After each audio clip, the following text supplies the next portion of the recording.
परमं पवित्रं उज्जद्दिवाकरकरोज्ज्वलकायकान्तं विघ्नेश्वरं सकलविघ्नहरं नमामि।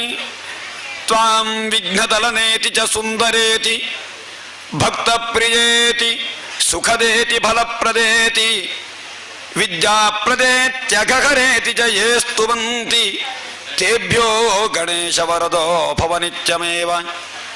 ब्रह्मस्थान सरोज मध्य विलसच्चितांशु पीठस्थितं स्फूर्जत्सूर्यतनं वराभजकरं कर्पूरकुन्दोज्ज्वलं श्वेतस्रग्वसनानुलेपनयुतं विद्युद्रुचा कान्तया संक्षिप्तार्धतनुं प्रसन्नवदनं वन्दे गुरुं सादरम्।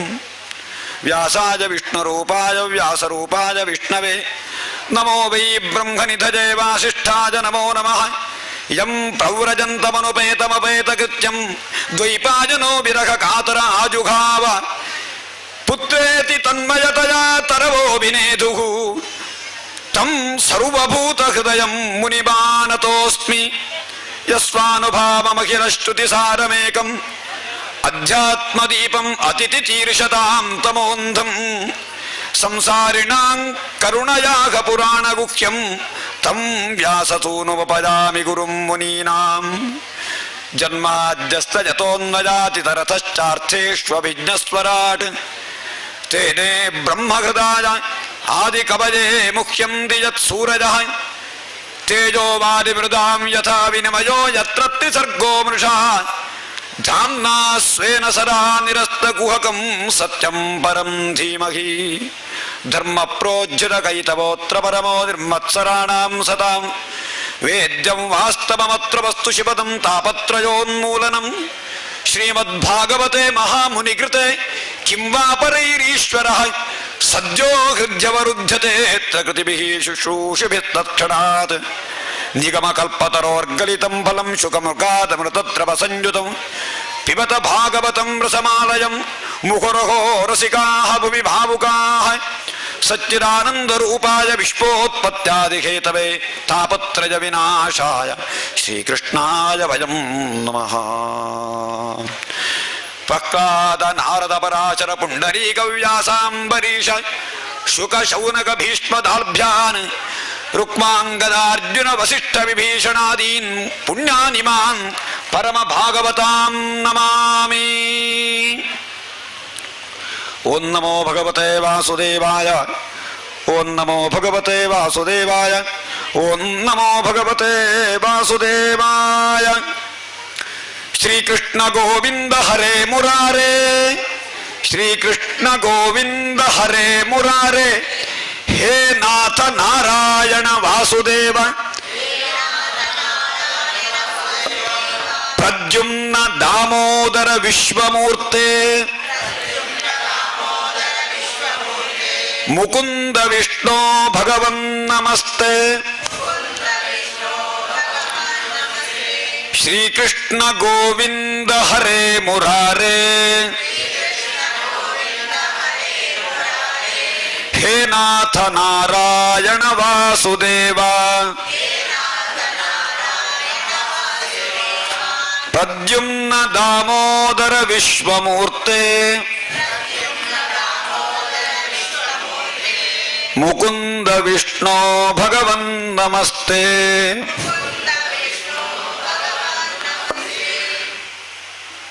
ಕಾಲಂಶವೂ ಕೂಡ ಬರಲಿಲ್ಲ. ಸರಿ ಮುಖ ನೋಡುವಾಗ ಯಾಕೆಂತ ಹೇಳಿದ್ರೆ ಪ್ರವಚನ ಇರೋದು ನಿಮಗಲ್ವ, ಹಾಗೆಲ್ಲ ಇನ್ನೊಂದು ಸರಿ ಎಲ್ಲರೂ ಕೂಡ ಹೇಳಬೇಕು, ತುಂಡು ತುಂಡು ಮಾಡಿ ಹೇಳುವ ಕಷ್ಟ ಆಗ್ತಿದ್ರೆ ಸರಿ ಕೇಳಿ, ನಿಮ್ಮ ಕಿವಿಯೆಲ್ಲ ಇಲ್ಲಿಡಿ, ಬೇಕಾದ್ರೆ ಸ್ವಲ್ಪ ಮೈಕದ ಬಾಯಿಗೆ ಮತ್ತೂ ಇಡ್ತೇನೆ, ಮತ್ತು ಸ್ವಲ್ಪ ಶಬ್ದ ಹೆಚ್ಚು ಬರಬೇಕು. ಎಲ್ಲರೂ ಯಾರೂ ಬಾಕಿ ಆಗ್ಲಿಕ್ಕಿಲ್ಲ, ಮಕ್ಕಳು ಕೂಡ ಎಲ್ಲರೂ ಕೂಡ ಹೇಳಿ, ಮಕ್ಕಳಿಗೆಲ್ಲ ಹೇಳ್ಬೋದಲ್ಲ, ಎಲ್ಲರೂ ಹೇಳಬೇಕು ದೊಡ್ಡ ಸ್ವರದಲ್ಲಿ. ಶ್ರೀಕೃಷ್ಣ ಗೋವಿಂದ ಹರೇ ಮುರಾರೇ ಹೇ ನಾಥ ನಾರಾಯಣ ವಾಸುದೇವ ಪ್ರದ್ಯುಮ್ನ ದಾಮೋದರ ವಿಶ್ವಮೂರ್ತೆ ಮುಕುಂದ ವಿಷ್ಣು ಭಗವನ್ ನಮಸ್ತೆ. ಸರ್ವತ್ರ ಗೋವಿಂದ ನಾಮ ಸಂಕೀರ್ತನಂ ಗೋವಿಂದ. ಸರ್ವತ್ರ ಗೋವಿಂದ ನಾಮ ಸಂಕೀರ್ತನಂ ಗೋವಿಂದ. ಸರ್ವತ್ರ ಗೋವಿಂದ ನಾಮ ಸಂಕೀರ್ತನಂ ಗೋವಿಂದ.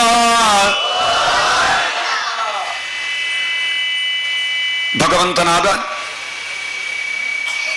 ಸರ್ವದೇವತಾ ಸ್ವರೂಪನಾದ ಶ್ರೀಕೃಷ್ಣ ಪರಮಾತ್ಮನನ್ನ ಮನಸ್ಸಿನಲ್ಲಿ ಸ್ಮರಿಸಿಕೊಂಡು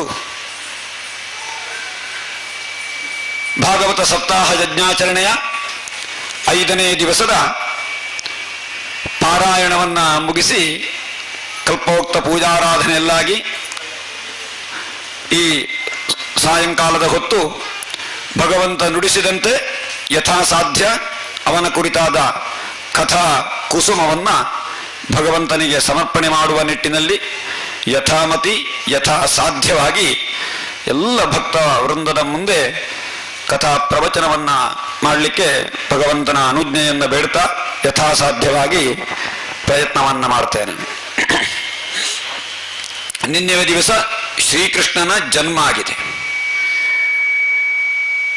ಶ್ರೀಕೃಷ್ಣ ಬಹುಶಃ ನಮ್ಮೆಲ್ಲರ ಮನಸ್ಸಿನಲ್ಲೂ ಕೂಡ ಜರಿಸಿದ್ದಾನೆ.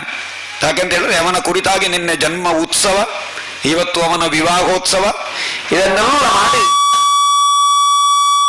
ಹೆಚ್ಚಿನ ಜನರು ಕೂಡ ಶ್ರೀಕೃಷ್ಣನಿಗೆ ಆರತಿಯನ್ನು ಕೂಡ ಬೆಳಗಿದ್ದಾರೆ. ಪ್ರತಿಯೊಬ್ಬರಿಗೂ ಕೂಡ ಅದರಲ್ಲಿ ಉತ್ಸುಕತೆ. ಯಾಕೆಂತ ಹೇಳಿದ್ರೆ ಆ ಶ್ರೀಕೃಷ್ಣನನ್ನ ತನ್ನ ಮನೆಯಲ್ಲಿ ತನ್ನ ಮನದಲ್ಲಿ ಬೆಳಗಿಸಿಕೊಳ್ಳಬೇಕು ಅಂತ ಹೇಳಿ. ಕೃಷ್ಣ ಎನ್ನುವ ಶಬ್ದದ ಅರ್ಥವೇ ಹಾಗೆ. ಕೃಷ್ಣ ಅಂತ ಹೇಳಿದ್ರೆ ಕರ್ಷಣೆ ಎನ್ನುವ ಧಾತುವಿನಿಂದ ನಿಷ್ಪನ್ನವಾದ ಶಬ್ದ. ಕರ್ಷಣ ಅಂತ ಹೇಳಿದ್ರೆ ಸೆಳೆಯುವುದು. ಆಕರ್ಷಣ ಅಂತ ಹೇಳುವುದಿಲ್ಲ. ಆಕರ್ಷಣೆ ಅಂತ ಹೇಳಿದ್ರೆ ಎಲ್ಲರಿಗೂ ಗೊತ್ತುಂಟು. ಅಂದ್ರೆ ಆಕರ್ಷಣೆ. ಆ ಸಮಂತಾತ್ ಕರಿಷಯತಿ, ಎಲ್ಲ ಸೆಳೆಯುವುದು ಆಕರ್ಷಣೆ. ಅಂತಹ ನಮ್ಮೆಲ್ಲರ ಮನಸ್ಸನ್ನ ಸೆಳೆಯುವ ರೂಪ, ಸೆಳೆಯುವ ಗುಣ, ಸೆಳೆಯುವ ಶಕ್ತಿ ಎಲ್ಲವೂ ಅವನಿಗಿರುವ ಕಾರಣ ಅವ ಕೃಷ್ಣ. ಕರ್ಷತಿ, ನಮ್ಮನ್ನ ಸೆಳೀತಾನೆ. ಆದ್ದರಿಂದ ಅವ ಕೃಷ್ಣ ಅಂತ ಅವನಿಗೆ ಹೆಸರು. ಇನ್ನೊಂದು ಕೃಷ್ಣ ಅಂತ ಹೇಳಿದ್ರೆ ಅರ್ಥ ಕಪ್ಪು ಅಂತ ಅರ್ಥ. ಕಪ್ಪು, ನೀಲಮೇಘ ಶ್ಯಾಮ ಅಂತ ಹೇಳಿ. ಅಂತಹ ಕೃಷ್ಣ ಅವನ ಅವತಾರವೇ ಬಹಳ ವಿಶೇಷ. ಬಾಕಿ ಎಲ್ಲ ಅವತಾರಗಳನ್ನು ನೀವು ಕೇಳಿರಬಹುದು ಮೊನ್ನೆಯಿಂದ, ಎಲ್ಲ ಅವತಾರಗಳ ಕಥೆ. ಕೆಲವು ಅವತಾರಗಳು ಯಾವುದೋ ಒಬ್ಬ ದುಷ್ಟನ ಸಂಹಾರಕ್ಕಾಗಿಯೇ ಇರುವ ಅವತಾರ. ಈಗ ವರಾಹ ಅವತಾರ ಯಾರನ್ನ ಕೊಲ್ಲಿಕ್ಕೆ?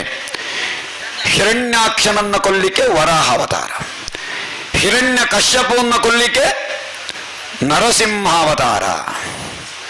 ತಮಾಸುರನನ್ನ ಅಥವಾ ಹಯಗ್ರೀವ ಎನ್ನುವ ಅಸುರನನ್ನು ಕೊಲ್ಲಿಕ್ಕಾಗಿ ಮತ್ಸ್ಯಾವತಾರ. ಮಂದರ ಪರ್ವತವನ್ನು ಎತ್ತಲಿಕ್ಕೆ ಯಾವ ಅವತಾರ? ಕೂರ್ಮಾವತಾರ. ಈ ಕೆಲವೆಲ್ಲ ಅವತಾರದಲ್ಲೆಲ್ಲ ಪ್ರಧಾನವಾಗಿ ಕೆಲವು ಒಂದು ಉದ್ದೇಶ ಇರ್ತದೆ. ಆದರೆ ಶ್ರೀಕೃಷ್ಣನ ಅವತಾರ ಸಮಸ್ತ ದುಷ್ಟ ಜನರ ಸಂಹಾರಕ್ಕಾಗಿ, ಭೂಭಾರ ಹರಣಕ್ಕಾಗಿ. ಕೃಷ್ಣನ ಅವತಾರದಲ್ಲಿ 3 ಉದ್ದೇಶ, ಪ್ರಧಾನವಾಗಿ ತಗೊಳ್ಳುವಂಥ 3 ಉದ್ದೇಶವನ್ನು ಹೇಳಬೇಕು ನಾವು. ಒಂದು ದುಷ್ಟ ಸಂಹಾರ ಎನ್ನುವಂತಹದ್ದು. ದುಷ್ಟ ಸಂಹಾರ ಆದ ಕೂಡಲೇ ಶಿಷ್ಟ ಪರಿಪಾಲನೆ ಅದರೊಂದಿಗೆ ಬರುತ್ತದೆ. ದುಷ್ಟ ಸಂಹಾರ, ಶಿಷ್ಟ ಪರಿಪಾಲನೆ, ಇದೆರಡು ಒಟ್ಟಿಗೆ. ಇನ್ನೊಂದು ನಮ್ಮೆಲ್ಲರ ಮನಸ್ಸಿನಲ್ಲಿ ಸ್ಥಾಯಿಯಾಗಿ ನಿಲ್ಲುವಂತಹ ಕೆಲಸವನ್ನು ಅವ ಮಾಡಿದ್ದು. ಯಾರನ್ನು, ಪುಟ್ಟ ಮಕ್ಕಳನ್ನು ಬೇಕಾದ್ರೆ ಕೇಳಿ, ನಿನಗೆ ಯಾರು ಇಷ್ಟ ಅಂತ ಕೇಳಿದ್ರೆ ನನಗೆ ಕೃಷ್ಣ ಇಷ್ಟ ಅಂತ ಹೇಳ್ತಾರೆ. ಪ್ರತಿಯೊಬ್ಬರಿಗೂ ಕೂಡ ಕೃಷ್ಣನಲ್ಲಿ ಅತಿ ಪ್ರೀತಿ. ಕೃಷ್ಣನಿಗೆ ಮನಸೋಲುವಷ್ಟು ಯಾವನಿಗೂ ಕೂಡ ಮನಸ್ಸೋಲುವುದಿಲ್ಲ. ಅಂದ್ರೆ ಆ ಮನಸ್ಸು ಸೋಲುವಷ್ಟು ಅವನ ಎಲ್ಲ ಕಪಟ ನಾಟಕ ಸೂತ್ರಧಾರಿಯಾದವ ನಾನಾ ವಿಧವಾದ ಆಟಗಳನ್ನ, ಅವನ ಬಾಲ ಲೀಲೆಗಳನ್ನು ಅವ ತೋರಿಸಿದ್ದಾನೆ. ಅವನ ಮಾಯೇ ಹಾಗೆ, ಅವನ ಕೃತ್ಯವೇ ಹಾಗೆ. ಅವನೆಲ್ಲ ಕೆಲಸವೂ ಕೂಡ ನಮಗೆ ಶಾಶ್ವತವಾಗಿ ನಮ್ಮ ಮನಸ್ಸಿನಲ್ಲಿ ಅವನ ಮೇಲೆ ಭಕ್ತಿ ಉಳಿಯುವಂತಹ ಕೆಲಸ ಒಂದು. ಆ ರೀತಿ ನಮ್ಮೆಲ್ಲರ ಮನಸ್ಸಿನಲ್ಲಿ ಸ್ಥಾಯಿಯಾಗಿ ನಿಲ್ಲುವ ಎಲ್ಲ ರೀತಿಯ ಅವನ ಆಟಗಳನ್ನು ತೋರಿಸಿದವ ಕೃಷ್ಣ. ಎರಡಾಯ್ತಲ್ಲ. ಇನ್ನೊಂದು ಮೂರನೆಯದು ಯಾವುದು ಅಂತ ಹೇಳಿದ್ರೆ, ನಿನ್ನೆ ನಾನು ಹೇಳಿದ ಹಾಗೆ ಕೃಷ್ಣನ ನುಡಿ, ಕೃಷ್ಣ ಬೋಧಿಸಿದ ತತ್ವ. ಕೃಷ್ಣ ಬೋಧಿಸಿದ ಪ್ರಧಾನವಾದ ತತ್ವ ಯಾವುದು? ಭಗವದ್ಗೀತೆ. ಇವತ್ತು ಪ್ರಪಂಚದಲ್ಲೆಲ್ಲ ಇರುವಂತಹ ಮಹಾಗ್ರಂಥ ಅಂತ ಹೇಳಿದರೆ ಭಗವದ್ಗೀತೆ. ಯಾರು ಬೇಕಾದರೂ ಅದನ್ನು ಗ್ರಹಿಸಬಹುದು. ಸಮಸ್ತ ವೇದದ ಸಾರ ಅದರಲ್ಲಿದೆ. ಅದನ್ನ ಭಗವಂತನಾದ ಶ್ರೀಕೃಷ್ಣ ಅರ್ಜುನನಿಗೆ ಉಪದೇಶ ಮಾಡಿದ. ಹಾಗೆ ಪುನಃ ಉದ್ಧವನಿಗೂ ಅದೇ ರೀತಿ ಜ್ಞಾನೋಪದೇಶವನ್ನು ಮಾಡ್ತಾನೆ. ಅದು ಒಂದು ಉದ್ಧವ ಗೀತೆ ಅಂತ ಹೇಳಲ್ಪಡ್ತದೆ. ಹಾಗೆ ಕೃಷ್ಣ ಒಂದು ಇಡೀ ಪ್ರಪಂಚವನ್ನ ತನ್ನತ್ತ ಆಕರ್ಷಿಸದ್ದೊಂದು, ಇನ್ನೊಂದು ದುಷ್ಟ ಸಂಹಾರ ಶಿಷ್ಟ ಪರಿಪಾಲನೆ, ಇನ್ನೊಂದು ಎಲ್ಲರಿಗೂ ಜ್ಞಾನಬೋಧೆಯನ್ನು ಕೊಟ್ಟದ್ದು, ಜ್ಞಾನ ಸುಧೆಯನ್ನು ಕೊಟ್ಟಂತಹದ್ದು ಶ್ರೀಕೃಷ್ಣ. ಹಾಗೆ ಆ ಕೃಷ್ಣನ ಜನ್ಮ ಆಗಿದೆ ನಿನ್ನೆ. ಇಲ್ಲಿವರೆಗೆ ಕಾರಾಗೃಹದಲ್ಲಿ ಕೃಷ್ಣ ಹುಟ್ಟಿದ್ದಾನೆ.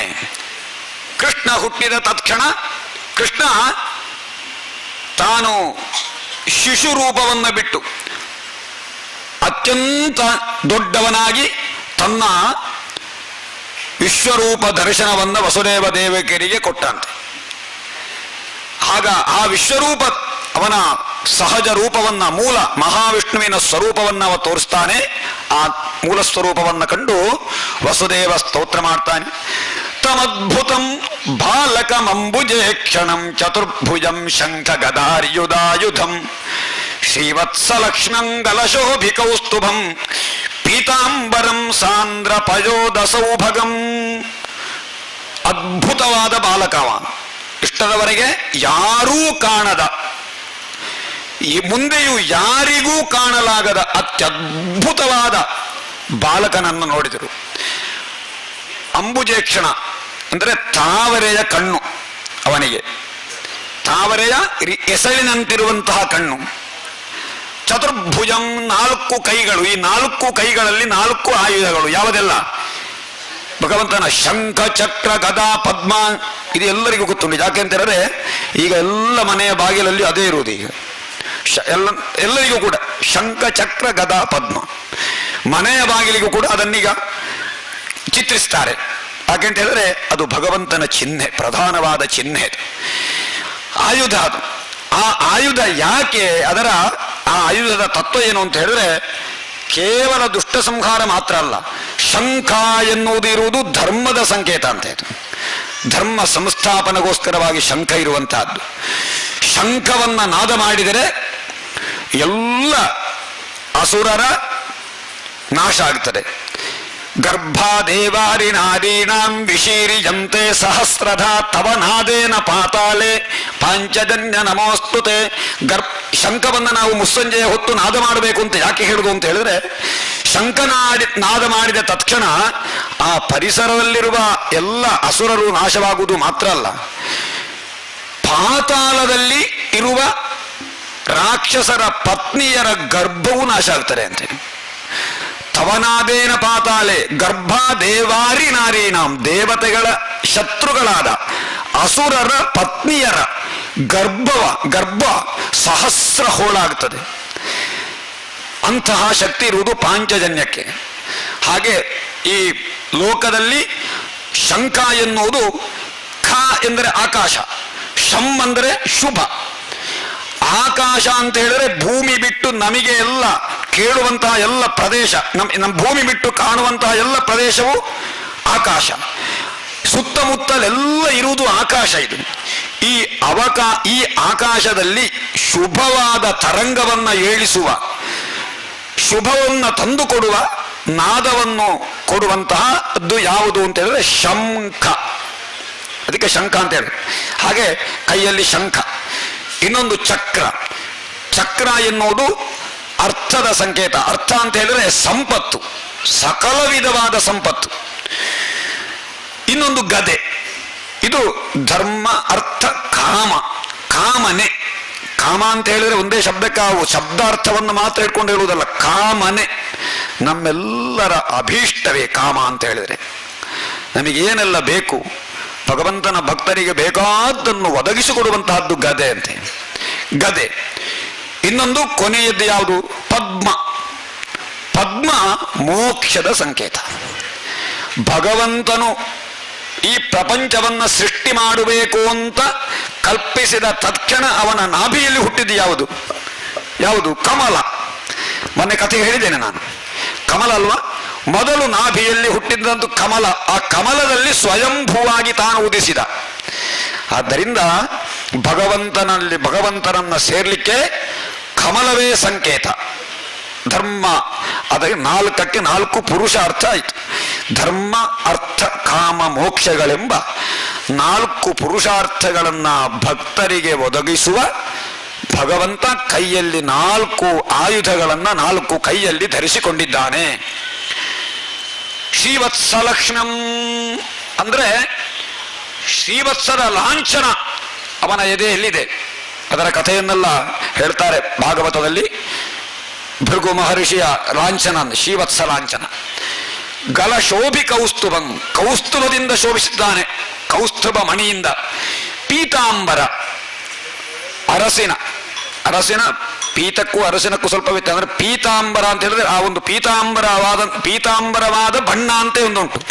ಆ ಪೀತಾಂಬರ ಉಡುಗೆಯನ್ನು ಅವ ತೊಟ್ಟಿದ್ದಾನೆ. ಅತ್ಯಂತ ಸೌಮ್ಯವಾದಂತಹ ಬಣ್ಣ ಅದು. ಮತ್ತು ಮೋಡದಂತೆ ಇರುವ ಬಣ್ಣ ಒಂದು, ಕರ್ರಗೆಲ್ಲ ಮೋಡದ ಬಣ್ಣದಲ್ಲಿ ನೀಲಮೇಘ ಶ್ಯಾಮ ಅಂತ ಅವನನ್ನು ವರ್ಣಿಸಿದ್ದಾರೆ.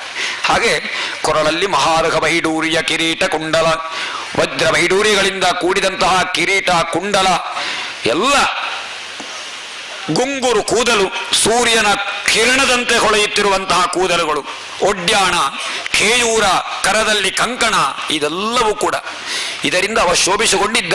ಹುಟ್ಟುವಂತ ಆ ರೂಪವನ್ನ ವಸುದೇವನಿಗೆ ದರ್ಶನ ಮಾಡಿಸ್ತಾನೆ. ಅದನ್ನು ನೋಡಿ ವಸುದೇವ ನಾನಾವೃತವಾಗಿ ಸ್ತೋತ್ರ ಮಾಡ್ತಾನೆ. ದೇವಕಿ ಸ್ತೋತ್ರ ಮಾಡ್ತಾಳೆ. ಹೇಗೆ ಅಂತ ಹೇಳಿದ್ರೆ, ಹೇ ಭಗವಂತ, ನೀನು ಈ ಪ್ರಪಂಚದಲ್ಲಿ ಅತ್ಯಂತ ತೇಜಸ್ವರೂಪ, ನೀನು ಜ್ಯೋತಿಸ್ವರೂಪ, ನೀನು ನಿರ್ಗುಣ ನಿರ್ವಿಕಾರ. ಈ ಪ್ರಪಂಚದಲ್ಲಿ ಎಲ್ಲವೂ ನಾಶವಾದ ಮೇಲೆ ನೀನೊಬ್ಬ ಉಳಿಯುವುದು. ಆದ ಕಾರಣ ನೀನು ಶೇಷವಾಗಿ ಉಳಿಯೋ ಕಾರಣ ನೀನೇ ಶೇಷ ಅಂತ ಕೂಡ ಹೇಳಲ್ಪಟ್ಟಿದ್ದಿ. ಶೇಷನಲ್ಲಿಯೇ ನೀನು ಮಲಗಿದ್ದಿ. ಯಾಕೆ? ಕೊನೆಗೆ ಉಳಿಯುವುದು ನೀನೊಬ್ಬನೇ. ಈ ಪ್ರಪಂಚದಲ್ಲಿ ಉಳಿಯುವುದು ನೀನು. ಸರ್ವನಾಶ ಆದ ಮೇಲೆ ಏಕಮಾತ್ರವಾಗಿರುವ ನೀನು. ಆದ್ದರಿಂದ ನೀನೇ ಶೇಷ ಅಂತ ಹೇಳಲ್ಪಟ್ಟಿದ್ದಿ ಅಂತ ಹೇಳ್ತಾಳೆ ದೇವಕಿ. ಅಂತಹ ನೀನು ನಾನಾ ವಿಧವಾಗಿ ಸ್ತೋತ್ರ ಮಾಡಿ ಹೇಳ್ತಾಳೆ, ಪ್ರಭುವೇ, ನೀನು ಭಕ್ತರ ಭಯವನ್ನ ನೀನು ನಿವಾರಣೆ ಮಾಡುವವನು. ನನಗೀಗ ಭಯ ಹುಟ್ಟಿದೆ. ಯಾರಿಂದ ಭಯ? ಕಂಸನಿಂದ ಭಯ. ಅಂತಹ ದುಷ್ಟನಾದ ಕಂಸನಿಂದ ಭಯಗೊಂಡಿದ್ದೇವೆ ನಾವು. ಕಂಸನ ಭಯದಿಂದ ನಮ್ಮನ್ನು ರಕ್ಷಿಸಬೇಕು ಅಂತ ಹೇಳಿ ದೇವಕಿ ಕೇಳಿಕೊಳ್ತಾಳೆ. ಆಗ ಭಗವಂತನಾದಂತಹ ವಾಸುದೇವ ಹೇಳ್ತಾನೆ, ದುಃಖ ಪಡಬೇಡ, ನಿನಗೆ ನಾನು ಮಗನಾಗಿ ಹುಟ್ಟಬೇಕಾದರೆ ಅದು ನನ್ನ ಸಂಕಲ್ಪ. ಯಾಕೆ ಅಂತ ಹೇಳಿದ್ರೆ, ಸ್ವಾಯಂಭುವ ಮನ್ವಂತರದಲ್ಲಿ ಈ ದೇವಕಿ ಪ್ರಶ್ನಿ ಎಂಬ ಹೆಂಗಸಾಗಿದ್ದಳು. ಆ ಪ್ರಶ್ನಿ ಈ ವಸುದೇವ ಸುತಪ ಎಂಬ ಹೆಸರಿನ ಪ್ರಜಾಪತಿಯಾಗಿದ್ದಂತೆ. ಆ ವಸುದೇವ ಸುತಪ ಮತ್ತು ಪ್ರಶ್ನಿ ಸಂತಾನ ಪಡೆಯಲಿಕ್ಕೆ ತಪಸ್ಸನ್ನು ಮಾಡಿದಾಗ ಭಗವಂತ ಅವರಿಗೆ ಪ್ರತ್ಯಕ್ಷನಾಗಿ ಕೇಳ್ತಾನೆ, ಏನು ಬೇಕು ಅಂತ. ಆಗ ಕೇಳಿದಾಗ ಹೇಳ್ತಾನೆ, ನಿನ್ನಂತಹ ಪುತ್ರನು ನನಗೆ ಬೇಕು ಅಂತ ಕೇಳಿಕೊಳ್ತಾರೆ ಇವರು. ನಿನ್ನಂತಹ ಪುತ್ರ ಅಂತ ಹೇಳಿದರೆ ಭಗವಂತನಂತೆ ಈ ಲೋಕದಲ್ಲಿರುವುದು ಯಾವುದೂ ಇಲ್ಲ. ಅವನಂತೆ ಅಂತ ಹೇಳಲಿಕ್ಕೆ ಸಾಧ್ಯವೇ ಇಲ್ಲ. ನಿರುಪಮ ಆಗಿದ್ದಾನೆ ಅವ. ನಿರುಪಮ, ನಿರಂಜನ. ನಿರುಪಮ ಅಂತ ಹೇಳಿದ್ರೆ ಅವನಿಗೆ ಉಪಮವೇ ಇಲ್ಲ. ಅವನ ಹಾಗೆ ಅಂತ ಈ ಮನುಷ್ಯರನ್ನು ಯಾರನ್ನ ತೋರಿಸಬಹುದು. ಅವನ ಹಾಗೆ ಕಾಣ್ತಾರೆ ಇವನನ್ನು. ಈ ಪ್ರಪಂಚದಲ್ಲಿರುವ ಎಷ್ಟೋ ವಸ್ತುಗಳು ಒಂದರ ಹಾಗೆ ಒಂದಿರ್ತದೆ, ಆದರೆ ಏನಾದರೂ ಒಂದು ವ್ಯತ್ಯಾಸ ಖಂಡಿತ ಇರ್ತದೆ ಈ ಪ್ರಪಂಚದಲ್ಲಿ. ಅದೊಂದು ಬರೀ ವಿಶೇಷತೆ ನೋಡಿ. ಅದಕ್ಕೋಸ್ಕರವಾಗಿ ಹೆಬ್ಬೆಟ್ಟು ಗುರುತು ಬಂದದ್ದು ಅಲ್ವಾ? ಎಷ್ಟಾದರೂ ಒಬ್ಬನ ಹೆಬ್ಬೆಟ್ಟಿನ ಗುರುತಿನಾಗಿ ಇನ್ನೊಬ್ಬನ ಹೆಬ್ಬೆರಳಿನ ಗುರುತು ಇರುವುದಿಲ್ಲ, ಹೌದಲ್ವಾ? ಆಲೋಚಿಸಿ, ಎಂಥ ವಿಚಿತ್ರ ಲೋಕ ನೋಡಿ. ಹಾಗಾದರೆ ಎಷ್ಟು ಹೆಬ್ಬೆರಳಿನ ಗುರುತುಗಳು ಈ ಪ್ರಪಂಚದಲ್ಲಿ? ಕೋಟಿ ಕೋಟಿ ರೀತಿಯಲ್ಲಿ ವ್ಯತ್ಯಾಸ ಇರುವ ಗುರುತುಗಳು ಉಂಟು ಅಂತಾದ ಮೇಲೆ ಭಗವಂತನ ಸೃಷ್ಟಿ ನೋಡಿ ಅಲ್ವಾ? ಖಂಡಿತ ಇದು ಬಹಳ ಸುಲಭ. ಹೆಬ್ಬೆರಳಿನ ಗುರುತನ್ನು ಈಗ ಹಾಕಿ ಬರ್ತೇವೆ, ಎಲ್ಲಿಯೇ ಹೋಗಲಿ ಆ ಗುರುತು ಇವನದ್ದೇ ಅಂತ ಗುರುತಿಸಲಿಕ್ಕಾಗ್ತದೆ. ಅಷ್ಟು ಕೂಡ ಪ್ರತಿಯೊಬ್ಬನಲ್ಲಿ ಕೂಡ ಅಷ್ಟು ವ್ಯತ್ಯಾಸವನ್ನು ಕೊಟ್ಟಿದ್ದಾನೆ ಭಗವಂತ. ಹಾಗೆ ಪ್ರಪಂಚದಲ್ಲಿ ಒಬ್ಬನೇ, ಅವನಂತೆ ಬೇರೆ ಯಾರೂ ಇಲ್ಲ. ಹಾಗೆ ನನ್ನಂತೆ ಇರುವ ಮಗ ಅಂತ ಹೇಳಿದ್ರೆ ನಾನೇ ಬರಬೇಕಷ್ಟೆ. ಆದ್ದರಿಂದ ಭಗವಂತನೇ ಅವರಿಗೆ ಮಗನಾಗಿ ಹುಟ್ಟುತ್ತಾನೆ. ಆಗ ಪ್ರಶ್ನಿಗರ್ಭ ಅಂತ ಅವನಿಗೆ ಹೆಸರಾಗ್ತಾರೆ. ಆ ಕಾಲದಲ್ಲಿ ಅವನಿಗೆ ಭಗವಂತನೇ ಮಗನಾಗಿ ಹುಟ್ಟಿದಂತಹ ಕಾಲ. ಪ್ರಶ್ನಿಗರ್ಭ ಅಂತ ಹೆಸರಿನಿಂದ ಅವನಿಗೆ ಮಗನಾಗಿ ಹುಟ್ಟುತ್ತಾನೆ. ಮತ್ತಿನ ಜನ್ಮದಲ್ಲಿ ಈ ದೇವಕಿ ಅದಿತಿಯಾಗಿದ್ದಳಂತೆ. ಅದಿತಿ ವಸುದೇವ ಕಶ್ಯಪ ಆಗಿದ್ದ. ಅದಿತಿ ಕಶ್ಯಪರಿಂದ ಪಯೋವ್ರತದಿಂದ ಹುಟ್ಟಿದವ ಮಗ ಯಾರು? ವಾಮನ. ಅವನಿಗೆ ಉಪೇಂದ್ರ ಅಂತ ಹೆಸರು. ಆ ಇದ್ದೆ ನೀವು ಆವಾಗ ಕಶ್ಯಪ ಮತ್ತು ಅದಿತಿಯಾಗಿದ್ದೀರಿ. ಅದೇ ಸ್ವರೂಪದಿಂದ ಈಗ ನೀವು ವಸುದೇವ ದೇವಕಿರಿ ಆಗಿದ್ದೀರಿ. ಆ ಕಾರಣದಿಂದ 3ನೇ ಸಲವೂ ನಿಮಗೆ ಮಗನಾಗಿ ನಾನು ಹುಟ್ಟಿದ್ದೇನೆ ಅಂತ ಹೇಳ್ತಾನೆ. ಆದ್ದರಿಂದ ಹೇಳ್ತಾನೆ, ಯದಿ ಕಂಸಾತು ಬಿಭೇಷಿತ್ವಂ ತರ್ಹಿ ಮಾಂ ಗೋಕುಲಂ ನಯ. ನಿಮಗೆಲ್ಲಾದರೂ ಕಂಸನಿಂದ ನಿಮಗೆ ಹೆದರಿಕೆ ಉಂಟು, ನನ್ನನ್ನು ಅವನೇನಾದರೂ ಮಾಡಬಹುದು ಅಂತ ಗ್ರಹಿಸಿದ್ರೆ ನನ್ನನ್ನು ನೀನು ಗೋಕುಲಕ್ಕೆ ಕೊಂಡು ಹೋಗಿ ನೀನು ಬಿಡಬೇಕು ಅಂತ ಭಗವಂತ ಹೇಳ್ತಾನೆ. ಯಾಕೆ? ತಕ್ಷಣ ಅಲ್ಲಿಂದ ಎದ್ದು ಹೊರಟೋಗಿ ಕಂಸನನ್ನು ಕೊಲ್ಲಬಹುದಿತ್ತು, ಆದರೆ ಅಷ್ಟು ಬೇಗವ ಕೊಲ್ಲುವವನಲ್ಲ. ಮೊನ್ನೆ ಹೇಳಿಲ್ವಾ, ಆಶುತೋಷ ಉಮಾಪತಿ. ಶಿವ ಆದ್ರೆ ಹಾಗಲ್ಲ, ತಕ್ಷಣ ಹೋಗಿ ತ್ರಿಶೂಲ ಹಿಡ್ಕೊಂಡು ಹೋಗುವುದು, ಕೊಲ್ಲುವುದೇ ಶತ್ರುವನ್ನ. ಆದರೆ ಭಗವಂತ ಕಾಯ್ತಾನೆ. ಅವರಿಗೆ ಏನಾದ್ರೂ ಒಳ್ಳೆ ಬುದ್ಧಿ ಬರ್ತಾರ ಅಂತ ನೋಡುವ, ಒಳ್ಳೇದಾಗ್ತಾನ ಅಂತ ನೋಡುವ ಅಂತ ಕಾದು ಕಾದು ಕಾದು ಕಾದು ನಮಗೆ ತಿದ್ದುವಷ್ಟು ಅವಕಾಶವನ್ನ ಕೊಟ್ಟು ಸಂಹರಿಸುವ ಭಗವಂತ ವಿಷ್ಣುವಿನ ಸ್ವರೂಪ ಹಾಗೆ. ಅವ ಅತ್ಯಂತ ದಯಾಲು. ಹಾಗೆ ಹೇಳ್ತಾನೆ, ನನ್ನನ್ನ ಗೋಕುಲಕ್ಕೆ ಬಿಡಬೇಕು ಅಂತ ಹೇಳಿ ಹೇಳ್ತಾನೆ, ಸೂಚಿಸ್ತಾನೆ. ಯೋಗಮಾಯೆಯಲ್ಲಿರುವ ನಂದಗೋಪನ ಮಡದಿಯಾದ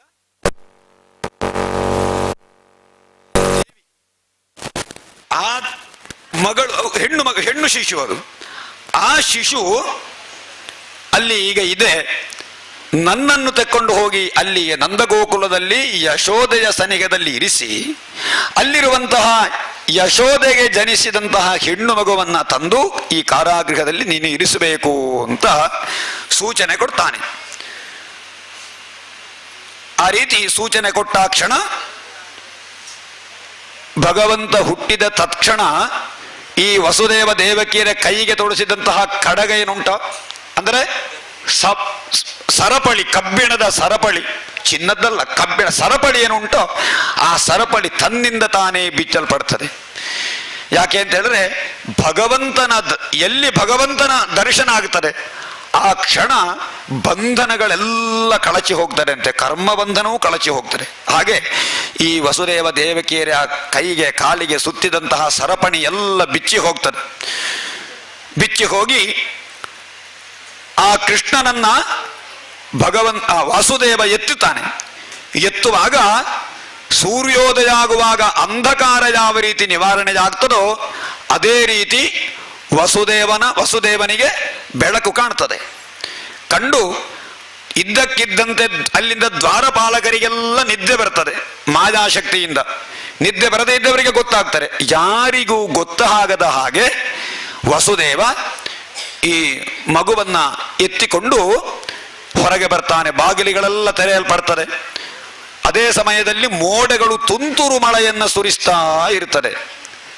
ಈ ಕೃಷ್ಣನನ್ನ ಕರೆದುಕೊಂಡು ಹೋಗುವಂತಹ ಸಂದರ್ಭದಲ್ಲಿ ಒಂದು ರೀತಿಯ ಪುಷ್ಪವೃಷ್ಟಿಯ ತುಂತುರು ಮಳೆ ಸುರಿಯುತ್ತಾ ಇರ್ತಾರೆ. ಆ ಮಳೆ ಕೃಷ್ಣನಿಗೆ ಏನು ತೊಂದರೆ ಆಗಬಾರದು ಅಂತ ಹೇಳಿ ಮಹಾಶೇಷ ತನ್ನ 1000 ಹೆಡೆಗಳಿಂದ ಕೊಡೆಯಂತ ಹಿಡಿಯುತ್ತಾನೆ. ಹಾಗೆ ಯಮುನಾ ನದಿಯನ್ನ ದಾಟಿ ಹೋಗಬೇಕು. ಎಲ್ಲಿಗೆ? ನಂದಗೋಕುಲಕ್ಕೆ. ಹೋಗುವಾಗ ಯಮುನಾ ನದಿ ಬಹಳ ವೇಗದಿಂದ ಹರಿಯುತ್ತಿರುವಾಗ ಅದನ್ನು ಹೇಗೆ ದಾಟುವುದಪ್ಪ ಅಂತ ವಸುದೇವ ಆಲೋಚನೆ ಮಾಡುವಾಗ ಯಮುನೆ ಇಬ್ಬಾಗವಾಗಿ ವಸುದೇವನಿಗೆ ಹೋಗಲಿಕ್ಕೆ ದಾರಿಯನ್ನು ಕೊಡ್ತಾಳೆ. ಹೋಗಿ ಯಾವ ರೀತಿ ರಾಮಚಂದ್ರನಿಗೆ ಸಮುದ್ರ ದಾಟ್ಲಿಕ್ಕೆ ಅವಕಾಶ ಮಾಡಿತೋ, ಇಲ್ಲದಿದ್ದರೆ ಕಲ್ಲು ಹಾಕುವಾಗ ಮುಳುಗಬೇಕಲ್ವ. ಕಲ್ಲಿನಿಂದ ಸೇತುವೆ ಕಟ್ಟಿದರು. ರಾಮಚಂದ್ರನಿಗೆ ಸಮುದ್ರ ಒಲಿದು, ಅಂದ್ರೆ ಸಮುದ್ರವೇ ರಾಮಚಂದ್ರನಿಗೆ ತನ್ನನ್ನು ತಾನು ಸಮರ್ಪಣೆ ಮಾಡಿಕೊಂಡಿದಂತೆ ಯಮುನಾ ನದಿ ಶ್ರೀಕೃಷ್ಣನಿಗಾಗಿ ದಾರಿಯನ್ನು ಬಿಟ್ಟಿತಂತೆ. ಹಾಗೆ ನಂದಗೋಕುಲಕ್ಕೆ ಹೋಗಿ ಅಲ್ಲಿ ಯಶೋದೆಯ ಸನಿಹದಲ್ಲಿ ಮಲಗಿಸಿ ಅಲ್ಲಿರುವ ಹೆಣ್ಣು ಶಿಶುವನ್ನು ತಂದು ಹಾಗೆ ತಂದು ಎಲ್ಲಿ ಕಾರಾಗೃಹಕ್ಕೆ ತಲುಪುತ್ತಾನೋ ಆಗ ಇದ್ದಕ್ಕಿದ್ದಂತೆ ಬಾಗಿಲು ಮುಚ್ಚಲ್ಪಡ್ತದೆ. ಕೈಗೆ ಪುನಃ ಸಂಕಲೆಗಳು ಬಂಧಿಸಲ್ಪಡ್ತದೆ. ಇದ್ದಕ್ಕಿದ್ದಂತೆ ದ್ವಾರಪಾಲಕರಿಗೆಲ್ಲ ಎಚ್ಚರಿಗಾಯಿತು. ಎಚ್ಚರಿಗಾದ್ದು ಮಾತ್ರ ಅಲ್ಲ, ಅಲ್ಲಿರುವ ಸುತ್ತಮುತ್ತಲಿರುವ ನಾಯಿಗಳೆಲ್ಲ ಬೊಗಳಿಕೆ ಪ್ರಾರಂಭ ಆಯಿತಂತೆ. ಗೃಹಪಾಲಾಹ ಸಮುತ್ಥಿತಾಹ. ಆ ಕಾಲದಲ್ಲಿ ಸುತ್ತಮುತ್ತಲೆಲ್ಲ ದೇವಕಿಯ 8ನೇ ಗರ್ಭ ಜನಿಸಿದೆ ಅಂತ ಸುದ್ದಿ ಆಗ್ತದೆ. ಕೂಡಲೇ ಯಾರಿಗೆ ಕಂಸನಿಗೆ ಸುದ್ದಿ ಹೋಗ್ತಾರೆ, ಹೇಳ್ತಾನೆ ಎದ್ದು ಹಾಗೆ ತಲೆ ಕೂದಲೆಲ್ಲ ಬಿಚ್ಚಿ ಹೇಗೆ ಮಲಗಿದ್ದ ಹಾಗೆ ಮಲಗಿದ ಹಾಗೆ ಬರ್ತಾನೆ. ಸತಲ್ಪ ತೂರ್ಣ ಮುತ್ತಾಯ ಕಾಲೋಯಮಿತಿ ವಿಹ್ವಲಃ. ಬಹಳ ಕಳವಳಗೊಂಡು ನನ್ನ ಶತ್ರು, ನನ್ನನ್ನು ಕೊಲ್ಲುವವ ಹುಟ್ಟಿದ್ದಾನೆ, ಅವನನ್ನು ಬಿಡಬಾರದು ಈಗ ಅಂತ ಹೇಳಿ ಖಡ್ಗವನ್ನು ಝಳಪಿಸಿಕೊಂಡು ಬರ್ತಾನೆ. ಸೂತಿಗೃಹ ಮಗಾತ್ತೂರ್ಣಂ ಪ್ರಸ್ಕಲನ್ ಮುಕ್ತ ಮೂರ್ಧಜ. ತಲೆ ಕೂದಲು ಹಾಗೆ ಬಿಚ್ಚಿಕೊಂಡೇ ಇತ್ತಂತೆ. ಕನ್ನಡಿಯಲ್ಲಿ ಮುಖವನ್ನೆಲ್ಲ ನೋಡಿ ಹಾಗೆ ಹೊರಟದ್ದಲ್ಲವ, ಹಾಗೆ ಹೇಗೆ ಮಲಗಿದ್ದಾನೋ ಹಾಗೆ ಎದ್ದು ಓಡಿ ಬರ್ತಾನೆ. ಓಡಿ ಬರುವಾಗ ದೇವಕಿ ಹೇಳ್ತಾಳೆ, ಹೇ ಅಣ್ಣ, ಭಗವೋ ಹಿಂಸಿತಾ ಭ್ರಾತಃ ಶಿಶವಃ ಪಾವಕೋಪಮಾಹ. ಅಣ್ಣ, ಇಷ್ಟರವರೆಗೆ ನಿನ್ನ ಹತ್ರ ನಾನು ಯಾವುದನ್ನು ಬೇಡಲಿಲ್ಲ, ಈಗ ನಾನು ನಿನ್ನ ಹತ್ರ ಬೇಡ್ತಾ ಇದ್ದೇನೆ. ನನ್ನ ಎಲ್ಲ ಮಕ್ಕಳನ್ನು ನನ್ನ ಎದುರಿನಲ್ಲಿ ನೀನು ಕೊಂದು ಹಾಕಿದ್ದಿ, ಅಲ್ಲಿರುವಂತಹ ಬಂಡೆಗೆ ಅಪ್ಪಳಿಸಿಕೊಂಡು ಹಾಕಿದ್ದಾನೆ. ಹಾಗೆ ಈ ಶಿಶು, ಇದು ಹೆಣ್ಣು ಶಿಶು, ಇದು ಗಂಡು ಶಿಶು ಅಲ್ಲ. ಈ ಹೆಣ್ಣು ಶಿಶು ನಿನ್ನನ್ನು ಏನು ಮಾಡೀತು? ನಿನ್ನನ್ನು ಕೊಲ್ಲುವವ 8ನೇ ಗರ್ಭದಲ್ಲಿ ಹುಟ್ಟಿದವ ಅಂತ ಹೇಳಿದ್ರೆ ಗಂಡು ಶಿಶು ಅಂತ ಅಶರೀರವಾಣಿ ಆದ್ದಲ್ವಾ? ಇದು ಹೆಣ್ಣು ಶಿಶು, ಇದು ಏನು ಇದಕ್ಕೆ ಗೊತ್ತಿಲ್ಲ. ತ್ವಯಾ ದೈವದ ಸೃಷ್ಟೇನ ಪುತ್ರಿಕೈಕಾ ಪ್ರದೀಯತಾಂ. ನನಗೊಂದು ಮಗಳನ್ನು ಕೊಡ್ತೀಯ, ಈ ಮಗಳನ್ನು ನಾನು ಸಾಕ್ತೇನೆ, ಇದೊಂದು ನನಗೆ ಸಾಕು ಅಂತ ಕೇಳಿಕೊಳ್ತಾಳೆ. ಆದರೆ ಕಂಸ ಮಹಾದುಷ್ಟನಾಗಿದ್ದ. ಅವಳ ಮಡಿಲಿನಿಂದ ಆ ಶಿಶುವನ್ನ ಸೆಳೆದು ಅಪೋಥಯಚ್ಛಿಲಾ ಪೃಷ್ಠೆ ಸ್ವಾರ್ಥೋನ್ಮೀಲಿತ ಸೌಹೃದ.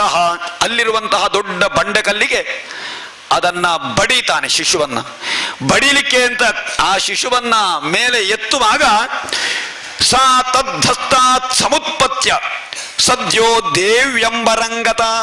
ಅದು ದೊಡ್ಡದಾದ ಆಕೃತಿಯನ್ನ ತಾಳಿ ಶಂಖಚಕ್ರ ಗದಾ ಪದ್ಮಧಾರಿಯಾಗಿ ಅಷ್ಟಭುಜಯ ಶಂಖಚಕ್ರ ಗದಾ ಪದ್ಮ ಖಡ್ಗ ಇತ್ಯಾದಿ 8 ಆಯುಧಗಳನ್ನ ಕೈಯಲ್ಲಿ 8 ಕೈಗಳಲ್ಲಿ ಧರಿಸುವ ದುರ್ಗಾದೇವಿಯ ಸ್ವರೂಪದಲ್ಲಿ ಆಕಾಶದಲ್ಲಿದ್ದು ಹೇಳಿತಂತೆ, ಕಿಮ್ಮಯ ಹತಯ ಮಂದ. ಹೇ ಮಂದ, ಹೇ ದುರ್ಬುದ್ಧಿ ಉಳ್ಳವನೇ, ಹೇ ಮೂರ್ಖನೇ, ನನ್ನನ್ನು ಕೊಲ್ಲುವುದರಿಂದ ನಿನಗೇನು ಸಿಗ್ತದೆ?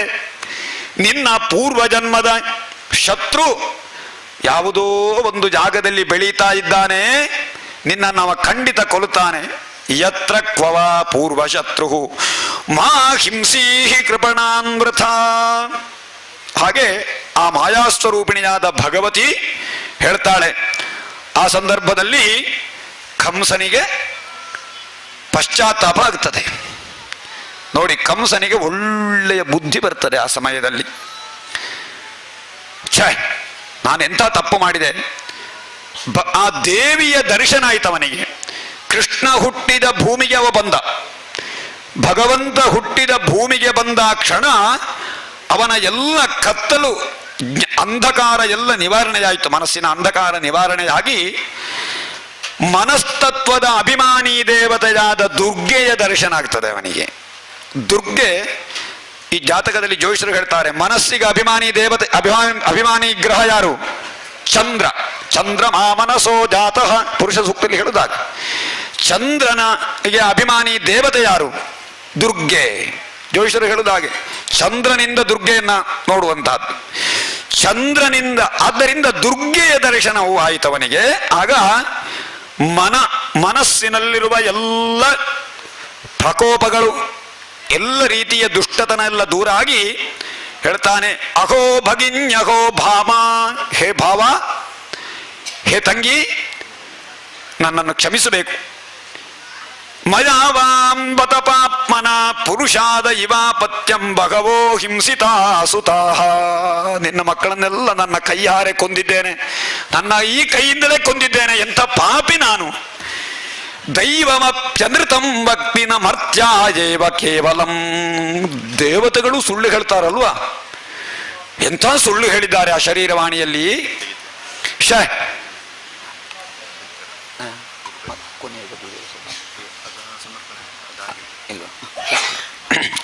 ದೈವಮಪಿ ಅನೃತಂ ವಕ್ತಿ ನ ಮರ್ತ್ಯಾಯೇವ ಕೇವಲ. ಮನುಷ್ಯರು ಮಾತ್ರ ಸುಳ್ಳು ಹೇಳುವುದಲ್ಲ, ದೇವತೆಗಳು ಸುಳ್ಳು ಹೇಳ್ತಾರೆ. ಹಾಗಾದ್ರೆ ಅದೀಗ ಗೊತ್ತಾದ್ದು ನನಗೀಗ.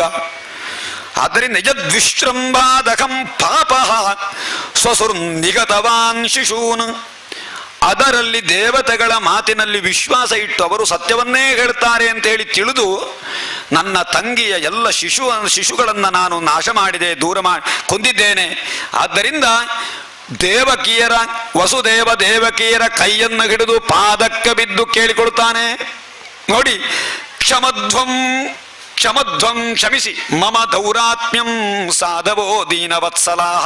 ಹೇ ಸಾಧುಗಳೇ, ಹೇ ಸಾಧುವಾದಂತಹ, ಹೇ ನನ್ನ ತಂಗಿ ಭಾವನೆ, ಇತ್ಯುಕ್ತ ಅಶ್ರುಮುಖ, ಕಣ್ಣೀರಿಳಿಸಿ, ಪಾದವು ಶಾಲ ಸ್ವಸ್ತ್ರೋರಥಾಗ್ರಹೀತ್, ಕಾಲಿಗೆ ಬಿದ್ದು ಬೇಡಿಕೊಳ್ತಾನೆ. ಆಗ ಅವರ ಕೈಗಳಲ್ಲಿರುವಂತಹ ಸರಪಣಿಗಳನ್ನೆಲ್ಲ ತಾನೇ ಬಿಚ್ಚುತ್ತಾನೆ ಕಂಸ. ಬಿಚ್ಚಿ, ಇನ್ನು ನಿಮಗೆ ಹೆದರಿಕಿಲ್ಲ, ನಿಮಗೆ ಯಾವ ತೊಂದರೆಯನ್ನು ನಾನು ಮಾಡುವುದಿಲ್ಲ, ನೀವು ಯಥೇಚ್ಛವಾಗಿ ನಿಮ್ಮ ಮನೆಗೆ ನೀವು ಹೋಗಿ ಅಂತ ಹೇಳಿ ಕಳುಹಿಸಿಕೊಡ್ತಾನೆ. ಆಗ ಅಂತಹ ಬುದ್ಧಿ ಅವನಿಗೆ, ಅವನ ಅರಮನೆಗೆ ಹೋದಾಗ ಅವನಿಗೆ ಕೆಲವು ದುರ್ಬುದ್ಧಿಯನ್ನು ಹೇಳಿಕೊಡುವವರಿದ್ದರು. ಇಲ್ಲಿ ಸತ್ಸಂಗ ಆಯಿತು, ಅಲ್ಲಿ ದುಸ್ಸಂಗ. ಎಲ್ಲಿ ಸತ್ಸಂಗ ಇದೆ, ಸತ್ಸಂಗದಲ್ಲಿ ಒಳ್ಳೆಯ ಬುದ್ಧಿ ಬರ್ತದೆ. ದುಷ್ಟರ ಸಂಘ ಅಭಿಮಾನಕ್ಕೆ ಭಂಗ ಅಂತ ಉಂಟಲ್ಲ, ಅಲ್ಲಿ ಹೋದಾಗ ಏನಾಯಿತು, ಚಾಣೂರರು, ಮುಷ್ಟಿಕರು, ನಾನಾ ವಿಧವಾದ ಎಲ್ಲ ರಾಕ್ಷಸರು ಅವನೊಂದಿಗಿದ್ದಾರೆ, ಅವನ ಬುದ್ಧಿಯನ್ನು ಹಾಳು ಮಾಡಲಿಕ್ಕೆ. ಅದಕ್ಕೆ ಹೇಳ್ತಾರೆ, ಸಜ್ಜನ ಸಂಗತಿ ಬೇಕು ಯಾವಾಗಲೂ ಕೂಡ. ಸಜ್ಜನರ ಸಂಘ ಹೆಜ್ಜೇನು ಸವಿದಂತೆ. ಇನ್ನೊಂದು, ತ್ರಿಜಗತಿ ಸಜ್ಜನ ಸಂಗತಿ ರೇಖಾ ಭವತಿ ಭವಾರ್ಣವ ತರಣೇ ನೌಕಾ. ಒಳ್ಳೆಯವರ ಸಂಘ ಮಾಡಿದರೆ ಒಳ್ಳೆಯ ಬುದ್ಧಿ ಬರ್ತದೆ. ಈ ಭಾಗವತ ಸಪ್ತಾಹ ಎನ್ನುವುದು ಸಜ್ಜನ ಸಂಘ. ಈ ಭಾಗವತ ಸಪ್ತಾಹಕ್ಕೆ ಬರುವಾಗ ಎಲ್ಲರೂ, ಕೆಲವರು ಭಜನೆ ಮಾಡುವವರಿರ್ತಾರೆ, ಕೆಲವು ನಾಮಸ್ಮರಣೆ ಮಾಡುವವರಿದ್ದಾರೆ, ಕೆಲವರು ಭಗವಂತನಿಗೆ ಸಮರ್ಪಣೆ ಮಾಡುವ ಮಾಲೆಯನ್ನು ಕಟ್ಟುವವರಿರ್ತಾರೆ, ಕೆಲವರು ದೇವರಿಗೆ ಸಪ್ತಾಹ ಆಗುವಾಗ ಅಲ್ಲಲ್ಲಿ ಬೇರೆ ಬೇರೆ ರೀತಿಯ ಭಗವಂತನ ಸೇವೆ ಮಾಡುವವರಿರ್ತಾರೆ. ಅವರೆಲ್ಲರ ಸಂಘದಿಂದ ಹೂ ಕಟ್ಟುವವರೊಂದಿಗೆ ತಾನೂ ಹೂ ಕಟ್ಟಬೇಕು ಅಂತ ಮನಸ್ಸು ಬರ್ತದೆ.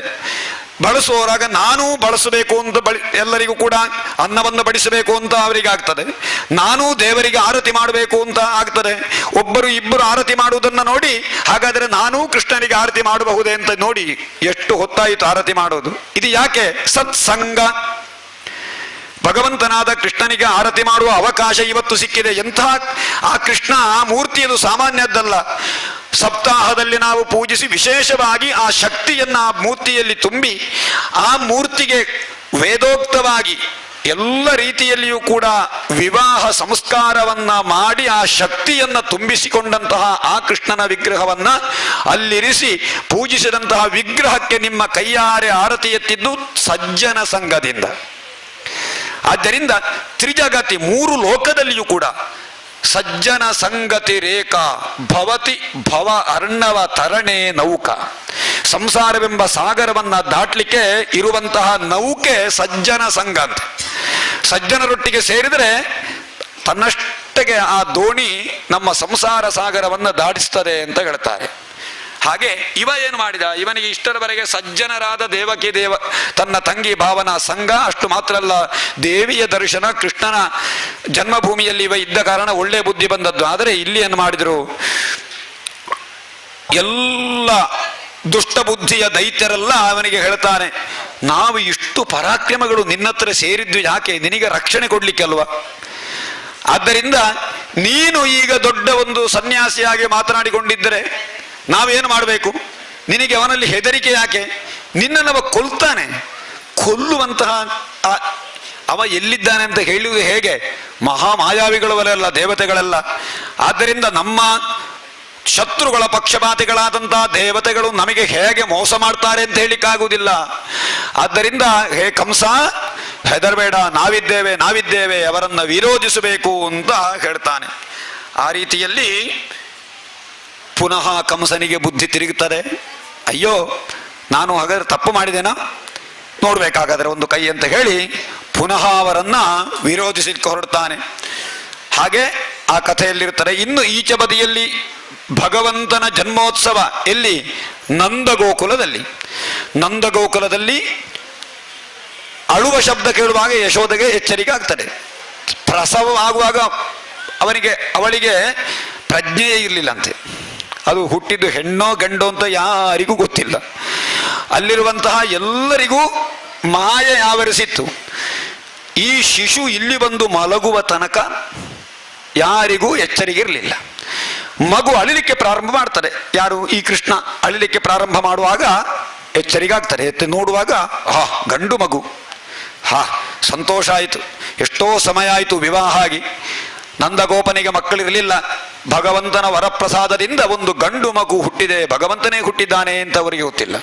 ಭಗವಂತನ ವರಪ್ರಸಾದದಿಂದ ಗಂಡು ಮಗು ಹುಟ್ಟಿದೆ ಅಂತ ಹೇಳಿ ಸಂತೋಷದಿಂದ ಈ ನಂದಗೋಪ ಏನು ಮಾಡ್ತಾನೆ? 2 ಲಕ್ಷ ಗೋವನ್ನ ದಾನ ಮಾಡ್ತಾನಂತೆ. 2 ಲಕ್ಷ ಗೋವು. ದಾನದಲ್ಲಿ ಶ್ರೇಷ್ಠವಾದ ದಾನ ಗೋದಾನ ಅಂತೆ. ಸುವರ್ಣ ನಾಣ್ಯಗಳು, ವಸ್ತ್ರಗಳು ಎಲ್ಲ ದಾನ ಮಾಡ್ತಾನೆ. 7 ಎಳ್ಳಿನ ಪರ್ವತವನ್ನ ದಾನ ಮಾಡ್ತಾನೆ. ಎಳ್ಳಿನ ಪರ್ವತವನ್ನೇ, ದೊಡ್ಡದಾದ ಎಳ್ಳಿನ ರಾಶಿಯನ್ನೇ ದಾನ ಮಾಡ್ತಾನೆ.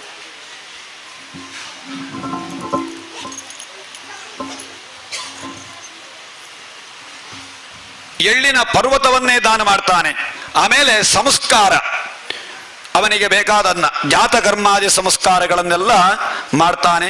ಅಷ್ಟು ಮಾತ್ರ ಅಲ್ಲ, ನಂದಗೋಕುಲದಲ್ಲಿ ಎಲ್ಲರೂ ಕೂಡ ತಮ್ಮ ತಮ್ಮ ಮನೆಗೆ ತೋರಣ ಕಟ್ತಾರೆ. ತಮ್ಮ ತಮ್ಮ ಮನೆಯ ಎದುರು ರಂಗವಲ್ಲಿ ಹಾಕ್ತಾರೆ. ಯಾಕೆ ಅಂತ ಹೇಳಿದ್ರೆ ಪ್ರತಿಯೊಬ್ಬನ ಮನೆಯೂ ಬೆಳಗಬೇಕು. ಯಾಕೆ? ನಂದಗೋಪನಿಗೆ, ನಮ್ಮ ಒಡೆಯನಾದ ನಂದಗೋಪನಿಗೆ ಗಂಡು ಮಗುವಾಗಿದೆ ಅಂತ ಹೇಳುವ ಸಂತೋಷದಿಂದ ತಮ್ಮ ಮನೆಯನ್ನೂ ಶೃಂಗಾರ ಮಾಡಿದರಂತೆ. ಊರಿಗೆ ಊರೇ ಶೃಂಗಾರ, ಊರಿಗೆ ಊರೇ ತೋರಣಗಳು, ಊರಿಗೆ ಊರೇ ಓಕುಳಿಗಳು. ಇಡೀ ನಂದಗೋಕುಲವೇ, ಇಡೀ ಆ ಪ್ರದೇಶವೇ ಬಹಳ ಸಂಭ್ರಮಿಸಿತಂತೆ. ಮಾಡಿ ಹೊಸ ಹೊಸ ಸೀರೆಯನ್ನೆಲ್ಲ ಉಟ್ಟು ತಮ್ಮ ತಮ್ಮ ಮನೆಗಳಲ್ಲಿ ಸಿಹಿ ಊಟವನ್ನ ತಯಾರು ಮಾಡಿ ತಾವು ಸಿಹಿ ಊಟವನ್ನ ಉಂಡ್ರಂತೆ. ಆ ಕೃಷ್ಣ ಜನ್ಮವಾದ ಕ್ಷಣದಿಂದ ದಿನದಿಂದ ದಿನಕ್ಕೆ ನಂದಗೋಪನ ಆ ಅರಮನೆ ಮಾತ್ರ ಅಲ್ಲ, ಅವನ ಇಡೀ ಆ ಪರಿವಾರಗಳು ಎಲ್ಲರೂ ಕೂಡ ಸಂಪತ್ತಿನಿಂದ ಮೆರೆದರಂತೆ. ಸಂಪದ್ಭರಿತವಾಯಿತು. ಇಡೀ ಆ ವ್ರಜಭೂಮಿ ಎನ್ನುವಂತಹದ್ದೇ ಸಂಪದ್ಭರಿತವಾಯಿತು ಅಂತ ಹೇಳ್ತಾರೆ. ಆಮೇಲೆ ಒಂದು ದಿವಸ ಈ ನಂದಗೋಪ ಕಂಸನಿಗೆ ವಾರ್ಷಿಕ ಕಂದಾಯ ಕೊಡಬೇಕು. ಯಾಕೆಂತ ಹೇಳಿದ್ರೆ ಉಗ್ರಸೇನ ಮಹಾರಾಜ, ಅವನ ಊರಿನ ರಾಜ, ಆ ರಾಜನಿಗೆ ಕಂದಾಯ ಕೊಡ್ಲಿಕ್ಕೆ ಅಂತ ಹೋಗ್ತಾನೆ. ಉಗ್ರಸೇನನನ್ನ ಕಾರಾಗೃಹದಲ್ಲಿರ್ತಾನೆ ಕಂಸ, ತಾನೇ ರಾಜ ಅಂತ ಹೇಳ್ತಾನೆ. ಹಾಗೆ ಆ ಕಂದಾಯವನ್ನ ಕಂಸನಿಗೆ ವಾರ್ಷಿಕ ಕಂದಾಯ ಒಪ್ಪಿಸಲಿಕ್ಕೆ ಮಥುರೆಗೆ ಹೊರಡುವಾಗ ಮೆಲ್ಲ ವಸುದೇವನ ದರ್ಶನವನ್ನು ಮಾಡಿ ಹೇಳ್ತಾನೆ, ನನಗೆ ಎಷ್ಟೋ ವರ್ಷ ಆಯಿತು ಮದುವೆ ಆಗಿ, ಇವಾಗ ಗಂಡು ಮಗು ಹುಟ್ಟಿದೆ ಅಂತ. ವಸುದೇವನಿಗೆ ನಗು ಬರ್ತದೆ, ಇದು ತನ್ನದೇ ಮಗ ಅಂತ ಗೊತ್ತುಂಟವನಿಗೆ, ಹೇಳ್ತಾನೆ. ಹಾಗೆ ವಸುದೇವ, ಗೋಕುಲದಲ್ಲಿ ದೊಡ್ಡ ದೊಡ್ಡ ಉತ್ಪಾತಗಳು ಕಾಣಿಸ್ತಾ ಇರಬಹುದು, ನೀನು ಬೇಗ ಗೋಕುಲಕ್ಕೆ ಹೋಗು ಅಂತ ವಸುದೇವ ಹೇಳ್ತಾನೆ. ಹಾಗೆ ವಸುದೇವನಿಗೆ ಗೊತ್ತುಂಟು ಈ ಕಂಸ ಏನಾದರೂ ಮಾಡಿಯಾನು ಅಂತ ಹೇಳಿ. ಹಾಗೆ ಈ ನಂದಗೋಪ ಪುನಃ ನಂದಗೋಕುಲಕ್ಕೆ ಬರ್ತಾನೆ. ಕಂಸ ಈ ಎಲ್ಲ ತನ್ನ ಪರಿವಾರದವರಿಂದ ಪ್ರೇರಿತನಾಗಿ ವ್ರಜಭೂಮಿಯಲ್ಲಿರುವಂತಹ ಎಲ್ಲ ಜನರನ್ನ ಕೊಲ್ಲಬೇಕು ಅಂತ ಹೊರಡ್ತಾನೆ. ಈಗ ತಾನೇ ಹುಟ್ಟಿದ, ಯಾರು ಕೃಷ್ಣ ಅಂತ ಗೊತ್ತಿಲ್ಲ ಅವನಿಗೆ, ಈಗ ತಾನೇ ಹುಟ್ಟಿದ ಎಲ್ಲ ಶಿಶುಗಳನ್ನು ಕೊಲ್ಲಬೇಕು. ಅದಕ್ಕೇನು ದಾರಿ ಅಂತ ಹೇಳಿದ್ರೆ ಪೂತನ ಎನ್ನುವ ರಾಕ್ಷಸಿಯನ್ನ ಕಳಿಸ್ತಾನೆ. ಕಳುಹಿಸಿ ಆ ಪೂತನೆ ತಾನು ಹೀಗೆ ಹೋದರೆ ಯಾರು ತನ್ನನ್ನು ನೋಡ್ಲಿಕ್ಕಿಲ್ಲ, ಹೆದರಿ ಓಡಿಯಾರು ಅಂತ ಹೇಳಿ ಅತ್ಯಂತ ಸುಂದರ ರೂಪವನ್ನು ಧರಿಸಿಕೊಂಡು ಪೂತನೆ ಈ ವ್ರಜಭೂಮಿಗೆ ಬರ್ತಾಳೆ. ಕಂಸೇನ ಪ್ರಹಿತ ಘೋರ ಪೂತನ ಬಾಲಘಾತಿನಿ. ಅವಳ ಅವ್ರ ಸಣ್ಣ ಮಕ್ಕಳನ್ನು ಕೊಲ್ಲುವವಳಂತೆ. ಅವಳ ಸ್ತನದಲ್ಲಿರುವಂತಹ ಹಾಲೇ ವಿಷ. ಹಾಗೆ ತನ್ನ ಹಾವಭಾವದಿಂದ ನೋಟದಿಂದ ಎಲ್ಲರನ್ನ ಮರುಳು ಮಾಡಿಕೊಂಡು ಆ ವ್ರಜಭೂಮಿಯಲ್ಲಿರುವಂತಹ ಎಲ್ಲ ಮಕ್ಕಳನ್ನ ತಾನು ಎತ್ತಿಕೊಂಡು ತನ್ನ ವಿಷಪೂರಿತವಾದ ಹಾಲನ್ನು ಉಣಿಸಿ ಕೊಲ್ಲುತ್ತಾ ಬಂದಳಂತೆ. ಬಂದು ಈ ನಂದಗೋಕುಲಕ್ಕೆ ಬಂದು ಕೃಷ್ಣನ ಈ ಅರಮನೆಗೆ ಬಂದು ಒಂದು ನಂದಗೋಪನ ಅರಮನೆಗೆ ಬಂದು ಅಲ್ಲಿ ಬಂದು ಈ ಕೃಷ್ಣನನ್ನ ಕೈಗೆ ಎತ್ತಿಕೊಳ್ತಾಳೆ. ಹಾವಭಾವದಿಂದ ಯಶೋದೆಯನ್ನೆಲ್ಲ ಮನವೊಲಿಸಿ ಹೇಗೆ ಎತ್ತಿಕೊಂಡ್ಲು? ಅನಂತ ಮಾರೋಪಯದಂಗಮಂತಕಂ ಯಥೋರಗಂ ಸುಪ್ತಂ ಅಬುದ್ಧಿ ರಜ್ಜುಧೀಹಿ. ಮಲಗಿದ ಸರ್ಪವನ್ನ ಎತ್ತಿಕೊಂಡ ಹಾಗೆ. ಸರ್ಪ ಒಂದು ಬದಿಯಲ್ಲಿ ಮಲಗಿಕೊಂಡಿದ್ರೆ ಅದನ್ನ ಎಚ್ಚರಿಸಿ ತಾನು ತನ್ನ ಮಡಿಲಲ್ಲಿ ಹಾಕಿಕೊಂಡ್ರೆ ಹೇಗಾದೀತು? ಹಾಗಾಯಿತು ಅವಳಿಗೆ. ಆ ಮಗುವನ್ನ ತನ್ನ ತೊಡೆಯಲ್ಲಿ ಇರಿಸಿ ಅವನಿಗೆ ಹಾಲನ್ನುಳಿಸ್ತಾನೆ. ಉಣಿಸುವಂತಹ ಸಂದರ್ಭದಲ್ಲಿ ಆ ಪೂತನಿಯ ಸಮಸ್ತ ಜೀವ ಮರ್ಮವನ್ನೇ ತಾನು ಹೀರಿ ಹಾಲನ್ನೊಂದಿಗೆ ಅವಳ ರಕ್ತವನ್ನು ಕೂಡ ತಾನು ಕುಡಿದು ತನ್ನ ಕಡೆ ಬಾಯಿಯಿಂದ ಕೆಳಗೆ ಬಿಡ್ತಾನೆ. ಬಿಡ್ತಾ ಪೂತನೆಯ ಸಮಸ್ತ ಶಕ್ತಿಯನ್ನು ತಾನು ಹೀರುತ್ತಾನೆ. ಸಾ ಮುಂಚಾಲಮಿತಿ ಪ್ರಭಾಷಿಣಿ. ಹೇ ಮಗು, ಬಿಡು, ನನ್ನನ್ನು ಬಿಡು, ನನಗೆ ನೋವಾಗ್ತಾರೆ ಅಂತ ಹೇಳಿದ್ರೆ ಬಿಡುವುದಿಲ್ಲ, ನೀನು ಸಾಯ್ಬೇಕು, ನೀನು ಅಲ್ಲಿವರೆಗೆ ನೀನನ್ನು ಬಿಡುವುದಿಲ್ಲ ಅಂತ ಹೇಳಿ ನಿಷ್ಪೀಡ್ಯಮಾನಾಖಿಲ ಜೀವ ಮರ್ಮಣಿ, ನನ್ನ ಪ್ರಾಣವನ್ನೇ ನೀನು ಹೆಣ್ತಾ ಇದ್ದೀಯಲ್ವಾ ಅಂತ ಹೇಳಿ ಎಲ್ಲ ಈ ಪೂತನೆಯ ಸಮಸ್ತ ಮರ್ಮ ಸ್ಥಾನಗಳೆಲ್ಲ ಶಿಥಿಲವಾಗಿ ತಾನು ಬಿದ್ದು ಬಿಡ್ತಾಳೆ. ಬೀಳುವಾಗ ನಿಜ ಸ್ವರೂಪ ಆಗ್ತಾರೆ. ಆ ಗೋಕುಲದಲ್ಲಿ ಹೊರಗೆ ಬಂದು ಎಷ್ಟೋ ಗಾವುದ ದೂರದಷ್ಟು ಅವಳ ಶವ ಬೀಳ್ತಾರೆ ಕೆಳಗೆ. ಪತಮಾನೋಪಿ ತದ್ದೇಹ ಸ್ತ್ರೀಗವ್ಯೂತ್ಯಂತರ ದ್ರುಮಾನು. 6 ಗಾವುದ ದೂರ ಅವಳು ಬೀಳುವಾಗ ಅಲ್ಲಿರುವ ಮರ ಗಿಡ ಬಳ್ಳಿ ಎಲ್ಲ ನುಚ್ಚು ನೂರಾಗ್ತಾರೆ ಅಂತೆ. ಸಣ್ಣಗಿನ ಸ್ತ್ರೀಯ ರೂಪ ಇದ್ದಂತಹ ಆ ಪೂತನಿ 6 ಗಾವುದ ದೂರದಷ್ಟು ಬೀಳ್ತಾಳೆ. ಬಿದ್ದು ಅವಳ ಮೂಗಿನ ಹೊಳ್ಳೆಗಳೇ ಅದು ಒಂದು ಗುಹೆಯಾಗಿತ್ತಂತೆ. ನೀವು ನೋಡಿ ಹೇಗಿರ್ಬೋದು ಅಂತ ಹೇಳಿ. ಪೂತನಿಯ ಮೂಗಿನ ಹೊಳ್ಳೆ ರಂಧ್ರ ದೊಡ್ಡ ದೊಡ್ಡ ಗುಹೆ ಆಗಿತ್ತಂತೆ. ಪರ್ವತದ ಒಳಗೆ ಅಷ್ಟು ದೊಡ್ಡದಾಗಿದ್ದಳು ಅಂತ ಅರ್ಥ. ಆ ರೀತಿ ಕಣ್ಣು ಪಾಳು ಬಾವಿಯಂತೆ ಕಂಡು ಬರ್ತಾ ಇತ್ತು ಅವರಿಗೆಲ್ಲ. ಗೋಪಾಲಕರು ಇವರೆಲ್ಲ ಆ ಪೂತನಿಯ ಮೇಲೆಲ್ಲ ಹೀಗೆ ನೋಡ್ತಾರೆ. ನೋಡುವಾಗ ಹತ್ತಿ ಹೋಗುವಾಗ ದೊಡ್ಡ ಪರ್ವತದಾಗಿತ್ತದು. ಅದರಲ್ಲಿ ಅವರ ಕಣ್ಣು ದೊಡ್ಡ ಬಾವಿಯಾಗಿತ್ತಂತೆ. ಅವಳ ಮೂಗಿನ ರಂಧ್ರ ಒಂದು ಎಷ್ಟೋ ಜನರಿಗೆ ಪ್ರವೇಶ ಮಾಡಬಹುದು ಹಾಗಿರುವ ಗುಹೆಯಾಗಿತ್ತಂತೆ. ಹಾಗೆ ಆ ಪೂತನಿಯ ಶರೀರವನ್ನ ಸುಡಬೇಕಲ್ಲ, ಸುಡ್ಲಿಕ್ಕೆ ಎಲ್ಲ ಕೆಲಸದವರು ಗೋಪಾಲಕರೆಲ್ಲ ಬಂದು ಆ ಅಂಗವನ್ನು ಒಂದೊಂದೇ ಕಡಿದು ಯಾವುದು ಗಾಡಿಯಲ್ಲಿ ತುಂಬಿಸಿಕೊಂಡು ಎಷ್ಟೋ ದೊಡ್ಡ ಪ್ರದೇಶದಲ್ಲಿ ಸೌದೆಗಳ ರಾಶಿಯನ್ನೇ ಹಾಕಿ ಒಂದೊಂದೇ ತುಂಡುಗಳನ್ನು ಅದಕ್ಕೆ ಎಸೆದರಂತೆ. ಯಾಕೆ? ಆ ಶವವನ್ನು ಹೊರುವವರು ಯಾರೂ ಇಲ್ಲ. 1000 ಜನ ಬಂದರೂ ಅದನ್ನು ಹೊರಲಿಕ್ಕೆ ಸಾಧ್ಯ ಇಲ್ಲ, ಅಷ್ಟು ದೊಡ್ಡದಾದ ಶರೀರ ಪೂತನಿಯದ್ದು. ಕಲೇವರಂ ಪರಶುಭಿ ಚಿತ್ವಾ ತತ್ತೇ ವ್ರಜೌಕಸಃ ದೂರೇ ಕ್ಷಿಪ್ತ್ವಾ ವಜವಶೋ ನ್ಯದಗತ್ ಕಾಷ್ಟಧಿಷ್ಠಿತಂ. ಹಾಗೆ ಬಹಳಷ್ಟು ವಿಸ್ತಾರವಾದ ಒಂದು ಕಾಷ್ಟವನ್ನು ಮಾಡಿ ಅದರಲ್ಲಿ ಈ ಪೂತನಿಯನ್ನು ಸುಡುವಾಗ ದಹ್ಯಮಾನಸ್ಯ ದೇಹಸ್ಯ ಧೂಮಶ್ಚಾಗುರು ಸೌರಭ. ಆ ಶರೀರದಿಂದ ಮೇಲೆ ಬರುವ ಹೊಗೆ ಧೂಮ ಉಂಟಲ್ಲ, ಅದು ಪರಿಮಳಯುಕ್ತವಾಗಿತ್ತಂತೆ. ಎಷ್ಟೋ ದೂರದ ತನಕ ಧೂಪದ ಪರಿಮಳ, ಅತ್ಯಂತ ರಮಣೀಯವಾದ ಅತ್ಯಂತ ಆಕರ್ಷಣೀಯವಾದ ಪರಿಮಳ ಇತ್ತು. ಆಲೋಚನೆ ಮಾಡಿ, ಯಾಕೆ ನಿಜವಾಗಿ ಹೆಣ ಸುಡುವಾಗ ವಾಸನೆ ಬರಬೇಕಲ್ಲ, ವಾಸನೆ ಬರಲಿಲ್ಲ, ಪರಿಮಳ.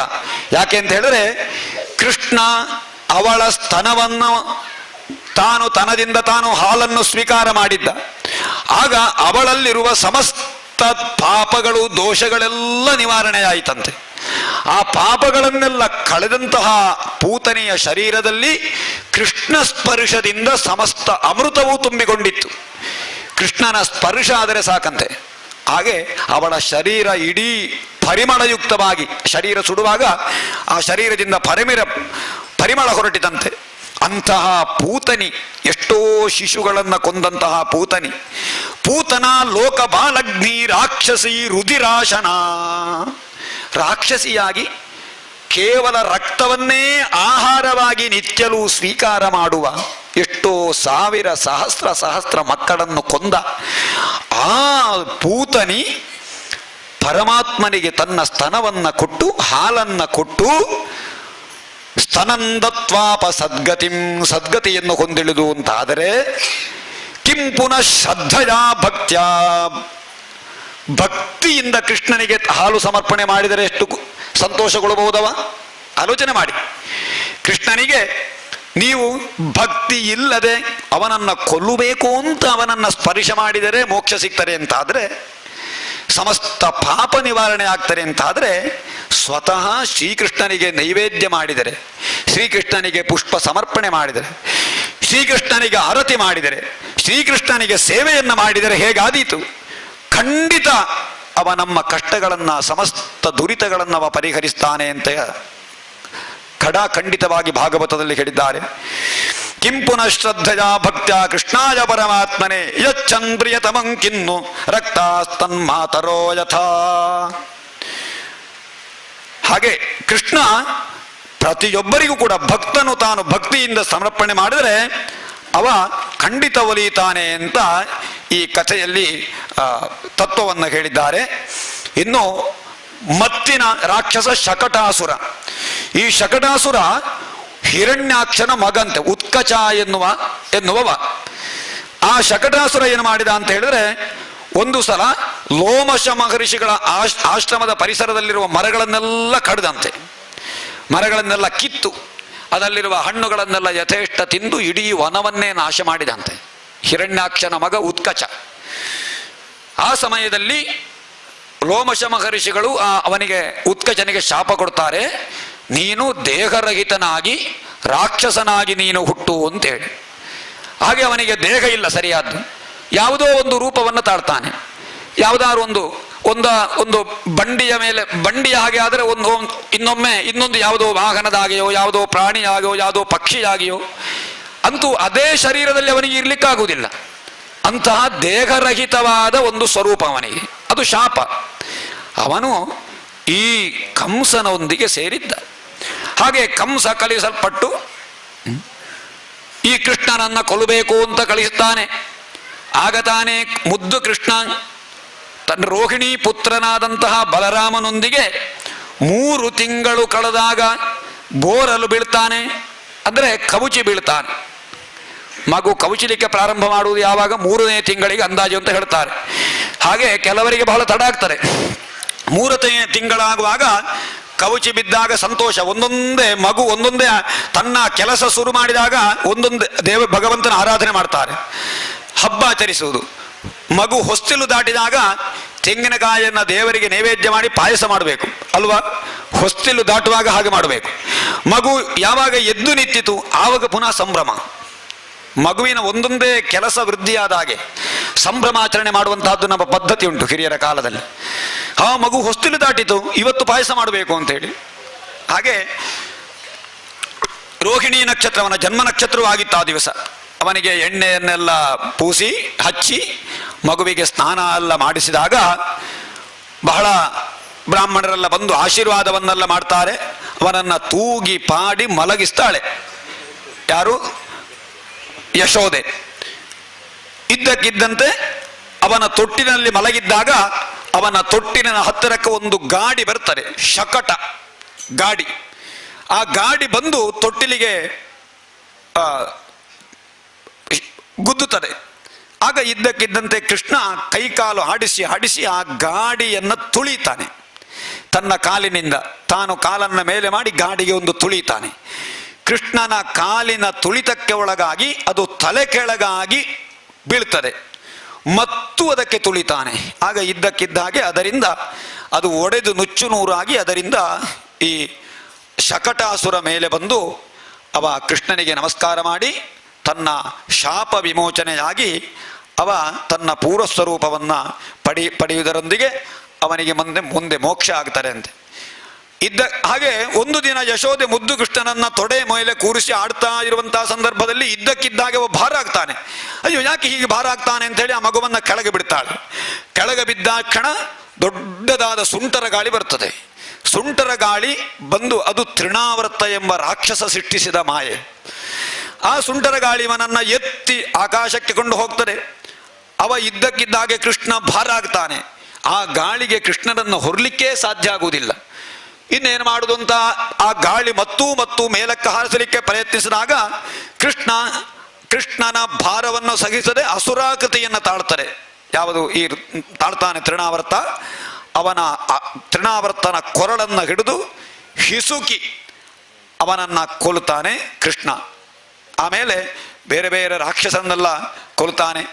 ಆಮೇಲೆ ಒಂದು ದಿವಸ ಕೃಷ್ಣನನ್ನ ಮಡಿಲಲ್ಲಿ ಕೂತುಗೊಳಿಸುವಾಗ ಅವನಿಗೆ ಆಕಳಿಕೆ ಬರುವಾಗ ಅವನ ಬಾಯಿಯೊಳಗೆ ನೋಡ್ತಾಳೆ ಯಶೋದೆ, ಇಡೀ ಪ್ರಪಂಚದಲ್ಲಿರುವಂತಹ ನಕ್ಷತ್ರಗಳು, ಜ್ಯೋತಿಗಳು ಎಲ್ಲವನ ಗ್ರಹಗಳೆಲ್ಲವನ ಬಾಯಿಯಲ್ಲಿ ಕಾಣುತ್ತದೆ. ಮುಂದೊಮ್ಮೆ ಮಣ್ಣು ತಿನ್ನುವಾಗಲೂ ಅದೇ ಪ್ರಸಂಗ ಬರುತ್ತದೆ. ಇರಲಿ. ಇನ್ನು ಗರ್ಗಾಚಾರ್ಯರು ವಸುದೇವನ ಪುರೋಹಿತರೇ ಕೃಷ್ಣನಿಗೆ ನಾಮಕರಣ ಮಾಡಬೇಕು ಅಂತ ಹೇಳಿ ನಂದಗೋಕುಲಕ್ಕೆ ಬರ್ತಾರೆ.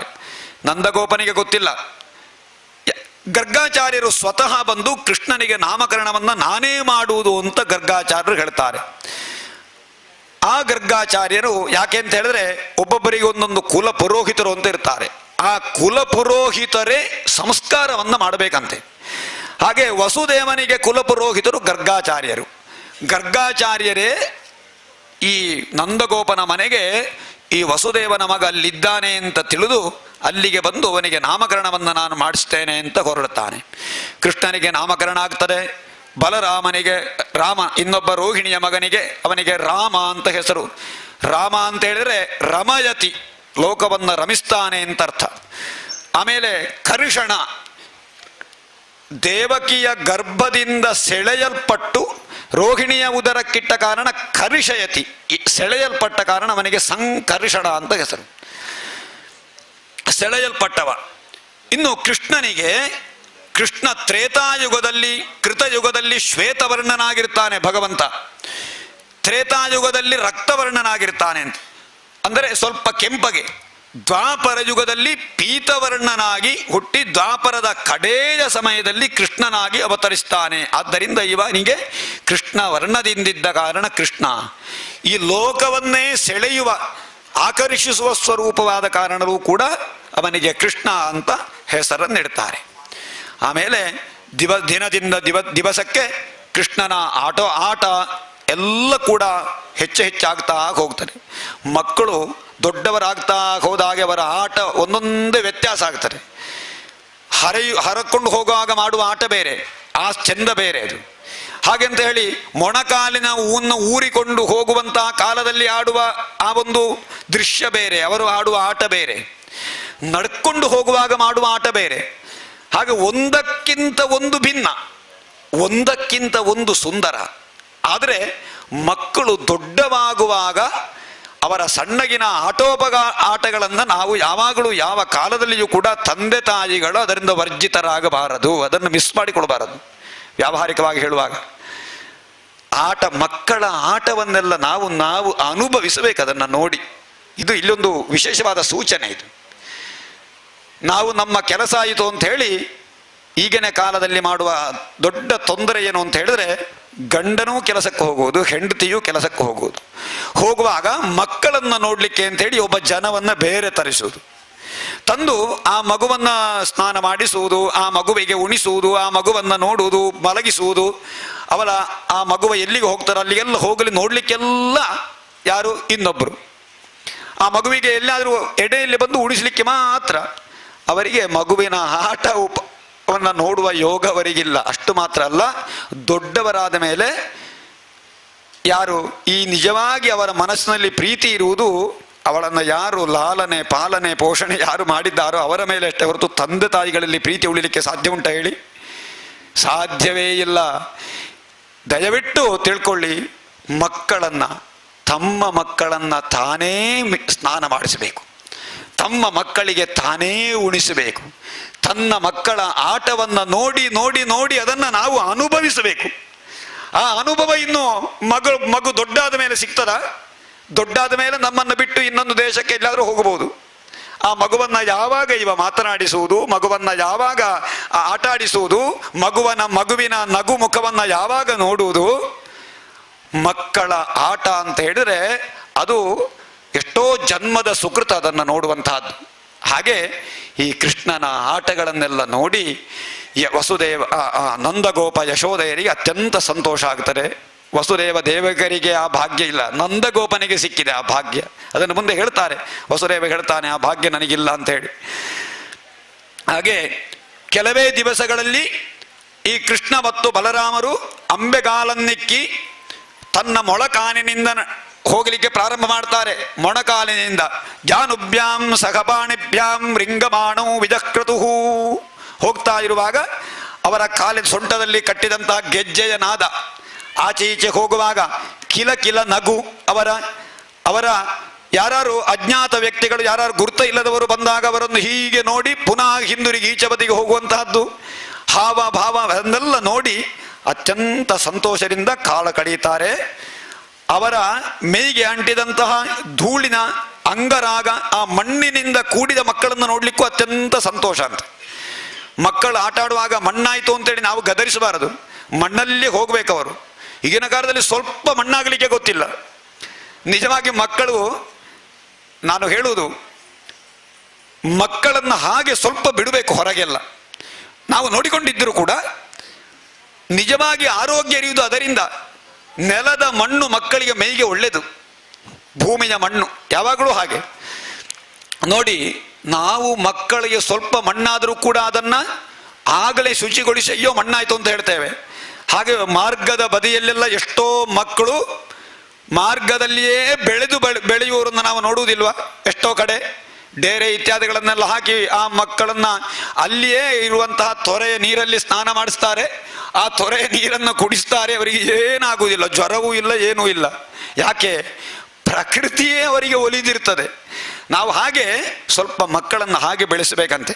ಹಾಗೆ ಧೂಳು, ಈ ಕೃಷ್ಣನ ಮತ್ತು ಬಲರಾಮನ ಮೈಗೆ ಅಂಟಿದಂತಹ ಧೂಳೆ ಅತ್ಯಂತ ಸೌಂದರ್ಯಮಯವಾಗಿ ಕಾಣ್ತಾ ಇತ್ತಂತೆ ತಾಯಿ ತಂದೆಯರಿಗೆ. ಹಾಗೆ ತನ್ನ ಮಡಿಲಲ್ಲಿ ಕುಳ್ಳಿರಿಸಿ ಹಾಲನ್ನು ಕೊಡುವಾಗ ಒಂದೊಮ್ಮೆ ಹಾಲು ಕುಡಿಯುವುದನ್ನು ಮಗು ನಿಲ್ಲಿಸಿ ತಾಯಿಯ ಮುಖವನ್ನು ನೋಡಿ ನಗುವುದಂತೆ. ಏನು ನಿನಗೆ ಹಾಲು ಬೇಡವಾ ಅಂತ ಕೇಳಿದ್ರೆ ಆ ತಾಯಿಯ ಮುಖವನ್ನು ನೋಡಿ ನಗುತ್ತಾ ಇರುತ್ತದೆ. ಈ ತಾಯಿ ಹಾಲು ಕುಡಿ ಅಂತ ಹೇಳಿದ್ರೆ ಮತ್ತೂ ನಗುತ್ತದೆ. ಅದನ್ನು ನೋಡುವಾಗ ಹಾಲು ಕುಳಿಸುವುದಕ್ಕೆ ಮರೆಯುತ್ತದೆ ಯಶೋದೆಗೆ. ಮಗುವಿನ ಮುಖವನ್ನೇ ನೋಡಿ ಸಂತೋಷದಿಂದ ಇದ್ದಳಂತೆ. ಆ ಒಂದು ಸಂತೋಷದ ಕಾಲವನ್ನು ನೋಡಿದರೆ ಆ ಭಾಗ್ಯ, ಎಂಥ ಭಾಗ್ಯ ಹೇಳಿ. ಭಗವಂತನನ್ನೇ ತನ್ನ ಮಗುವಾಗಿಸಿ ತನ್ನ ಮಡಿಲಲ್ಲಿ ಕುಳ್ಳಿರಿಸಿ ಹಾಲುಣಿಸಿ ಆ ಮುಖದ ಸೌಂದರ್ಯವನ್ನ, ಮುಖದ ಆ ಒಂದು ನಗು, ಆ ಹಾಸ, ಅದನ್ನು ನೋಡಿ ಆ ಯಶೋದೆ ಸಂತೋಷ ಪಡ್ತಾಳೆ. ಅಷ್ಟು ಮಾತ್ರ ಅಲ್ಲ, ನಂದಗೋಪನೂ ಆಗಾಗ ಬಂದು ಸಂತೋಷ ಪಡ್ತಾನೆ. ಕೆಲವೇ ದಿನಗಳಲ್ಲಿ ಈ ಕೃಷ್ಣ ಬಲರಾಮರು ನಡಿಲಿಕ್ಕೆ ಪ್ರಾರಂಭ ಮಾಡ್ತಾರೆ. ನಡೆಯುವಾಗ ಇದನ್ನೆಲ್ಲ ಹೇಳಿ ಕಾಲಹರಣ ಮಾಡ್ತೇನೆ ಅಂತ ಗ್ರಹಿಸಬೇಡಿ. ಕೃಷ್ಣನ ಆಟವನ್ನ ಯಾರು ಸ್ಮರಣೆ ಮಾಡ್ತಾರೋ ಅವರಿಗೆ ಯಾವಾಗಲೂ ಮನಸ್ಸಿನ ಕ್ಲೇಶಗಳು ದೂರ ಆಗ್ತಾರೆ ಅಂತೆ. ಅದನ್ನು ಶ್ರವಣ ಮಾಡಬೇಕು. ಕೃಷ್ಣ ಮಾಡಿದ ಆಟಗಳ ಶ್ರವಣ ಅದುವೇ ಮುಖ್ಯ. ಕೃಷ್ಣನ ಕಥೆಯಲ್ಲಿ ಅದೂ ಮುಖ್ಯ. ಆಗ ನಾನು ಹೇಳಿಲ್ವಾ, ಕೃಷ್ಣನ ಆಟಗಳಿಂದ ಕರ್ಷಣ. ನಾನಿಷ್ಟು ವಿವರಣೆ ಮಾಡಿದ್ದರಿಂದ ನಿಮಗೆ ಕೃಷ್ಣನನ್ನು ಮರೀಲಿಕ್ಕೆ ಸಾಧ್ಯ ಇಲ್ಲ. ಆ ಕೃಷ್ಣ ಬಲರಾಮರು ಏನು ಮಾಡಿದರು? ಕಾಲೇ ನಾಲ್ಪೇನ ಅಲ್ಪೇನ ರಾಜರ್ಷೆ ರಾಮ ಕೃಷ್ಣಶ್ಚ ಗೋಕುಲೆ ಅಘೃಷ್ಟ ಜಾನುಭಿ ಪದ್ಭಿ ವಿಚಕ್ರಮತು ರಂಜಸ. ಗೋಕುಲದಲ್ಲೆಲ್ಲ ಅಂಬೆಗಾಲಿಕ್ಕುವುದನ್ನು ಬಿಟ್ಟು ಗೋಕುಲದಲ್ಲೆಲ್ಲ ನಡೆದಾಡಲಿಕ್ಕೆ ಪ್ರಾರಂಭ ಮಾಡ್ತಾರೆ. ನಡ್ಕೊಂಡು ಹೋಗ್ತಾರೆ. ಓಡಲಿಕ್ಕೆ ಶಕ್ತಿ ಬರ್ತದೆ ಅವರಿಗೆ. ಓಡುವಂತಹ ಸಮಯದಲ್ಲಿ ಅವರ ಆಟ ಬೇರೆ. ಏನು ಮಾಡ್ತಾರೆ ಗೊತ್ತಾ? ಕೀಟಲೆ ಶುರುವಾಗ್ತಾರೆ. ವತ್ಸಾನ್ ಮುಂಚನ್ ಸಕೃದಸಮಯೇ, ಹಟ್ಟಿಗೆ ಹೋಗಿ ಅಲ್ಲದ ಕಾಲದಲ್ಲಿ ಕರುವನ್ನು ಬಿಡುವುದು. ಹೇಗಾದೀತು? ಹಾಲು ಕರೆಯುವಾಗ ಕರುವನ್ನು ಬಿಡಬೇಕಾದ್ದು. ಹಾಲು ಕರೆಯುವುದರಿಂದ ಮೊದಲು, ಆ ಸಮಯದಿಂದ ಮೊದಲು ಒಂದು ಕೆಲವು ಹೊತ್ತಿನ ಮೊದಲು ಹೋಗಿ ಕರುವನ್ನು ಬಿಡುವುದು. ಕರು ಹೋಗಿ ಎಲ್ಲ ಹಾಲು ಕುಡಿತಾರೆ, ಹಾಲು ಸಿಗುವುದಿಲ್ಲ. ಅಂಥ ಕೆಲಸ ಮಾಡ್ತಾ ಇದ್ರಂತೆ ಕೃಷ್ಣ ಬಲರಾಮರು. ಕರುವಿನ ಮೇಲೆ ಪ್ರೇಮ ಅವರಿಗೆ. ಆ ಕರುವಿಗೆ ಹಾಲು ಸರಿ ಇವರು ಕೊಡುವುದಿಲ್ಲ, ಬೇಕಾದನ್ನೆಲ್ಲ ಹಾಲನ್ನು ತಕೊಂಡು ಮಾರ್ತಾರೆ. ಕರುವಿಗೆ ಮತ್ತೆ ಯಾವಾಗ ಹಾಲು ಕೊಡುವುದು ಅಂತ ಹೇಳಿ ಈ ಕರೆಯುವವರು ಬರುವುದನ್ನು ಮೊದಲು ಕರುವನ್ನು ಬಿಟ್ಟು ಬಿಡುವುದು. ಕ್ವತ್ಸಾನ್ ಮುಂಚನ್ ಕ್ವಚಿ ದಸಮಯೇ ಕ್ರೋಶ ಸಂಜಾತ ಹಾಸಹ. ಆ ಸಮಯದಲ್ಲಿ ಯಾರಾದರೂ ಜೋರು ಮಾಡಿದರೆ ಅವರ ಮುಖವನ್ನು ನೋಡಿ ಹಾಗೆ ನಗುತ್ತಾನಂತೆ. ಆಮೇಲೆ ಗದರಿಸಿದರೆ ಅವರ ಮುಖವನ್ನು ನೋಡಿ ಅಣಗಿಸುವಂತಹದ್ದು. ಸ್ಥೇಜಂ ಸ್ವಾದ್ವತ್ಯಥ ದಧಿಪಯ ಕಲ್ಪಿತೈ ಸ್ಥೇಜ ಯೋಗೈ. ಅತ್ಯಂತ ಸ್ವಾದು ಮಧುರವಾದ ಹಾಲು ಬೆಣ್ಣೆ ಇತ್ಯಾದಿಗಳನ್ನೆಲ್ಲ ಕದ್ದು ತಿನ್ನುವುದು. ತಾನು ತಿಂದರೆ ಅದೀತೆ ಸಂತೋಷ, ಮಕ್ಕಳು ತಿಂದರೆ ಯಾರಾದ್ರೂ ಏನು ಹೇಳಲಿಕ್ಕಿಲ್ಲ. ಹೊರಗೆ ಬಂದು ಏನು ಮಾಡ್ತಾನೆ ಗೊತ್ತುಂಟ? ಮರ್ಕಾನ್ ಭೋಕ್ಷನ್ ವಿಭಜತಿ. ಹೊರಗೆ ಮಂಗಗಳಿಗೆ ಕೊಡುವುದಂತೆ. ಹಾಲು ಮೊಸರೆಲ್ಲ ತಾನು ತಿನ್ನುವುದು, ಅದನ್ನೆಲ್ಲ ಚೆಲ್ಲಾಪಿಲ್ಲಿ ಮಾಡಿ ಅಲ್ಲಿರುವ ಬೆಣ್ಣೆಯನ್ನೆಲ್ಲ ತೆಕ್ಕೊಂಡು ಹೋಗಿ ಮಂಗಗಳಿಗೆ ತಿನ್ನಿಸ್ತಾ ಇದ್ದ. ದ್ರವ್ಯಾಲಾಭೇ ಸ ಗೃಹ ಕುಪಿತೋ ಆ ಮರ್ಕಾನ್ ಭೋಕ್ಷನ್ ವಿಭದಿ ಸಚೇನ್ ನಾತ್ತಿ ಭಾಂಡಂ ಭಿನತ್ತಿ. ಯಾರಾದರೂ ಅದನ್ನು ಜೋರು ಮಾಡಿದರೆ ಅಲ್ಲಿರುವಂತಹ ಮೊಸರನ್ನು ಕಡೆಯುವ ಸಾಧನ ಉಂಟಲ್ಲ, ಕುಡುಗೋಲು, ಅದರಿಂದಲೇ ಆ ಮೊಸರಿನ ಪಾತ್ರಕ್ಕೆ ಒಂದು ಬಡಿಯುವುದು. ಮೊದಲೆಲ್ಲ ಮಣ್ಣಿನ ಪಾತ್ರ ಇದ್ದದ್ದು, ಆಯ್ತಾ? ಆ ಮಣ್ಣಿನ ಗಡಿಗೆ ಒಡೆದು ಹೋಗ್ತಾರೆ, ದೊಡ್ಡ ದೊಡ್ಡ ಗಡಿಗೆ ಅದು. ಆ ನಂದಗೋಕುಲದಲ್ಲಿ ಬಹಳಷ್ಟು ಹಸುಗಳಿದ್ದವು, ಹಾಲು ಸಮೃದ್ಧಿಯಿಂದಿತ್ತು. ದೊಡ್ಡ ದೊಡ್ಡ ಗಡಿಗೆಗಳಲ್ಲೆಲ್ಲ ತುಂಬಿಸಿಕೊಂಡಿತ್ತು ಮೊಸರು. ಅದನ್ನು ಇವರು ಕಡುಗೋಲಿನಿಂದ ಬಡಿಯುವಂತಹದ್ದು. ಹಾಗೆಲ್ಲ ಮಾಡ್ತಾ ಇದ್ರು. ಅಷ್ಟು ಮಾತ್ರ ಅಲ್ಲ, ಮತ್ತೆ ಏನು ಮಾಡಿದರು? ಈ ಕೃಷ್ಣ ಬಲರಾಮನಿಗೆ ಹಾಲು ಮೊಸರು ಸಿಗಬಾರದು ಅಂತ ಹೇಳಿ ಅದನ್ನು ಎತ್ತರದಲ್ಲಿ ಬಳ್ಳಿಯನ್ನು ನೇಲಿಸಿ ಅದರ ಮೇಲೆ ಇಡುವಂತಹ ಸಂಪ್ರದಾಯ ಇತ್ತು. ಈಗ ಕೆಲವು ಕಡೆ ಮೊದಲಿತ್ತು, ನಾನು ಸಣ್ಣದಾಗಿರುವಾಗೆಲ್ಲ ಇತ್ತು, ಈಗ ಅದು ಎಲ್ಲಿಯೂ ಇಲ್ಲ. ಅದಕ್ಕೇನು ಹೇಳ್ತಾರೆ? ಆ ಫಲ ನಮ್ಮ ಭಾಷೆಯಲ್ಲಿ ಸಿಕ್ಕ ಅಂತ ಹೇಳ್ತಾರೆ. ಅದಕ್ಕೆ ಸಿಕ್ಕ, ಅದು ಸಿಕ್ಕದು ಅಂತ ಅರ್ಥ ಇನ್ನೊಬ್ಬರಿಗೆ. ಹಾಗೆ ಆ ಬಳ್ಳಿ ಅದನ್ನೆಲ್ಲ ನೇರಿಸ್ತಾ ಇದ್ರು ಎತ್ತರದಲ್ಲಿ ಸಿಗದಾಗೆ. ಏನು ಮಾಡ್ತಾ ಇದ್ರು ಗೊತ್ತುಂಟ? ಕೃಷ್ಣ ಅಷ್ಟಮಿ ದಿವಸ ಮಾಡುವುದಿಲ್ವಾ? ಕೃಷ್ಣ ಅಷ್ಟಮಿ ದಿವಸ ಒಂದು ಬೆಣ್ಣೆಯನ್ನು ತಗೊಳ್ಳುವ ಒಂದು ಆಟ ಉಂಟಲ್ಲ, ಹಾಗೆ ಅದು ಇದನ್ನೇ ನೋಡಿ ಭಾಗವತವನ್ನು ನೋಡಿ ಕಲ್ತದ್ದದು. ಹಸ್ತ ರಚಯತಿ ವಿಧಿಂ ಪೀಠ ಕೋಲೂಕಲಾದ್ಯೈಹಿ. ದೊಡ್ಡ ದೊಡ್ಡ ಪಾತ್ರೆಗಳನ್ನು ಅಥವಾ ಮೊದಲು ಭತ್ತವನ್ನು ಕುಟ್ಲಿಕ್ಕೆ ಒಂದು ಎತ್ತರದ ಗುಂಡಿ ಇರುವಂತಹ ಸಾಧನಗಳೆಲ್ಲ ಇತ್ತು. ಅದನ್ನೆಲ್ಲ ಸೇರಿಸಿ ಎತ್ತರದಲ್ಲಿ ಅದನ್ನು ಇಟ್ಟು ಬೇರೆ ಮಕ್ಕಳನ್ನೆಲ್ಲ ಸೇರಿಸಿ ಹತ್ತಿ ಅದನ್ನು ಎಳೆದಾಗ್ತಾ ಇದ್ರಂತೆ. ಅಲ್ಲಿಂದ ಎಳೆದು ಹಾಕ್ಲಿಕ್ಕೆ ಅವರಿಗೆ ಆಗುವುದಿಲ್ಲ ಅಂತ, ಬಳ್ಳಿಯನ್ನು ತೆಗಿಲಿಕ್ಕೆ ಆಗುವುದಿಲ್ಲ ಅಂತ ಆದರೆ ಮೆಲ್ಲ ಇರುವಂತಹ ಯಾವುದೋ ಕೋಲಿನಿಂದಲೋ ಅದಕ್ಕೆ ತೂತು ಮಾಡೋದು. ಆ ತೂತಿಗೆ ಹೀಗೆ ಬಾಯಿ ಇಡುವಂತಹದ್ದು. ತೂತಿನಿಂದ ಆ ಮೊಸರನ್ನ ಅಥವಾ ಹಾಲನ್ನು ತಾನು ಹೀರುವಂತಹದ್ದು. ಆಮೇಲೆ ಅವರಿಗೆ ಕತ್ತಲಲ್ಲಿಟ್ಟರಂತೆ. ಯಾವುದು ಈ ಹಾಲು ಮೊಸರು ಬೆಣ್ಣೆಯನ್ನೆಲ್ಲ ಈ ಕೃಷ್ಣನಿಗೆ ಕಾಣಬಾರದು ಅಂತ ಹೇಳಿ ಕತ್ತಲೆ ಕೋಣೆಯಲ್ಲಿಟ್ಟರು. ಇವನಿಗೆ ಬೆಳಕಿಲ್ಲಲ್ಲ, ಆದರೆ ಕೃಷ್ಣನ ಮೈಗೆ ತೊಡಿಸಿದ ಆಭರಣ ಹಾಗಿತ್ತಂತೆ, ಅದು ವಜ್ರ ವೈಡೂರ್ಯ ಇತ್ಯಾದಿಗಳಲ್ವ. ಆ ಧ್ವಾಂತಾಗಾರೇ ಘೃತ ಮಣಿಗಣಂ ಸ್ವಾಂಗಮರ್ಥ ಪ್ರದೀಪಂ. ತಾನೇ ಸ್ವತಃ ಪ್ರಕಾಶಮಾನ ಕೃಷ್ಣನಿಗೆ ಕಾಣದೇ ಇರುವ ವಸ್ತು ಇರಬಹುದಾ? ಈ ಪ್ರಪಂಚದಲ್ಲಿ ಕೃಷ್ಣನೇ ಎಲ್ಲದಲ್ಲಿಯೂ ಇರುವಾಗ ಅವನಿಗೆ ಕಾಣದೇ ಇರುವುದು ಯಾವುದು? ಆದರೆ ಅವ ಸಾಮಾನ್ಯ ಬಾಲಕ. ಅವನ ಮೈಗೆ ಹಾಕಿದ ವಜ್ರ ವೈಡೂರ್ಯಾದಿ ಆಭರಣದ ಪ್ರಭೆಯಿಂದ ಎಲ್ಲಿ ಹಾಲುಂಟು ಎಲ್ಲಿ ಮೊಸರುಂಟು ಅಂತ ಹೇಳಿ ಹುಡುಕಿ ಅದನ್ನು ತಾನು ಕದ್ದು ಎಲ್ಲ ಮಂಗಗಳಿಗೋ ತನ್ನ ಮಿತ್ರರಿಗೆಲ್ಲ ಅದನ್ನು ಕೊಡ್ತಾ ಇದ್ದ. ಈ ರೀತಿ ಬೇರೆ ಬೇರೆ ರೀತಿಯ ಅವನ ಆಟ ಉಪಟಳವನ್ನೆಲ್ಲ ವಿವರಿಸ್ತಾರೆ ಭಾಗವತದಲ್ಲಿ. ಒಮ್ಮೆ ಹೇಳಿದರಂತೆ ಗೋಪಾಲಕರೆಲ್ಲ ಸೇರಿ, ಕೃಷ್ಣೋ ಮೃದಂ ಭಕ್ಷಿತವಾನಿತಿ ಮಾತ್ರೇನ್ಯವೇದಜನ್ನು. ಅವ ಮಣ್ಣು ತಿಂದಿದ್ದಾನೆ ಅಂತ ಹೇಳಿ. ಹೌದಾ, ನೀನು ಮಣ್ಣು ತಿಂದಿದ್ಯಾ ಅಂತ ಹೇಳುವಾಗ, ನಾಗಂ ಭಕ್ಷಿತವಾನಂಬ ಸರ್ವೇ ಮೃತ್ಯಾಭಿಶಂಸಿನಃ. ನಾನು ಮಣ್ಣು ತಿನ್ನಿಲ್ಲಪ್ಪ, ಎಲ್ಲ ಸುಳ್ಳು ಹೇಳ್ತಾ ಇದ್ದಾರೆ ಅಂತ ಹೇಳಿ. ಬೇಕಾದ್ರೆ ನನ್ನ ಬಾಯಿ ನೋಡು ಅಂತ ಬಾಯಿಯನ್ನು ಹಾಗೆ ತೆರೆದಂತ. ಬಾಯಿಯೊಳಗೆ ಮಣ್ಣುಂಟಾ ಅಂತ ಈಗ ನೋಡುವಾಗ ಬಾಯಿಯೊಳಗೆ ಮಣ್ಣು ಉಂಟು, ನೀರು ಉಂಟು, ಅಗ್ನಿ ಉಂಟು, ಆಕಾಶ ಉಂಟು, ಎಲ್ಲ ಉಂಟು. ಬರೇ ಮಣ್ಣು ಮಾತ್ರವ?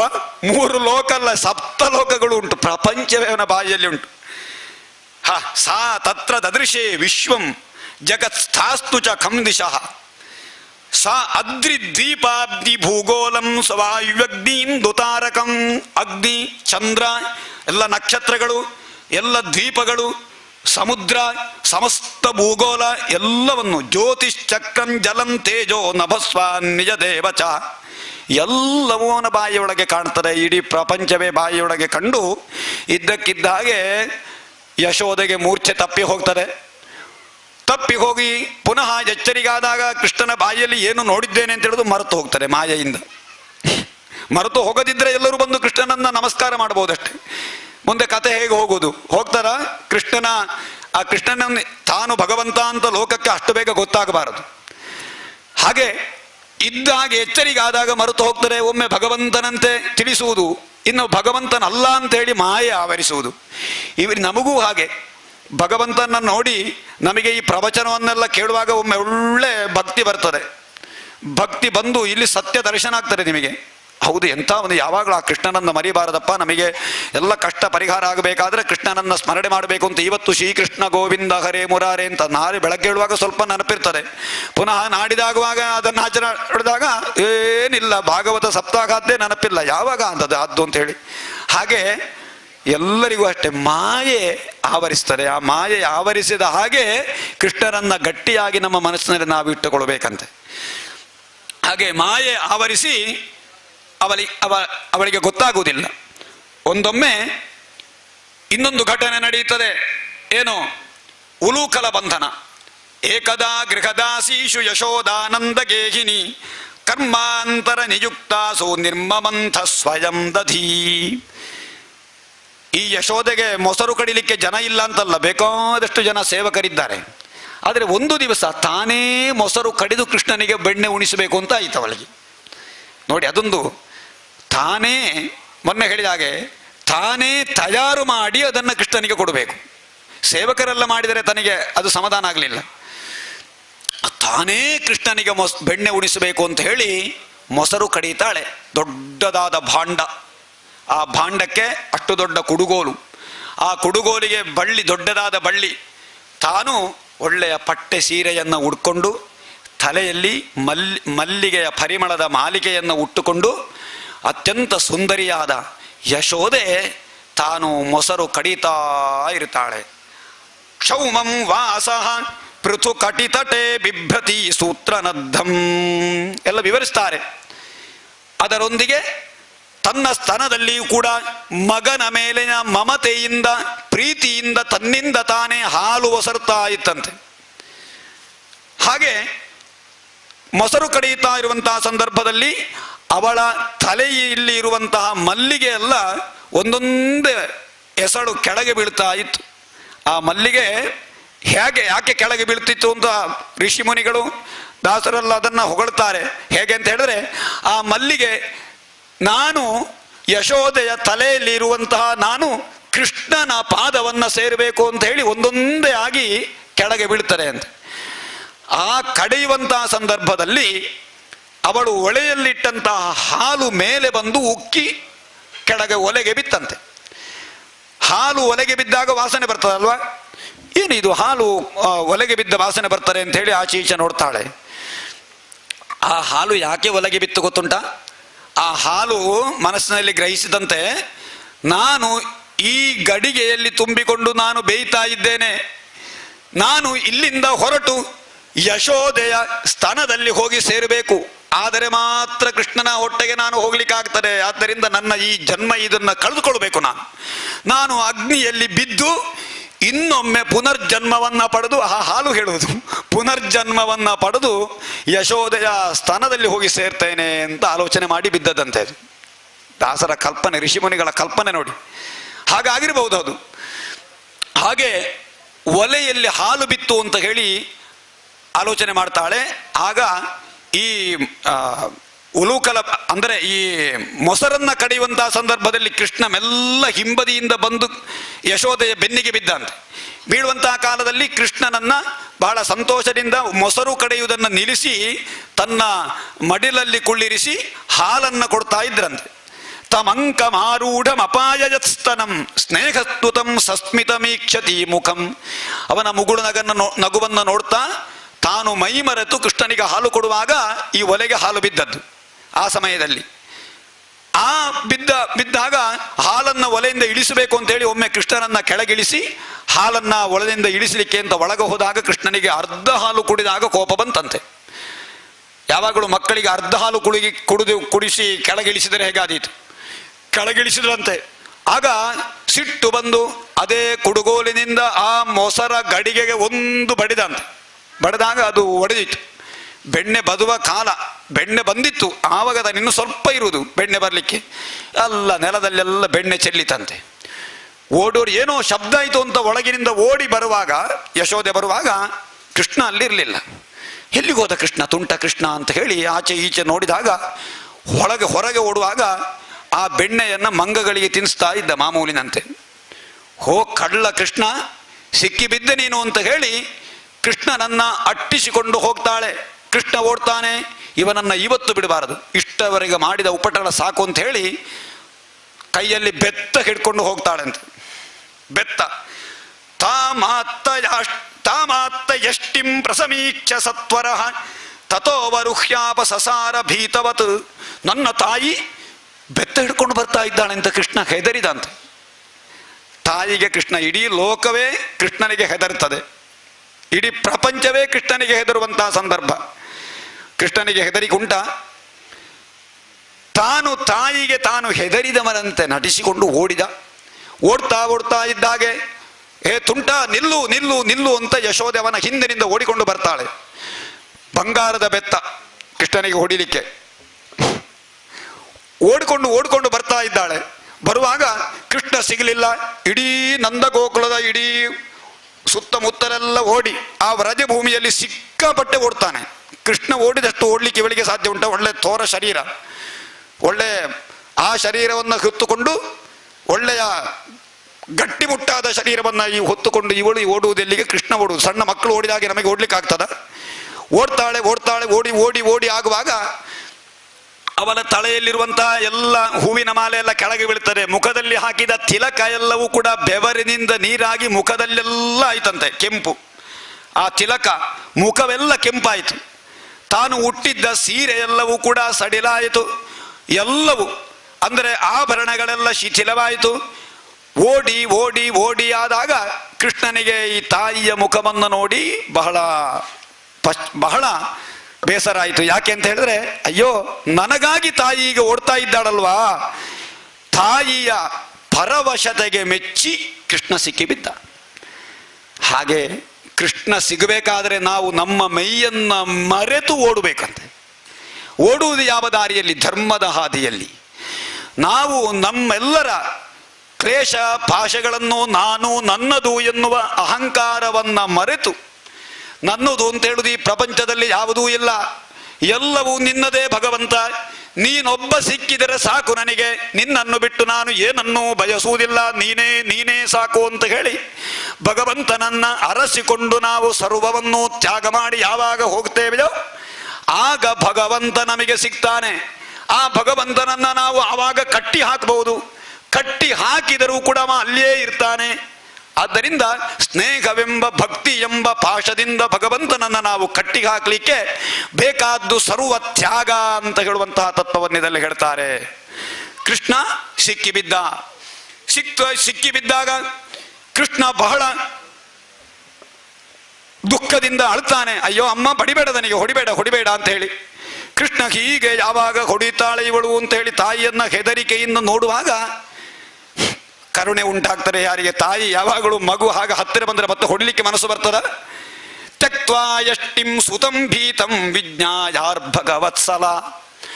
ಆ ಕೈಯಲ್ಲಿರುವ ಬೆತ್ತವನ್ನ ಎಸೀತಾಳೆ. ತನ್ನ ಕೈಯಲ್ಲಿದ್ದರೆ ಎಲ್ಲಾರು ಹೆದರ್ತಾನೆ ಅಂತೇಳಿ ಅದನ್ನು ಹಾಗೆ ಎಸೀತಾಳೆ. ತಾಯಿ ಬೆತ್ತವನ್ನ ಎಸೆದಾಗ ಕೃಷ್ಣನಿಗೆ ಸಮಾಧಾನ ಆಗ್ತಾರೆ, ಇನ್ನೂ ಹೊಡಿಲಿಕ್ಕಿಲ್ಲ ತಾಯಿ ಅಂತ ಹೇಳಿ.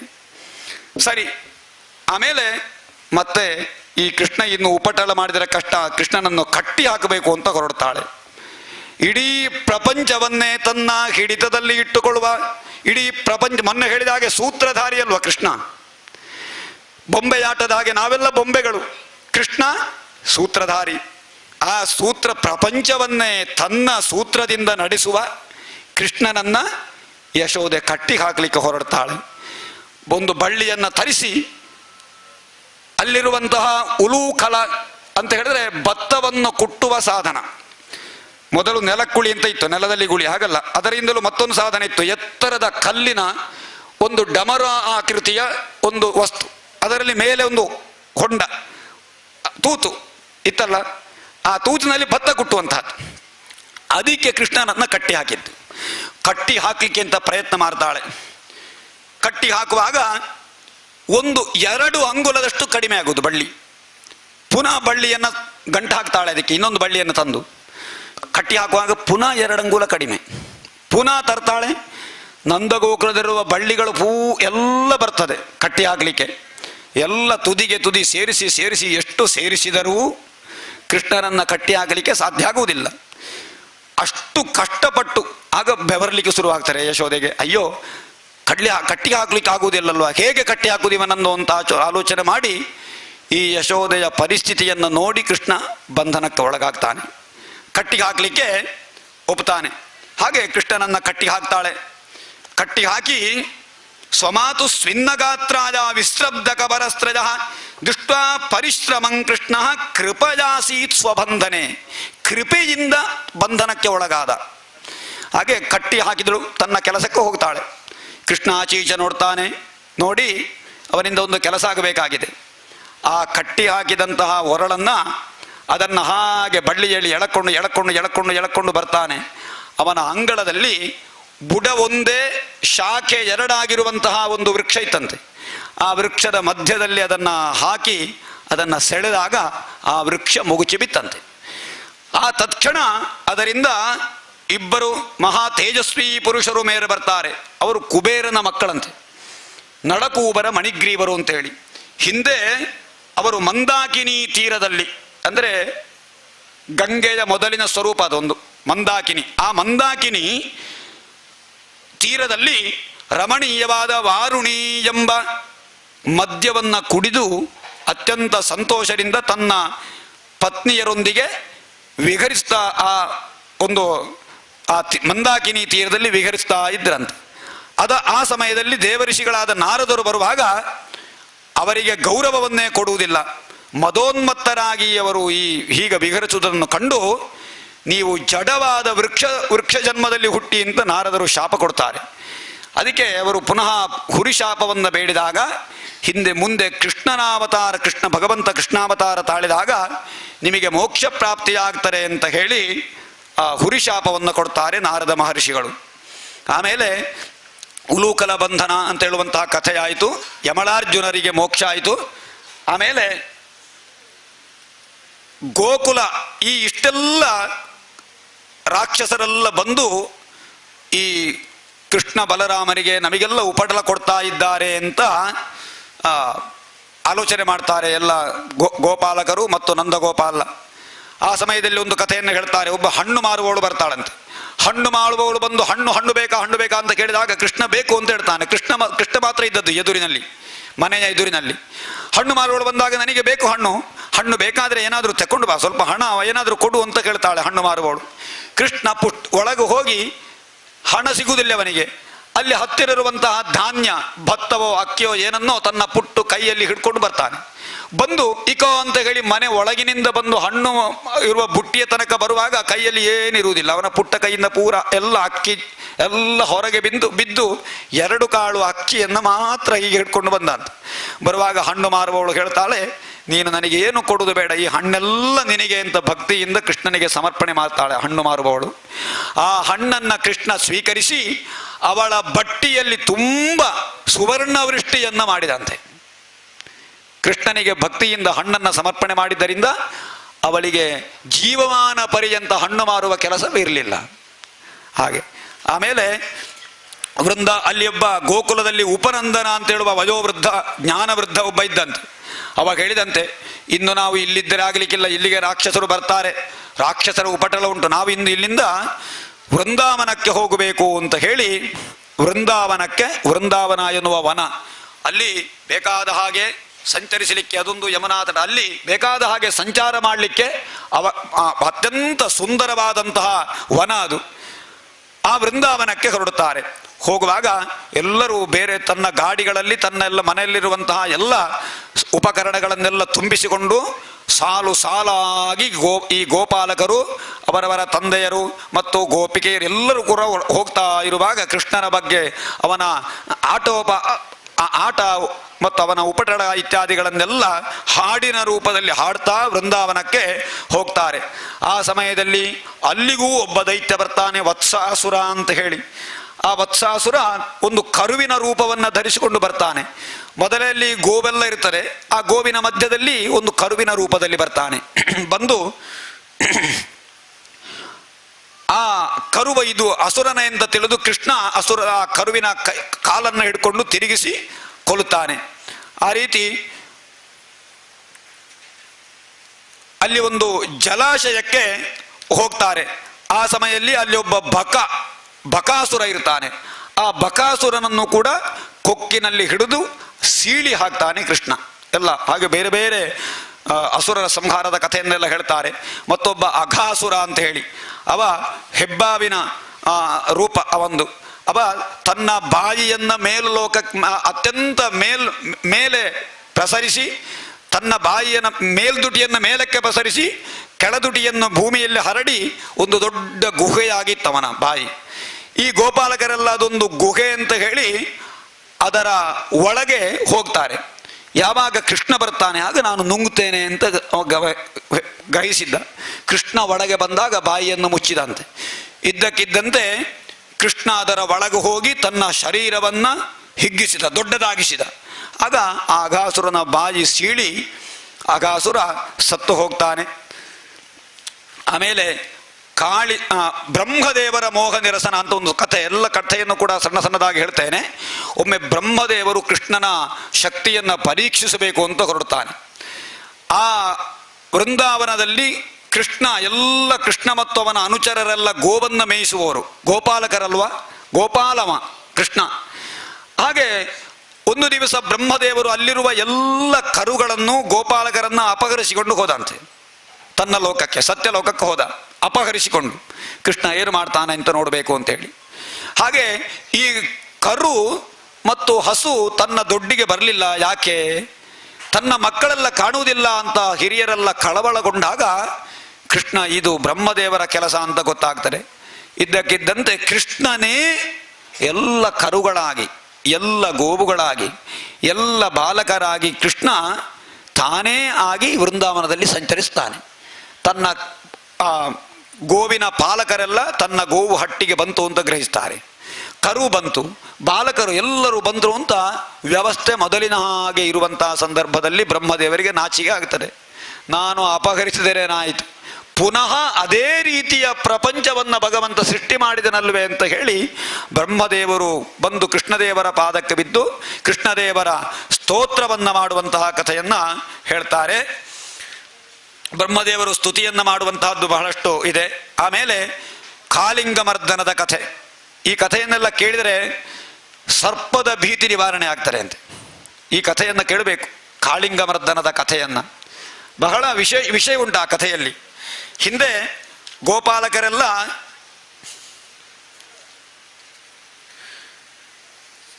ಯಮುನಾ ನದಿಯಲ್ಲಿ ಸ್ನಾನ ಎಲ್ಲ ಮಾಡ್ತಾ ಇದ್ರು. ಅಲ್ಲಿಗೆ ಬಾಯಾರಿಕೆಯಾಗುವಾಗ ಯಮುನಾ ನದಿಯ ನೀರನ್ನ ಕುಡಿಯುವಂತಹ ಸಂದರ್ಭದಲ್ಲಿ ಆ ನೀರು ವಿಷಪೂರಿತವಾಗಿ ಕೆಲವು ಗೋವುಗಳೆಲ್ಲ ಸತ್ತು ಹೋದವಂತೆ. ಇದು ಯಾಕೆ ಹೀಗಾಯಿತು ಅಂತ ನೋಡುವಾಗ ಅಲ್ಲಿ ಯಮುನಾ ನದಿಯ ಒಂದು ಕುಂಡ ಇತ್ತು, ಅಲ್ಲಿ ಒಂದು ಪ್ರದೇಶ, ಅಲ್ಲಿ ಕಾಲಿಯ ಎನ್ನುವಂತಹ ಒಬ್ಬ ನಾಗ ವಾಸವಾಗಿದ್ದ ಒಳಗೆ. ಅವನ ವಿಷದಿಂದಾಗಿ ನೀರು ಕುದೀತಾ ಇತ್ತಂತೆ. ಆ ನೀರಿನ ಪ್ರಭಾವ ಎಷ್ಟಿತ್ತು ಅಂತ ಹೇಳಿದ್ರೆ ಅಲ್ಲಿ ಆ ನದಿಯ ಮೇಲೆ ಪಕ್ಷಿಗಳು ಹಾರಾಡುವಾಗ ಪಕ್ಷಿಗಳಿಗೆ ಆ ವಿಷದ ಗಾಳಿ ಸೋಕಿ ಆ ಪಕ್ಷಿಗಳು ಸತ್ತು ಬೀಳ್ತಾ ಇದ್ದವಂತೆ. ಅಷ್ಟು ವಿಷ. ಅದನ್ನು ನೋಡಿ ಕೃಷ್ಣ ಇವನ ಅಹಂಕಾರವನ್ನು ಮುರಿಯಬೇಕು, ಇವನನ್ನು ನಾಶ ಮಾಡಬೇಕು ಅಂತ ಹೇಳಿ ತನ್ನ ಸೊಂಟಕ್ಕೆ ಜಟ್ಟಿಯನ್ನು ಕಟ್ಟಿ ನೀರಿಗೆ ಧುಮುಕ್ತಾನೆ. ಧುಮುಕುವಂತಹ ಸಂದರ್ಭದಲ್ಲಿ ತಾನು ಆ ಮಡುವಿನೊಳಗೆ ಮತ್ತ ಗಜದಂತೆ ಹೊರಳಾಡ್ತಾನೆ. ಒಂದು ಗಜ ಆನೆ ನೀರಿಗೆ ಇಳಿದರೆ ಆ ನೀರನ್ನು ಹೇಗೆ ಚಲ್ಲಾಪಲ್ಲಿ ಮಾಡ್ತದೋ, ಪುಟ್ಟ ಬಾಲಕ ಮತ್ತ ಗಜದಂತೆ, ಅಂದರೆ ಪುಟ್ಟ ಬಾಲಕ ತಾನು ಬೇಕಾದ ಹಾಗೆ ಕೃಷ್ಣನ ಒಂದು ಕೈಯಲ್ಲಿ ಕೃಷ್ಣ ಹೀಗೆ ನೀರನ್ನು ಸರಿಸಿದರೆ ಸಾಕು, ಎಷ್ಟೋ ದೂರ ನೀರು ಹೋಗಬಹುದು. ಹಾಗೆ ನೀರು ಚಲ್ಲಾಪಲ್ಲಿಯಾದಾಗ ಯಾರೋ ನನಗೆ ತೊಂದರೆ ಕೊಡ್ತಾ ಇದ್ದಾರೆ ಅಂತೇಳಿ ಅಡಿಯಲ್ಲಿರುವಂತಹ ನಾಗ ಮೇಲೆ ಬಂತಂತೆ, ಕಾಳಿಯ ಬಂದು ಕೃಷ್ಣನನ್ನ ಕಚ್ಚಿತಂತೆ. ಒಮ್ಮೆ ಮರ್ಮಸ್ಥಾನವನ್ನ ಕೃಷ್ಣ ಒಂದು ನಾಟಕ ಆಡ್ತಾನೆ. ಒಮ್ಮೆ ಕಾಳಿಯ ನಾಗನಿಗೆ ಸಿಕ್ಕಿಬಿದ್ದೆ ಅಂತ ಹೇಳಿ ಇನ್ನೊಬ್ಬರಿಗೆ ಗೊತ್ತಾಗಬೇಕು ಅಂತ ಹೇಳಿ ನೀರಿನ ಒಳಗಿಂದ ಬರುವುದೇ ಇಲ್ಲ ಪಕ್ಕ, ತನಗೆ ತಾನು ನಿಶ್ಚೇಷ್ಟಿತನಾದಂತೆ ನಟಿಸ್ತಾನೆ. ಆಗ ಎಲ್ಲ ಗೋಪಾಲಕರೆಲ್ಲ ಬಹಳ ದುಃಖ ಪಡ್ತಾರೆ. ಅಯ್ಯೋ, ಕೃಷ್ಣನನ್ನ ಕಾಲಿಯ ನಾಗ ನುಂಗಿ ಹಾಕಿತೋ, ಕೊಂದು ಹಾಕಿತೋ, ಏನಾಯಿತು ಅಂತ ಗೊತ್ತಿಲ್ಲ, ಹಾ ಕೃಷ್ಣ ಕೃಷ್ಣ ಕೃಷ್ಣ ಅಂತ ಎಲ್ಲರೂ ಕೂಡ ಆತ್ತರಂತೆ. ಆ ಸಂದರ್ಭದಲ್ಲಿ ಭೂಮಿಯೇ ಕಂಪಿಸಿದಂತೆ ಒಂದು ಕಾಲದಲ್ಲಿ. ಆ ಸಮಯದಲ್ಲಿ ಅಂತರಿಕ್ಷದಿಂದ ಉಲ್ಕಾಪಾತವಾಯಿತು, ಅಪಶಕುನಗಳೆಲ್ಲ ಕಂಡಿತಂತೆ. ಗೋಪಾಲಕರ ತಂದೆ ತಾಯಿಯರಿಗೆಲ್ಲ ಎಲ್ಲರೂ ಕೂಡ ಏನೋ ಕೃಷ್ಣನಿಗೆ ತೊಂದರೆ ಆಗಿದೆ ಅಂತ ಹೇಳಿ ಓಡೋಡಿ ಬರ್ತಾರೆ. ಬಂದು ಎಲ್ಲಿ ಕೃಷ್ಣ ಇದ್ದಾನೆ ಅಂತ ಗೊತ್ತಾಗುವುದು ಹೇಗೆ? ಆ ನದಿಯ ತೀರದಲ್ಲಿ ಕೃಷ್ಣನ ಹೆಜ್ಜೆಯ ಗುರುತಿರ್ತದೆ.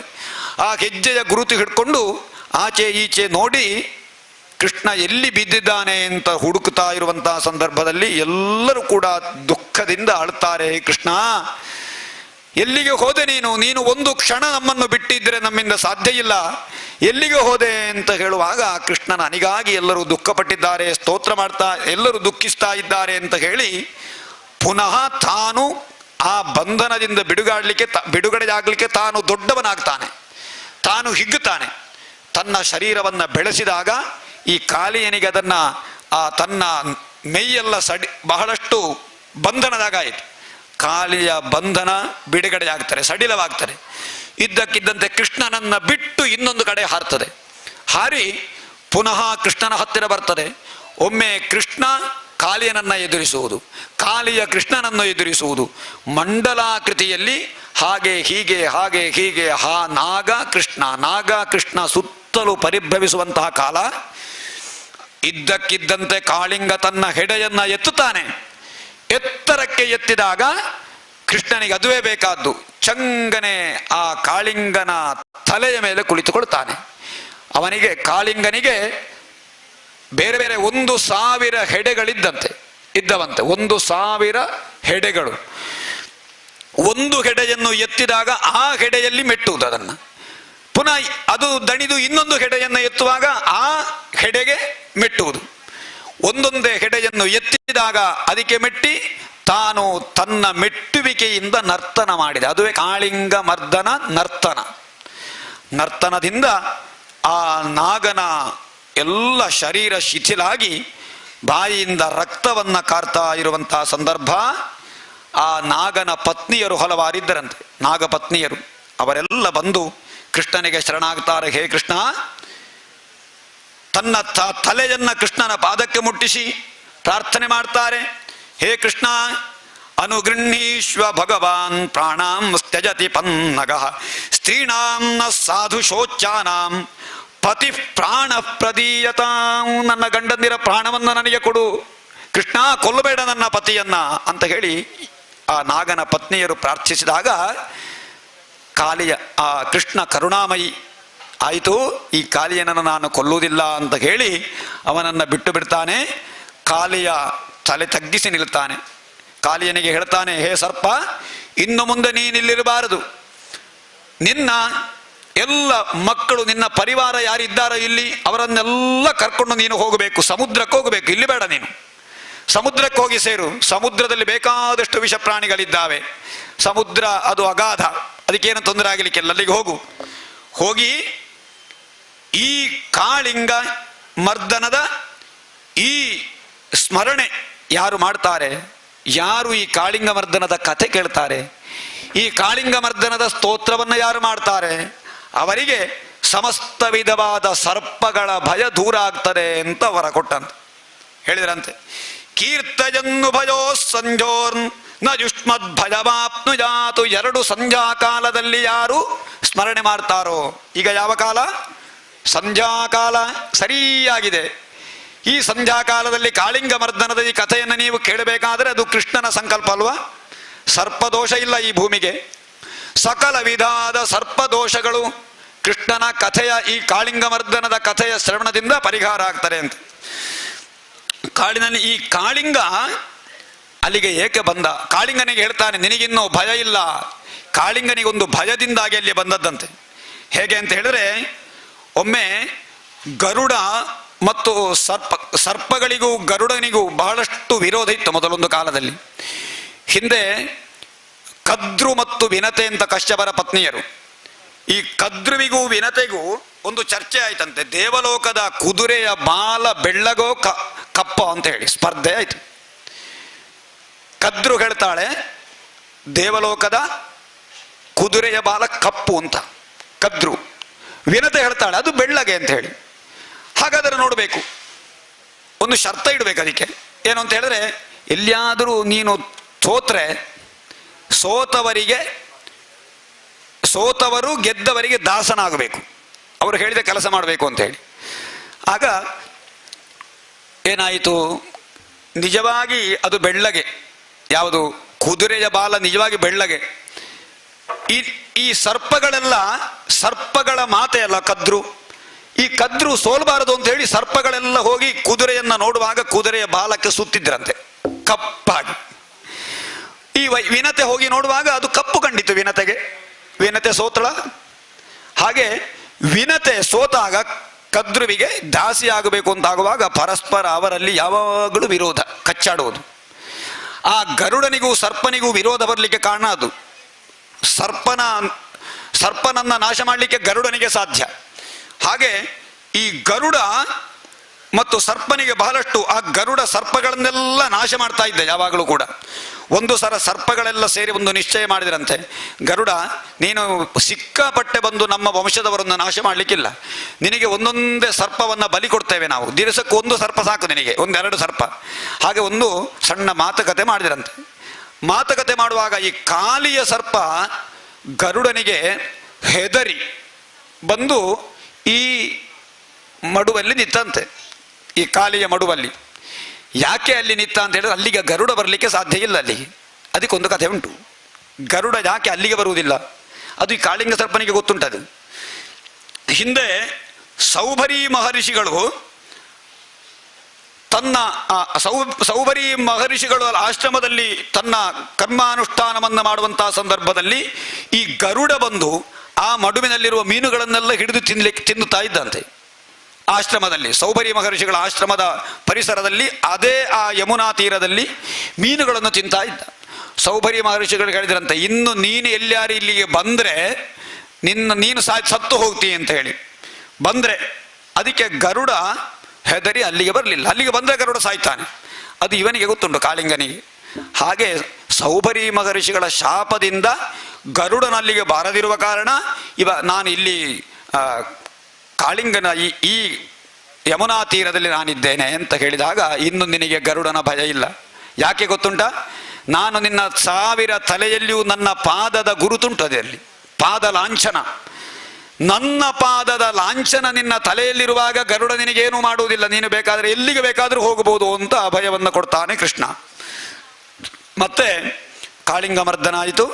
ಇನ್ನು ಪ್ರಲಂಬಾಸುರ ಅಂತ ಹೇಳಿ, ಪ್ರಲಂಬಾಸುರ ಗೋಪಾಲಕರ ವೇಷದಲ್ಲಿಯೇ ಬಂದು ಗೋಪಾಲಕರನ್ನೆಲ್ಲ ವಂಚಿಸ್ತಾ ಇದ್ದಂತೆ. ವಂಚಿಸಿ ಒಬ್ಬರು ಪರಸ್ಪರ ಹೊತ್ತುಕೊಂಡು ಹೋಗುವುದು ಅಂತಹ ಆಟ. ಒಬ್ಬರನ್ನು ಒಬ್ಬರು ಹೊತ್ತುಕೊಂಡು ಹೋಗುವ ಆಟದಲ್ಲಿ ಗೋಪಾಲಕರು ಸಾಧಾರಣ ಎಲ್ಲ ಮಕ್ಕಳು ಅಂತ ಗ್ರಹಿಸುವುದು. ಹಾಗೆ ಒಬ್ಬಕ್ಕೊಬ್ಬ ಹೊತ್ತುಕೊಂಡು ಹೋಗುವಂತಹ ಸಂದರ್ಭದಲ್ಲಿ ಈ ಬಲರಾಮನನ್ನ ಹೊತ್ತುಕೊಂಡು ಹಾರ್ತಾನೆ ಈ ಗೋಪಾಲಕ, ಈ ಅಸುರ. ಆಕಾಶಕ್ಕೆ ಹಾರಿದಾಗ ಈ ಬಲರಾಮನಿಗೆ ಗೊತ್ತಾಗ್ತದೆ ಇವ ಮಹಾ ಅಸುರ ಅಂತ ಹೇಳಿ. 2 ಕೈಯಿಂದ ಅವನ ತಲೆಗೆ ಮುಷ್ಟಿಯಲ್ಲಿ ಬಡಿತಾನೆ, ತಲೆ ಒಡೆದು ಸಾಯ್ತಾನೆ ಅವ. ಹಾಗೆ ಪ್ರಲಂಬಾಸುರನ ಸಂಹಾರ ಆಗ್ತದೆ. ಇನ್ನು ಚೀರಹರಣದ ಕಥೆ. ಚೀರಹರಣ ಅಂತ ಹೇಳಿದ್ರೆ ವಸ್ತ್ರಾಪಹಾರ ಮಾಡಿದವ. ದ್ರೌಪದಿ ವಸ್ತ್ರಾಪಹಾರ ಅಲ್ಲ. ಹಿಂದೆ ಗೋಪಿಕೆಯರೆಲ್ಲ ಹೇಮಂತ ಮಾಸದಲ್ಲಿ ಒಂದು ವ್ರತವನ್ನು ಮಾಡ್ತಾ ಇದ್ರಂತೆ, ಕಾತ್ಯಾಯನಿ ವ್ರತ ಅಂತ ಹೇಳಿ. ಈ ಕಾತ್ಯಾಯನಿ ವ್ರತವನ್ನು ಹೇಳ್ತಾರೆ ಯಾಕೆ, ವಿವಾಹದ ಯೋಗ ಪ್ರಾಪ್ತಿಗೋಸ್ಕರವಾಗಿ ಕಾತ್ಯಾಯನಿಯ ಅರ್ಚನೆ ಮಾಡಬೇಕು, ಕಾತ್ಯಾಯನಿ ಪೂಜೆಯನ್ನು ಮಾಡಬೇಕು ಅಂತ ಹೇಳ್ತಾರೆ. ಈ ಕಾತ್ಯಾಯನಿಯ ಮಂತ್ರವನ್ನು ಯಾರು ಜಪಿಸ್ತಾರೋ ಅವರಿಗೆ ವಿವಾಹ ಯೋಗ್ಯನಾದ ಪತಿ ಸಿಗ್ತಾರಂತೆ. ಆ ಮಂತ್ರ ಇಲ್ಲಿ ಉಂಟು. ಆ ಮಂತ್ರವನ್ನು ಹೇಳಿದರೆ, ಅದರ ದಿವಸಕ್ಕೊಂದು 100 ಸಲ 108 ಸಲ ಅದನ್ನು ಹೇಳಿದರೆ ವಿವಾಹ ಭಾಗ್ಯ ಪ್ರಾಪ್ತಿಯಾಗ್ತಾರೆ ಅಂತ ಇದರಲ್ಲಿ ಹೇಳ್ತಾರೆ. ಎಲ್ಲರೂ ಕೂಡ ಯಮುನಾ ತೀರದಲ್ಲಿ ಸ್ನಾನವನ್ನು ಮಾಡಿ ವ್ರತವನ್ನು ಮಾಡಲಿಕ್ಕೆ ಹೊರಟಿದ್ದಾರೆ. ಹೇ ಕಾತ್ಯಾಯನಿ, ಮಂತ್ರ ಹೀಗೆ: ಕಾತ್ಯಾಯನಿ ಮಹಾಮಾಯೆ ಮಹಾಯೋಗಿನ್ಯಧೀಶ್ವರಿ ನಂದಗೋಪಸು ತಂದೇವಿ ಪತಿಂ ಮೇ ಕುರುತೆ ನಮಃ. ಇದು ಮಂತ್ರ. ಈ ಮಂತ್ರವನ್ನು 108 ಸಾಧ್ಯವಾದಷ್ಟು ಜಪ ಮಾಡಬೇಕು. ಜಪ ಮಾಡಿದರೆ ವಿವಾಹ ಭಾಗ್ಯ ಪ್ರಾಪ್ತಿಯಾಗ್ತಾರೆ ಅಂತೆ. ಹಾಗೆ ಆ ಕಾತ್ಯಾಯನಿಯನ್ನ ಸ್ತೋತ್ರ ಮಾಡ್ತಾ ಇದ್ದರು. ಹಾಗೆ ಆ ವ್ರತವನ್ನು ಮಾಡುವಂತಹ ಕಾಲದಲ್ಲಿ ಮೊದಲು ಯಮುನಾ ನದಿಯಲ್ಲಿ ಸ್ನಾನ ಮಾಡಬೇಕು ಅಂತ ಯಮುನಾ ನದಿಗೆ ಇಳಿತಾರೆ. ಇಳಿಯುವಾಗ ಒಂದು ಅಪರಾಧ ಮಾಡಿದರಂತೆ. ಬಟ್ಟೆಯನ್ನೆಲ್ಲ ಯಮುನಾ ತೀರದಲ್ಲಿ ಇಟ್ಟು ಬಟ್ಟೆ ಇಲ್ಲದೆ ವಿವಸ್ತ್ರರಾಗಿ ನೀರಿಗೆ ಇಳಿತಾರೆ. ಅದೊಂದು ಮಾಡಿದ ಅಧಿಕ ಪ್ರಸಂಗ. ವೇದ ಹೇಳ್ತಾರೆ, ನ ವಿವಸನ ಸ್ನಾಯಾತ್. ಶರೀರದಲ್ಲಿ ಒಂದು ತುಂಡು ಬಟ್ಟೆ ಇಲ್ಲದೆ ಅವರು ಸ್ನಾನ ಮಾಡಿದರೆ ಅವರ ತೇಜಸ್ಸು ನಾಶ ಆಗ್ತಾರೆ ಅಂತೆ. ನೆನಪಿಟ್ಟುಕೊಳ್ಳಿ, ಸ್ನಾನ ಮಾಡುವಾಗ ಆ ಬಾತ್ರೂಮಿನಲ್ಲಿ ಕೂಡ ಬಟ್ಟೆ ಇಲ್ಲದೆ ಸ್ನಾನ ಮಾಡಬಾರದು. ಏನಾದರೂ ಒಂದು ಬಟ್ಟೆಯನ್ನು ಸುತ್ತಿಕೊಳ್ಬೇಕು, ಸಣ್ಣದಾದರೂ ಇರಬೇಕು. ಸುರುವಿಗೆ ನೀರು ಹಾಕುವಾಗ ಮತ್ತೆ ಪುನಃ ಅಂತ ಹೇಳುವ ನೂಲಾಗ್ತಾರೆ. ಇದು ವೇದ ಹೇಳಿದ ಮಾತು. ನ ವಿವಸನ ಸ್ನಾಯಾತ್ ಅಂತ ಹೇಳಿ, ವಿವಸನಾಗಿ ಪೂರ್ತಿಯಾಗಿ ತಲೆಗೆ ನೀರು ಹಾಕಬಾರದು ಅಂತ ಅರ್ಥ. ವಸ್ತ್ರ ಇಲ್ಲದೆ ಅಂತ ಅರ್ಥ ಹೇಳ್ತಾರೆ. ಹಾಗೆ ಇವರೇನು ಮಾಡಿದ್ರು, ಯಮುನಾ ನದಿಗೆ ವಸ್ತ್ರವೇ ಇಲ್ಲದೆ, ಅದು ಹೇಗಾದೀತು? ನದಿಯಲ್ಲಿ ಹಾಗೆ ಸ್ನಾನ ಮಾಡಬಹುದಾ? ಮಾಡ್ತಾರೆ. ಹಾಗೆ ನಾ ಸ್ನಾನ ಮಾಡುವುದನ್ನು ಕಂಡು ಕೃಷ್ಣ ಅಲ್ಲಿಗೆ ಬರ್ತಾನೆ. ಬಂದು ಇವರ ಸೀರೆಯನ್ನೆಲ್ಲ ಹೊತ್ತುಕೊಂಡು ಒಂದು ಮರದಲ್ಲಿ ಹತ್ತಿ ಕೂತುಕೊಳ್ತಾನೆ. ಎಲ್ಲ ಸೀರೆ ಮರದಲ್ಲಿ. ಇವರು ಸ್ನಾನ ಮಾಡುವಾಗ ಇವರಿಗೆ ಗೊತ್ತೇ ಇಲ್ಲ ಬಟ್ಟೆ ಎಲ್ಲಿದೆ ಅಂತ ಹೇಳಿ, ಬಟ್ಟೆ ಅಲ್ಲಿ ಇಟ್ಟಿದ್ದೇವೆ ಅಂತ ಹೇಳಿ ಸಂತೋಷದಿಂದ ಬೇಕಾದ ಹಾಗೆ ಈಜಾಡಿ ಸ್ನಾನ ಅಲ್ಲಾಗಿ ಬಟ್ಟೆ ಎಲ್ಲುಂಟು ಅಂತ ನೋಡುವಾಗ ಬಟ್ಟೆ ಕಾಣುವುದಿಲ್ಲ. ಅರೆ ಹೇಗಾದೀತು? ಬಟ್ಟೆ ಇಲ್ಲದೆ ನೀರೊಳಗಿಂದಲೇ ನೋಡುವಾಗ ಬಟ್ಟೆ ಇಲ್ಲ. ಇನ್ನು ನಾವು ಹೇಗೆ ಹೊರಗೆ ಬರುವುದು? ಅದನ್ನು ನೋಡಿ, ಮೇಲು ಸುತ್ತಲೂ ನೋಡುವಾಗ ಮರದ ಮೇಲೆ ಕುಳಿತುಕೊಂಡಿದ್ದಾನೆ ಕೃಷ್ಣ, ಬಟ್ಟೆಯನ್ನೆಲ್ಲ ತಕ್ಕೊಂಡು. ಹೇಳ್ತಾರೆ, ಹೇ ಶ್ಯಾಮ ಸುಂದರತೆ ದಾಸ್ಯ ಕರವಾಮತಬೋದಿತಂ ದೇಹಿ ವಾಸಾಂಸಿ ಧರ್ಮಜ್ಞ ನೋಚೇದ್ರಾಜ್ಞೆ ಬ್ರುವಾಮಹೇ. ಹೇ ಶ್ಯಾಮ ಸುಂದರ, ನೀನು ಅತ್ಯಂತ ಸುಂದರನಾಗಿದ್ದಿ, ಶ್ಯಾಮ ವರ್ಣದವ ನೀನು, ಕರುಣಾಮಯಿ ಅಲ್ವ ನೀನು, ಪುಟ್ಟ ಬಾಲಕ. ಒಂದು ಉಪಕಾರ ಮಾಡಪ್ಪ, ಬಟ್ಟೆಯನ್ನು ಕೊಡು. ನಿಮಗೆ ನಾನು ಏನು ಕೊಡಬೇಕು? ಎಲ್ಲ ಕೊಡ್ತೇನೆ, ಮತ್ತೆ ದಯಮಾಡಿ ಒಂದು ಬಟ್ಟೆಯನ್ನು ಕೊಟ್ಟು ಬಿಡಪ್ಪ ಅಂತ ಹೇಳ್ತಾರೆ. ದೇಹಿ ವಾಸಾಂಸಿ ಧರ್ಮಜ್ಞ, ಹೇ ಧರ್ಮಜ್ಞನೇ, ನೀನು ಧರ್ಮದ ಮರ್ಮವನ್ನು ತಿಳಿಲಿಲ್ವಾ? ಹೆಂಗಸರು ನೀರಲ್ಲಿರುವಾಗ ಪುನಃ ಅವರು ವಿವಸ್ತ್ರರಾಗಿ ಮೇಲೆ ಬಂದರೆ ಹೇಗಾದೀತು? ನೀನು ತಿಳಿದವ. ಆದ್ದರಿಂದ ಕೃಷ್ಣನಿಗೆ ಧರ್ಮ ಬೋಧನೆಯನ್ನು ಮಾಡಲಿಕ್ಕೆ ಕೊಡುತ್ತಾರೆ ಇವರು. ಹೇ ಧರ್ಮಜ್ಞ, ಇವರು ಮಾಡಿದ್ದು ಅಧರ್ಮ ಅಲ್ವಾ? ಸಾರ್ವಜನಿಕವಾದಂಥ ಈ ಸ್ಥಳ ಯಮುನಾ ನದಿಗೆ ಬಟ್ಟೆ ಇಲ್ಲದೆ ನೀರಿಗಿಳಿದದ್ದು ಅಧರ್ಮ ಅಲ್ವಾ? ಕೃಷ್ಣನ ಹತ್ರ ಹೇ ಧರ್ಮಜ್ಞ, ನೀನು ಹೀಗೆ ಮಾಡುವುದು ಸರಿಯಲ್ಲ ಅಂತ ಕೃಷ್ಣನ ಹತ್ರ ಹೇಳುವುದು ನೋಡಿ. ದೇಹಿ ವಾಸಾಂಸಿ ಧರ್ಮಜ್ಞ, ಇಲ್ಲದೇ ಇದ್ದರೆ ಏನು ಮಾಡ್ತೇವೆ ಅಂತ ಹೆದರಿಸ್ತಾರೆ. ನೋಚೇದ್ರಾಜ್ಞೆ ಬ್ರುವಾಮಗೆ, ನಿನ್ನ ತಂದೆಗೆ ರಾಜರಿಗೆಲ್ಲ ಹೇಳ್ತೇನೆ ನಾನು, ಮತ್ತೆ ರಾಜದೂತರೆಲ್ಲ ಬಂದು ನಿನಗೆ ತೊಂದರೆ ಕೊಡಬಹುದು, ಕೃಷ್ಣನನ್ನ ಹೆದರಿಸುವುದು. ಹೇಳ್ತಾನೆ ಕೃಷ್ಣ, ಹೇ ಗೋಪಿಯರೇ, ಬಟ್ಟೆಯನ್ನು ಕೊಡ್ತೇನೆ ನಾನು. ಕೊಡುವುದಿಲ್ಲ ನನಗೆ ಯಾಕೆ? ನಿಮ್ಮ ಸೀರೆ ಇಟ್ಕೊಂಡು ನಾನೆಂತ ಮಾಡಬೇಕು? ನಿಮಗೆ ಕೊಡ್ಲಿಕ್ಕುಂಟು ಅದನ್ನ. ಆದರೆ ಭವತ್ಯೋ ಯದಿ ಮೇ ದಾಸ್ಯೋ ಮಯೋಕ್ತಂ ವಾ ಕರಿಷ್ಯಥ ಅತ್ರಾಗತ್ಯ ಸ್ವಭಾಸಾಂಸಿ ಪ್ರತೀಚ್ಛಂತು ಶುಚಿಸ್ಮಿತಾ. ನಾನು ಹೇಳಿದ ಹಾಗೆ ನೀನು ಮಾಡಬೇಕು, ನನ್ನ ದಾಸರಾಗಬೇಕು ನೀವು. ನಾನು ಹೇಳಿದ ಹಾಗೆ ನಾನು ನಿನ್ನ ದಾಸ ಅಂತ ಹೇಳಿ ನೀವು ಹೇಳಬೇಕು. ಹೇಳ್ತೀರಾ?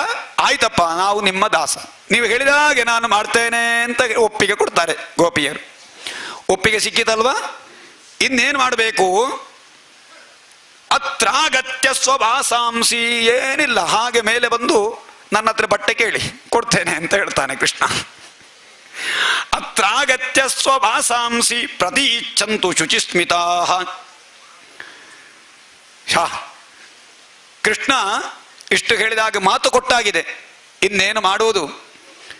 ಅಲ್ಲಿ ಕೃಷ್ಣ ಮಾತ್ರ ಇದ್ದದ್ದು. ಕೃಷ್ಣ ಹೇಳ್ತಾನೆ, ಬನ್ನಿ ನಿಮ್ಮ ಬಟ್ಟೆಯನ್ನು ನೀವು ತೆಕ್ಕೊಳ್ಳಿ ಅಂತ ಹೇಳಿ ಇವರನ್ನು ಪರೀಕ್ಷೆ ಮಾಡಿದ್ದು ಕೃಷ್ಣ. ಆಗಲಿ ಅಂತ ಹೇಳಿ ಎಲ್ಲ ಗೋಪಿಕೆಯರು ಕೂಡ ಮನಸ್ಸಿನಿಂದ ಸುರುವಿಗೆ ಕೃಷ್ಣ ಅಂತ ಹೇಳಿ ಮೇಲೆ ಬರುವಾಗ, ಹಾಗಲ್ಲ, ಎರಡೂ ಕೈಯನ್ನು ಮೇಲಕ್ಕೆ ಎತ್ತಿ ನನಗೆ ನಮಸ್ಕಾರ ಮಾಡಬೇಕು, ನೀವು ನಮಸ್ಕಾರ ಮಾಡಿ ಸ್ವೀಕಾರ ಮಾಡಬೇಕು ಹೇ ಕೃಷ್ಣ. ಆಗ ಅವರ ಅಹಂಕಾರ ಅಜ್ಞಾನ ಎಲ್ಲವೂ ಕೂಡ ತೊಲಗುತ್ತದೆ. ಕೃಷ್ಣ ಮಾಯೆಯಿಂದ ಅವರನ್ನು ಆವರಿಸ್ತಾನೆ. ಮಾಯೆಯಿಂದ ಆವರಿಸಿ ಅವರ ಸಮಸ್ತ ವಿಧವಾದ ಎದುರು ಇನ್ನೊಬ್ಬರಿಗೆ ಯಾರಿಗೂ ಆ ಸಮಯದಲ್ಲಿ ಇದೊಂದು ತೊಂದರೆ ಆಗುವುದಿಲ್ಲ. ಹಾಗೆ ಆ ಸಮಯದಲ್ಲಿ ಕೃಷ್ಣ ಅವರಿಗೆ ಸುಜ್ಞಾನವನ್ನು ಬೋಧಿಸ್ತಾನೆ. ಎಲ್ಲರೂ ಕೂಡ ಗೋಪಿಕೆಯರು ಮೇಲೆದ್ದು ಬಂದು ತನ್ನ ಶರೀರದ ಪರಿವೇ ಇಲ್ಲದೆ ಕೃಷ್ಣನಿಗೆ ನಮಸ್ಕಾರ ಮಾಡ್ತಾರೆ. ಹಾಗೆ ಕೃಷ್ಣ ಬಂದು ಕೃಷ್ಣನಿಗೆ ನಮಸ್ಕಾರ ಮಾಡಿದಾಗ ಕೃಷ್ಣ ಅವರಿಗೆ ಕೊಟ್ಟು ಬಟ್ಟೆಯನ್ನು ಕೊಟ್ಟು ಹೇಳ್ತಾನೆ, ಹೇ ಗೋಪಿಕೆಯರೇ, ನೀವು ಮಾಡಿದ ಕೆಲಸ ಇದು ಸರಿಯಲ್ಲ. ಯೂಯಂ ವಿವಸ್ತ್ರ ಯದಪೋದಿತ ವ್ರತ ವ್ಯಗಾಹತೈ ತದು ದೇವಹೇಳನಂ.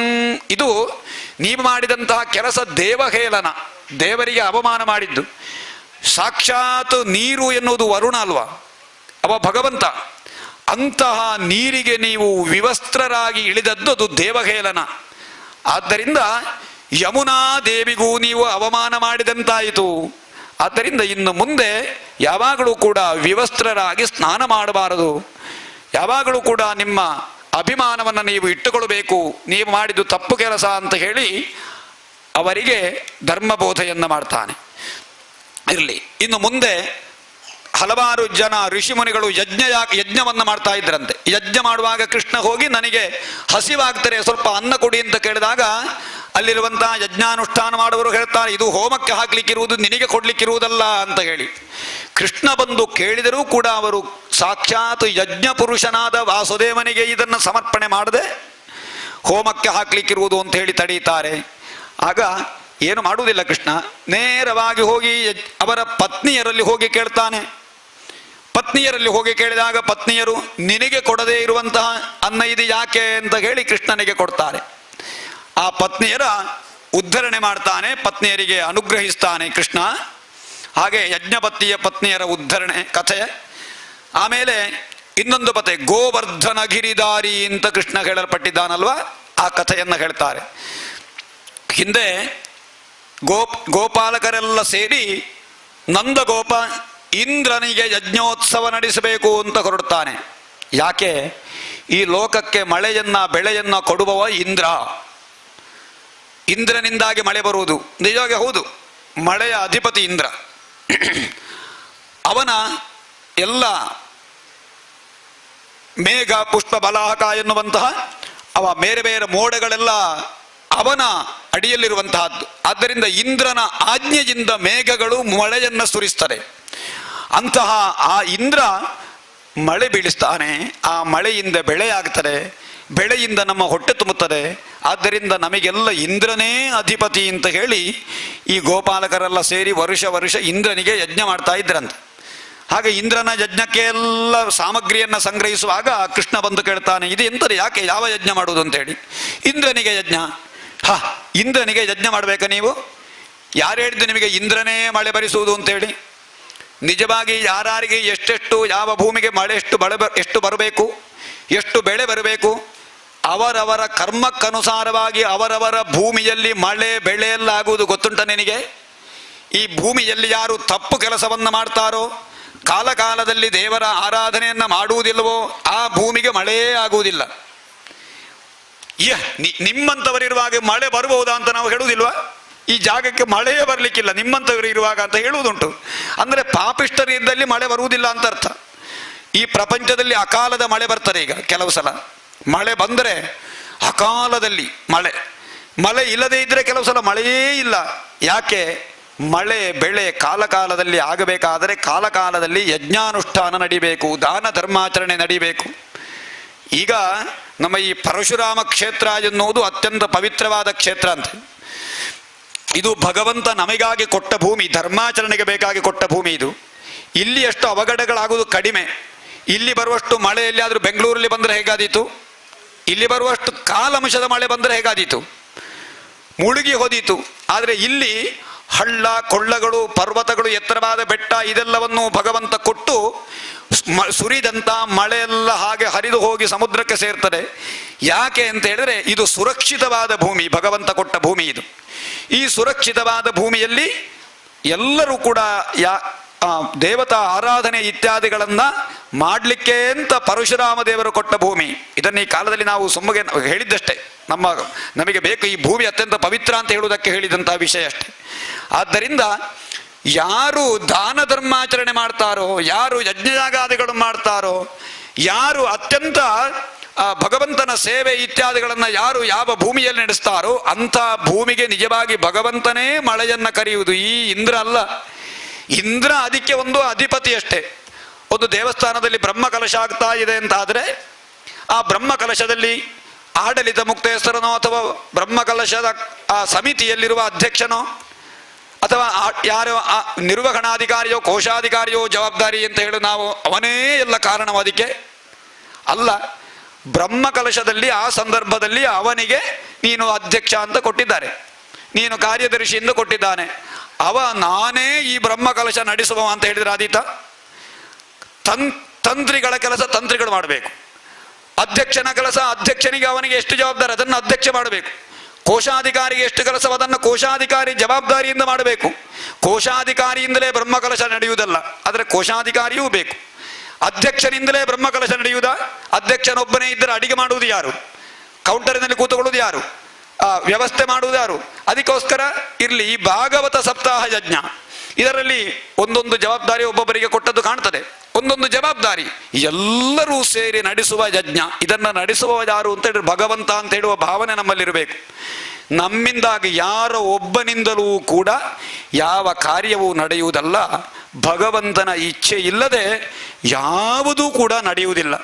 ಈ ಸಪ್ತಾಹದಲ್ಲಿ ಇಷ್ಟು ದಿನ ಹೇಗೆ ನಡೆಯಿತು, ಇದು ಭಗವಂತನ ಅನುಗ್ರಹ ಅಷ್ಟೇ ಹೊರತು ಯಾರೂ ಇದಕ್ಕೆ ಕಾರಣೀಭೂತರಲ್ಲ. ನಾನೂ ಅಲ್ಲ, ಆಚಾರ್ಯರಲ್ಲ, ನೀವೂ ಅಲ್ಲ, ಇಲ್ಲಿರುವ ಯಾರೂ ಅಲ್ಲ.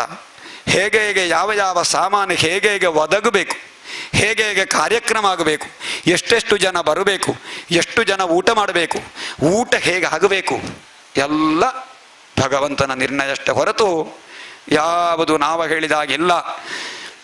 ಆದ್ದರಿಂದ ತನ್ನ ತಂದೆ ಹತ್ರ ಹೇಳ್ತಾನೆ, ಇಂದ್ರ ತಿಳ್ಕೊಂಡಿದ್ದಾನೆ ನಾನೇ ಈ ಪ್ರಪಂಚಕ್ಕೆ ಅಧಿಪತಿ, ನನ್ನಿಂದಾಗಿ ಮಳೆ ಬರ್ತದೆ, ನನ್ನಿಂದಾಗಿ ಬೆಳೆ, ನಾನು ಮಳೆ ಬೀಳಿಸದಿದ್ದರೆ ಇವರಿಗೆ ಪ್ರಪಂಚದಲ್ಲಿ ಯಾರಿಗೂ ಆಹಾರ ಇಲ್ಲ ಅಂತ ಹೇಳ್ತಾರೆ. ಆದ್ದರಿಂದ ಇಂದ್ರ ಮಹಾ ಅಹಂಕಾರಿ, ಅವನನ್ನ ಪೂಜೆ ಮಾಡಬೇಡಿ ನೀವು.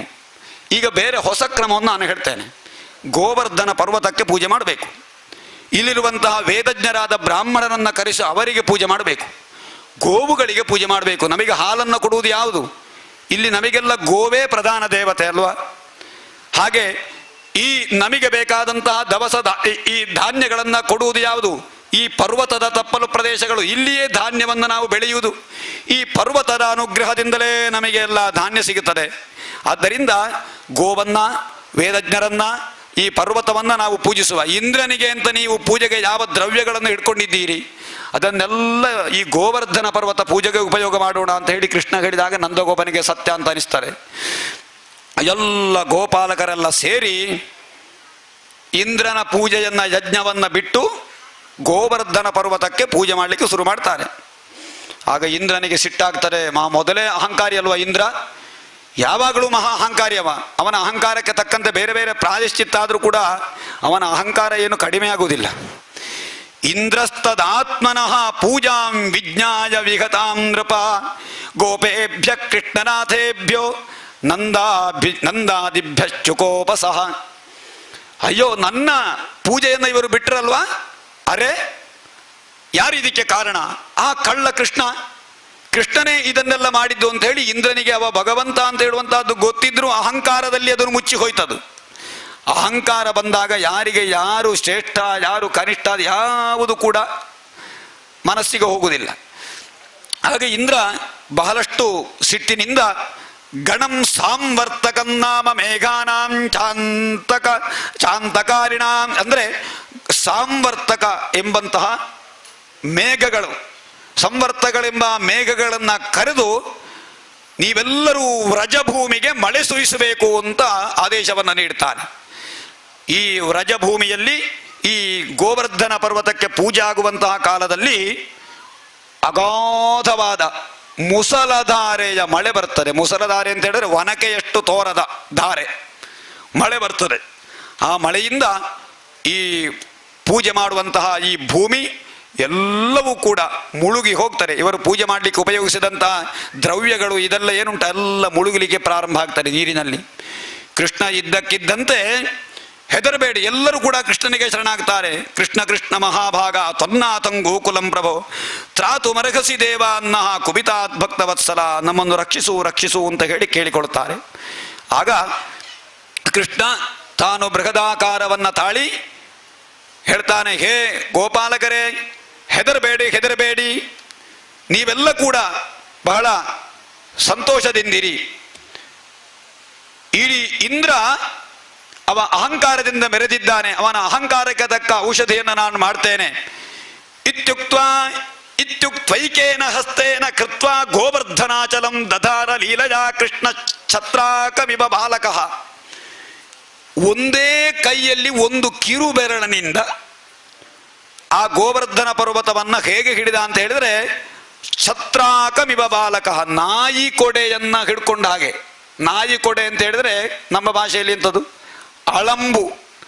ಅಳಂಬನ್ನ ನಾವು ಮಕ್ಕಳೆಲ್ಲ ಹಿಡ್ಕೊಳ್ಳೋದಿಲ್ವಾ, ಆ ರೀತಿಯಲ್ಲಿ ಗೋವರ್ಧನ ಪರ್ವತವನ್ನೇ ಹಿಡ್ಕೊಂಡಂತೆ ಕಿರು ಬೆರಳಿನಲ್ಲಿ. ಗೋವರ್ಧನ ಧಾರಿ, ಗೋವರ್ಧನ ಹೇಳ್ತಾರೆ ಗೋಪಾಲಕರಿಗೆ, ಎಲ್ಲ ನೀವೆಲ್ಲ ಗೋವುಗಳನ್ನು ಎಲ್ಲ ಕರ್ಕೊಂಡು ಈ ಪರ್ವತದ ಅಡಿಗೆ ಬನ್ನಿ. ಈ ಕೊಡೆ ಆಗಿರ್ತಾರೆ ಎತ್ತರದಲ್ಲಿ ಪರ್ವತ, ಎಲ್ಲ ಗೋಪಾಲಕರೆಲ್ಲ ಅದರ ಅಡಿಗೆ ಬಂದ್ರಂತ. ಬಂದಾಗ ನೀವು ಬೇಕಾದ ಹಾಗೆ ಪೂಜೆ ಮಾಡಿ, ಬೇಕಾದ ಹಾಗೆ ನೀವು ಕರ್ಮ ಅನುಷ್ಠಾನಗಳನ್ನು ಮಾಡಿ ಅಂತ ಹೇಳ್ತಾನೆ ಕೃಷ್ಣ. ಇದನ್ನು ನೋಡಿ ಇಂದ್ರ ನಾಚಿಕೆಯಿಂದ ಬಂದು ಈ ಕೃಷ್ಣನ ಪಾದಕ್ಕೆ ಬೀಳ್ತಾನೆ. ಆಗ ಇಂದ್ರನಿಗೆ ನಾಚಿಕೆಯಾಗಿ ಕೃಷ್ಣನಿಗೆ ಶರಣಾದಾಗ ಕೃಷ್ಣ ಇಂದ್ರನನ್ನು ಅನುಗ್ರಹಿಸ್ತಾನೆ. ನೀನು ಇನ್ನು ಮುಂದೆ ಯಾವ ಕಾಲದಲ್ಲಿಯೂ ಅಹಂಕಾರ ಪಡಬೇಡ, ಇಡೀ ಪ್ರಪಂಚದಲ್ಲಿ ಮಳೆಗೆ ಬೆಳೆಗೆ ನೀನೇ ಕಾರಣ ಅಂತ ಹೇಳಬೇಡ, ನಮ್ಮ ಆಜ್ಞೆಯಿಂದ ನೀನು ಇಂದ್ರನಾಗಿದ್ದಿ. ಇಂದ್ರ ಅಂತ ಹೇಳಿದ್ರೆ ಈ ಪ್ರಪಂಚದಲ್ಲಿ ಈ ಮಳೆ ಬೆಳೆ ಇತ್ಯಾದಿಗಳನ್ನು ನಿರ್ವಹಿಸುವುದಕ್ಕೆ ಒಬ್ಬ ಅಧಿಕಾರಿಯಷ್ಟೇ.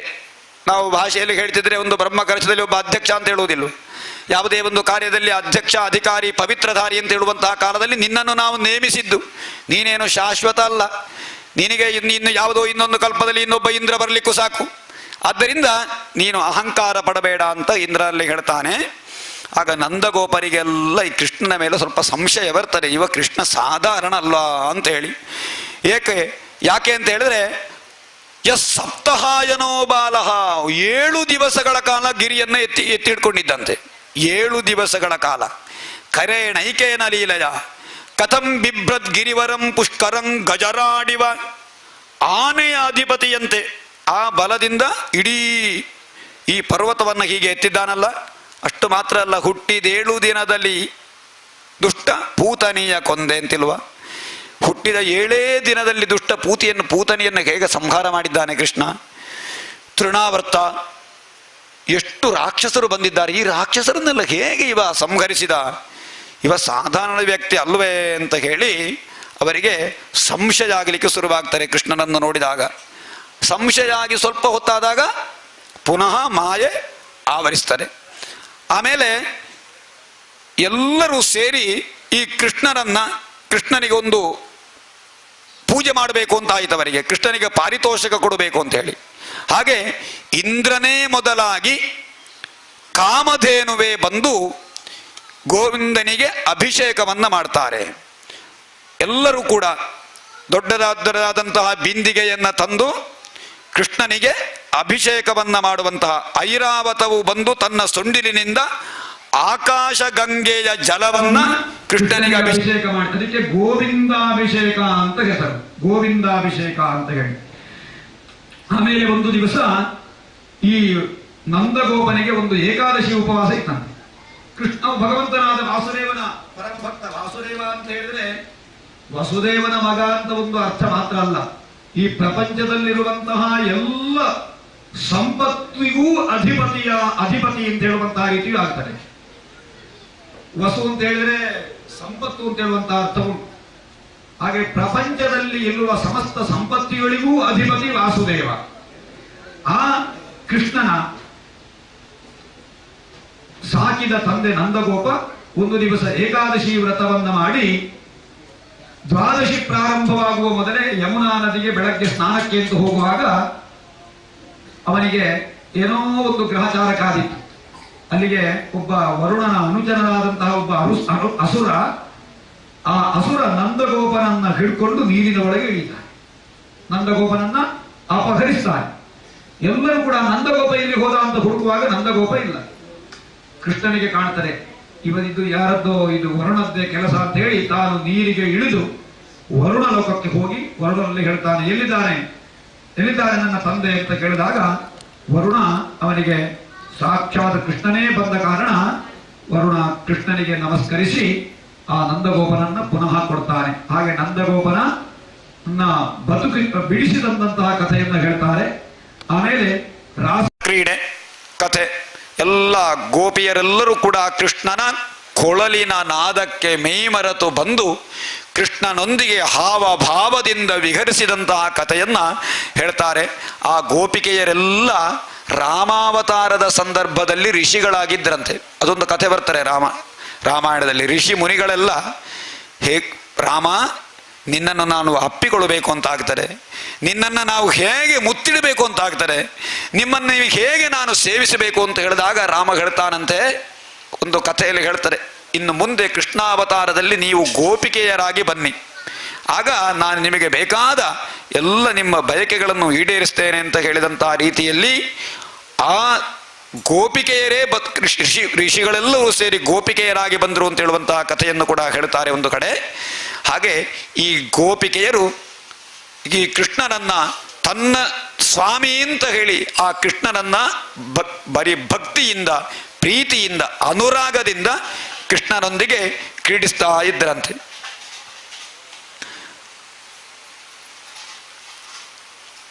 ಈ ಗೋಪಿಕೆಯರೆಲ್ಲ ಏನು ಮಾಡಿದರು ಅಂತ ಹೇಳಿದ್ರೆ, ತಮ್ಮ ಮನೆಯ ಕೆಲಸವನ್ನ ಬಿಟ್ಟು ಕೃಷ್ಣನ ಕೊಳಲಿನ ನಾದವನ್ನ ಗ್ರಹಿಸಿಕೊಂಡು ಎಲ್ಲರೂ ಕೃಷ್ಣನ ಸನಿಹತ್ತ ಬಂದು ಆಡುವಾಗ ಕೃಷ್ಣ ಹೇಳ್ತಾನೆ ಆ ಎಲ್ಲರಿಗೂ ಕೂಡ, ಹೇ ಗೋಪಿಕೆಯರೇ, ನೀವು ನಿಮ್ಮ ಕೆಲಸವನ್ನ ಬಿಟ್ಟು ನನ್ನೊಂದಿಗೆ ನೀವು ಕ್ರೀಡಿಸಿದರೆ ಇದು ಅಧರ್ಮ ಆಗ್ತದೆ. ಯಾಕೆ ಅಂತ ಹೇಳಿದ್ರೆ, ಮೊನ್ನೆ ನಾನು ಇಂದ್ರದ್ಯುಮ್ನನ ಕಥೆಯನ್ನು ಹೇಳಿದ್ದೆ ಅಲ್ವಾ, ಆನೆಯಾಗಿ ಹುಟ್ಟಿದ್ದು ಯಾಕೆ ಅವನ ರಾಜ್ಯಪಾಲನೆಯನ್ನು ಬಿಟ್ಟು ಅದಕ್ಕೆ ಯಾರನ್ನೂ ನಿಯೋಜಿಸದೆ ಅವ ಬಂದು ಭಗವಂತನ ಪೂಜೆ ಮಾಡ್ತೇನೆ ಅಂತ ಹೊರಟ ಕಾರಣ ನೀನು ಗಜನಾಗಿ ಹುಟ್ಟುವಂತ ಋಷಿಗಳು ಶಾಪ ಕೊಟ್ಟದ್ದಲ್ಲಿ ಅಗಸ್ತ್ಯ ಮಹರ್ಷಿಗಳು. ಅದೇ ರೀತಿ ನೀವು ನಿಮ್ಮ ಪತಿದೇವರ ಸೇವೆಯನ್ನು ಬಿಟ್ಟು, ನಿಮ್ಮ ಮಕ್ಕಳ ಪಾಲನೆಯನ್ನು ಬಿಟ್ಟು ನೀವು ಇಲ್ಲಿ ಬಂದು ನನ್ನೊಂದಿಗೆ ಹೀಗೆ ಕ್ರೀಡಿಸಿದರೆ ನಿಮ್ಮ ಕೆಲಸವನ್ನು ಮಾಡದೇ ಬಂದಿರೋದು ತಪ್ಪಾಗ್ತಾರೆ ಅಂತ ಹೇಳ್ತಾರೆ. ಭರ್ತು ಶುಶ್ರೂಷಣಂ ಸ್ತ್ರೀಣಾಂ ಪರೋಧರ್ಮೋ ಹ್ಯಮಾಯಯ. ಆಗ ನಾನು ಹೇಳಿದ ಹಾಗೆ ಅವರವರ ಮಕ್ಕಳನ್ನು ಅವರವರು ಚೆನ್ನಾಗಿ ಪಾಲಿಸಬೇಕು. ಅವರವರ ಪತಿಯರನ್ನ ಅವರವರ ಕಾಲಕಾಲಕ್ಕೆ ಅವರಿಗೆ ಬಡಿಸಿ ಅವರಿಗೆ ಬೇಕಾದ ಅನುಕೂಲವನ್ನ ಮಾಡಿ ತಾನು ತನ್ನ ಗಂಡನಿಗೆ ಯೋಗ್ಯಳಾದಂತಹ ಹೆಂಡತಿಯಾಗಿರಬೇಕು. ಆದ್ದರಿಂದ ಬಂಧೂನಾಂಚ ಕಲ್ಯಾಣ್ಯ, ಬಂಧುಗಳ ಕಲ್ಯಾಣ, ಅತಿಥಿ ಸತ್ಕಾರ, ಪ್ರಜಾಪೋಷಣೆ ಇದೆಲ್ಲವೂ ಕೂಡ ಮನುಷ್ಯನಿಗೆ ವಿಧಿಸಿದಂತಹ ಧರ್ಮ. ಈ ಧರ್ಮವನ್ನು ಬಿಟ್ಟು ಮನಸ್ಸು ಏನನ್ನೋ ಹೇಳ್ತಾರೆ ಅಂತ ಹೇಳಿ ಮನಸ್ಸನ್ನು ಅನುಸರಿಸಿಕೊಂಡು ಅದರಲ್ಲಿ ನೀವು ಯಾವಾಗಲೂ ಕೂಡ ರತರಾಗಿರಬಾರದು ಅಂತ ಹೇಳಿ ಕೃಷ್ಣ ಅವರಿಗೆ ಬೋಧನೆ ಮಾಡ್ತಾನೆ. ದುಶ್ಶೀಲೋ ದುರ್ಭಗೋ ವೃದ್ಧೋ ಜಡೋ ರೋಗ್ಯಧುನೋಪಿ ವಾ ಪತಿ ಸ್ತ್ರೀಭಿರ್ನಃ ತವ್ಯೋ ಲೋಕೆ ಪ್ಸುಭಿರಪಾತಕೀ. ಇನ್ನೊಂದು ವಾಕ್ಯ ಎಲ್ಲರಿಗೂ ಕೂಡ ಬೋಧನೆಯನ್ನು ಕೊಡುವಂತಹದ್ದು. ದುಶ್ಶೀಲ ದುರ್ಭಗ ವೃದ್ಧ. ಏನೋ ಗಂಡ ಕೆಲವು ಸಲ ತಪ್ಪು ಮಾಡ್ತಾನೆ, ತಪ್ಪಾಗಿ ಹೋಗ್ತಾರೆ. ಅದೇ ರೀತಿ ಆ ತಪ್ಪನ್ನೇ ತಾನು ದೊಡ್ಡದು ಮಾಡಿ ಗಂಡನಲ್ಲಿ ಮಾತು ಬಿಡುವುದ, ಅದು ಗಂಡಸರಿಗೂ ಆಗ್ತದೆ. ತನ್ನ ಪತ್ನಿಯಿಂದ ಏನಾದರೂ ಅಪಚಾರ ನಡೆದರೆ ಆ ಪತ್ನಿಯಲ್ಲಿ ಮಾತು ಬಿಡುವಂತಹದ್ದು ಪರಸ್ಪರ. ಇದೆಲ್ಲವೂ ಕೂಡ ಸಂಸಾರಕ್ಕೆ ಹುಳಿ ಹಿಂಡಿದ ಹಾಗೆ. ಆದ್ದರಿಂದ ತನ್ನ ಪತಿಯಾದವ ದುರ್ಭಗನಾಗಲಿ ವೃದ್ಧನಾಗಲಿ ಯೌವನ ಕಾಲದಲ್ಲಿ ಗಂಡನಿಗೆ ಬೇಕಾದಷ್ಟು ಉಪಚಾರ ಎಲ್ಲ ಮಾಡಿ ಗಂಡನಿಗೆ ನಡಿಲಿಕ್ಕಾಗುವುದಿಲ್ಲ ಅಂತಾದ ಮೇಲೆ ಅವನ ಹತ್ತಿರವೇ ಹೋಗ, ಅವನ ಯಾವುದೇ ಉಪಚಾರ ಮಾಡದೇ ಇರಬಾರದು. ಜಡ ಕೆಲವು ಸಲ ಅದೇ ಪತಿ ಆ ವೃದ್ಧಾಪ್ಯದಿಂದ ಕೆಲವು ಸಲ ಮರೆವುಗೊಳಿಸ್ತಾಳೆ. ಮನೆವು ಅಂದರೆ ತಾನು ಯಾರು ಅಂತ ಗೊತ್ತಿಲ್ಲ, ತನ್ನ ಪತ್ನಿ ಯಾರು ಅಂತ ಗೊತ್ತಿಲ್ಲ. ಎಷ್ಟೋ ಜನಕ್ಕೆ ಒಂದು ರೋಗ ಬರುವುದುಂಟು ಸಂಸಾರದಲ್ಲಿ, ನೋಡಿರ್ಬಹುದು ನೀವು. ಯಾರನ್ನು ಗುರುತು ಸಿಕ್ಕದೇ ಇರುವಂತಹ ಕಾಲದಲ್ಲಿ ಆ ಪತ್ನಿ ವೃದ್ಧನಾದ ಜಡನಾದ ಪತಿಯನ್ನ ಸೇವೆ ಮಾಡದೇ ಇರುವುದು ತಪ್ಪು. ರೋಗ ಎಲ್ಲಿಗೆ ಯಾರಿಗೆ ಬರ್ತಾರೆ ಅಂತ ಹೇಳಿಕ್ಕೆ ಆಗ್ತಾರ? ಆಗುವುದಿಲ್ಲ. ಆದ್ದರಿಂದ ರೋಗಿಯಾದರೂ ಕೂಡ ಯಾವ ಕಾಲಕ್ಕೂ ಆ ಗಂಡನನ್ನ ಬಿಟ್ಟು ಹಾಕಬಾರದು. ಪತಿ ಸ್ತ್ರೀಭಿರ್ನಹಾತವ್ಯೋ ಲೋಕೆ ಸುಭಿರಪಾತಕಿ. ಇದು ಕೃಷ್ಣ ಹೇಳಿದಂಥ ಮಾತು ಗೋಪಿಕೆಯರಿಗೆ ಮಾತ್ರ ಅಲ್ಲ, ಎಲ್ಲ ಪ್ರಪಂಚದ ಸಮಸ್ತ ಸ್ತ್ರೀಯರಿಗೂ ಹೇಳಿದ ಮಾತು. ಈ ಒಂದು ಸಂಸಾರದಲ್ಲಿ ಎಲ್ಲರನ್ನೂ ಕೂಡ ಬಹಳ ಪ್ರೀತಿಯಿಂದ ಯಾವ ಕಾಲಕ್ಕಾದರೂ ತಾನು ನೋಡಿಕೊಳ್ಳುವಂತಹ ಜವಾಬ್ದಾರಿ ಇರುವುದು ಪತ್ನಿಗೆ ಅಂತ ಹೇಳಿ ಗೋಪಿಕೆಯರಿಗೆ ಧರ್ಮಬೋಧನೆಯನ್ನು ಮಾಡ್ತಾನೆ.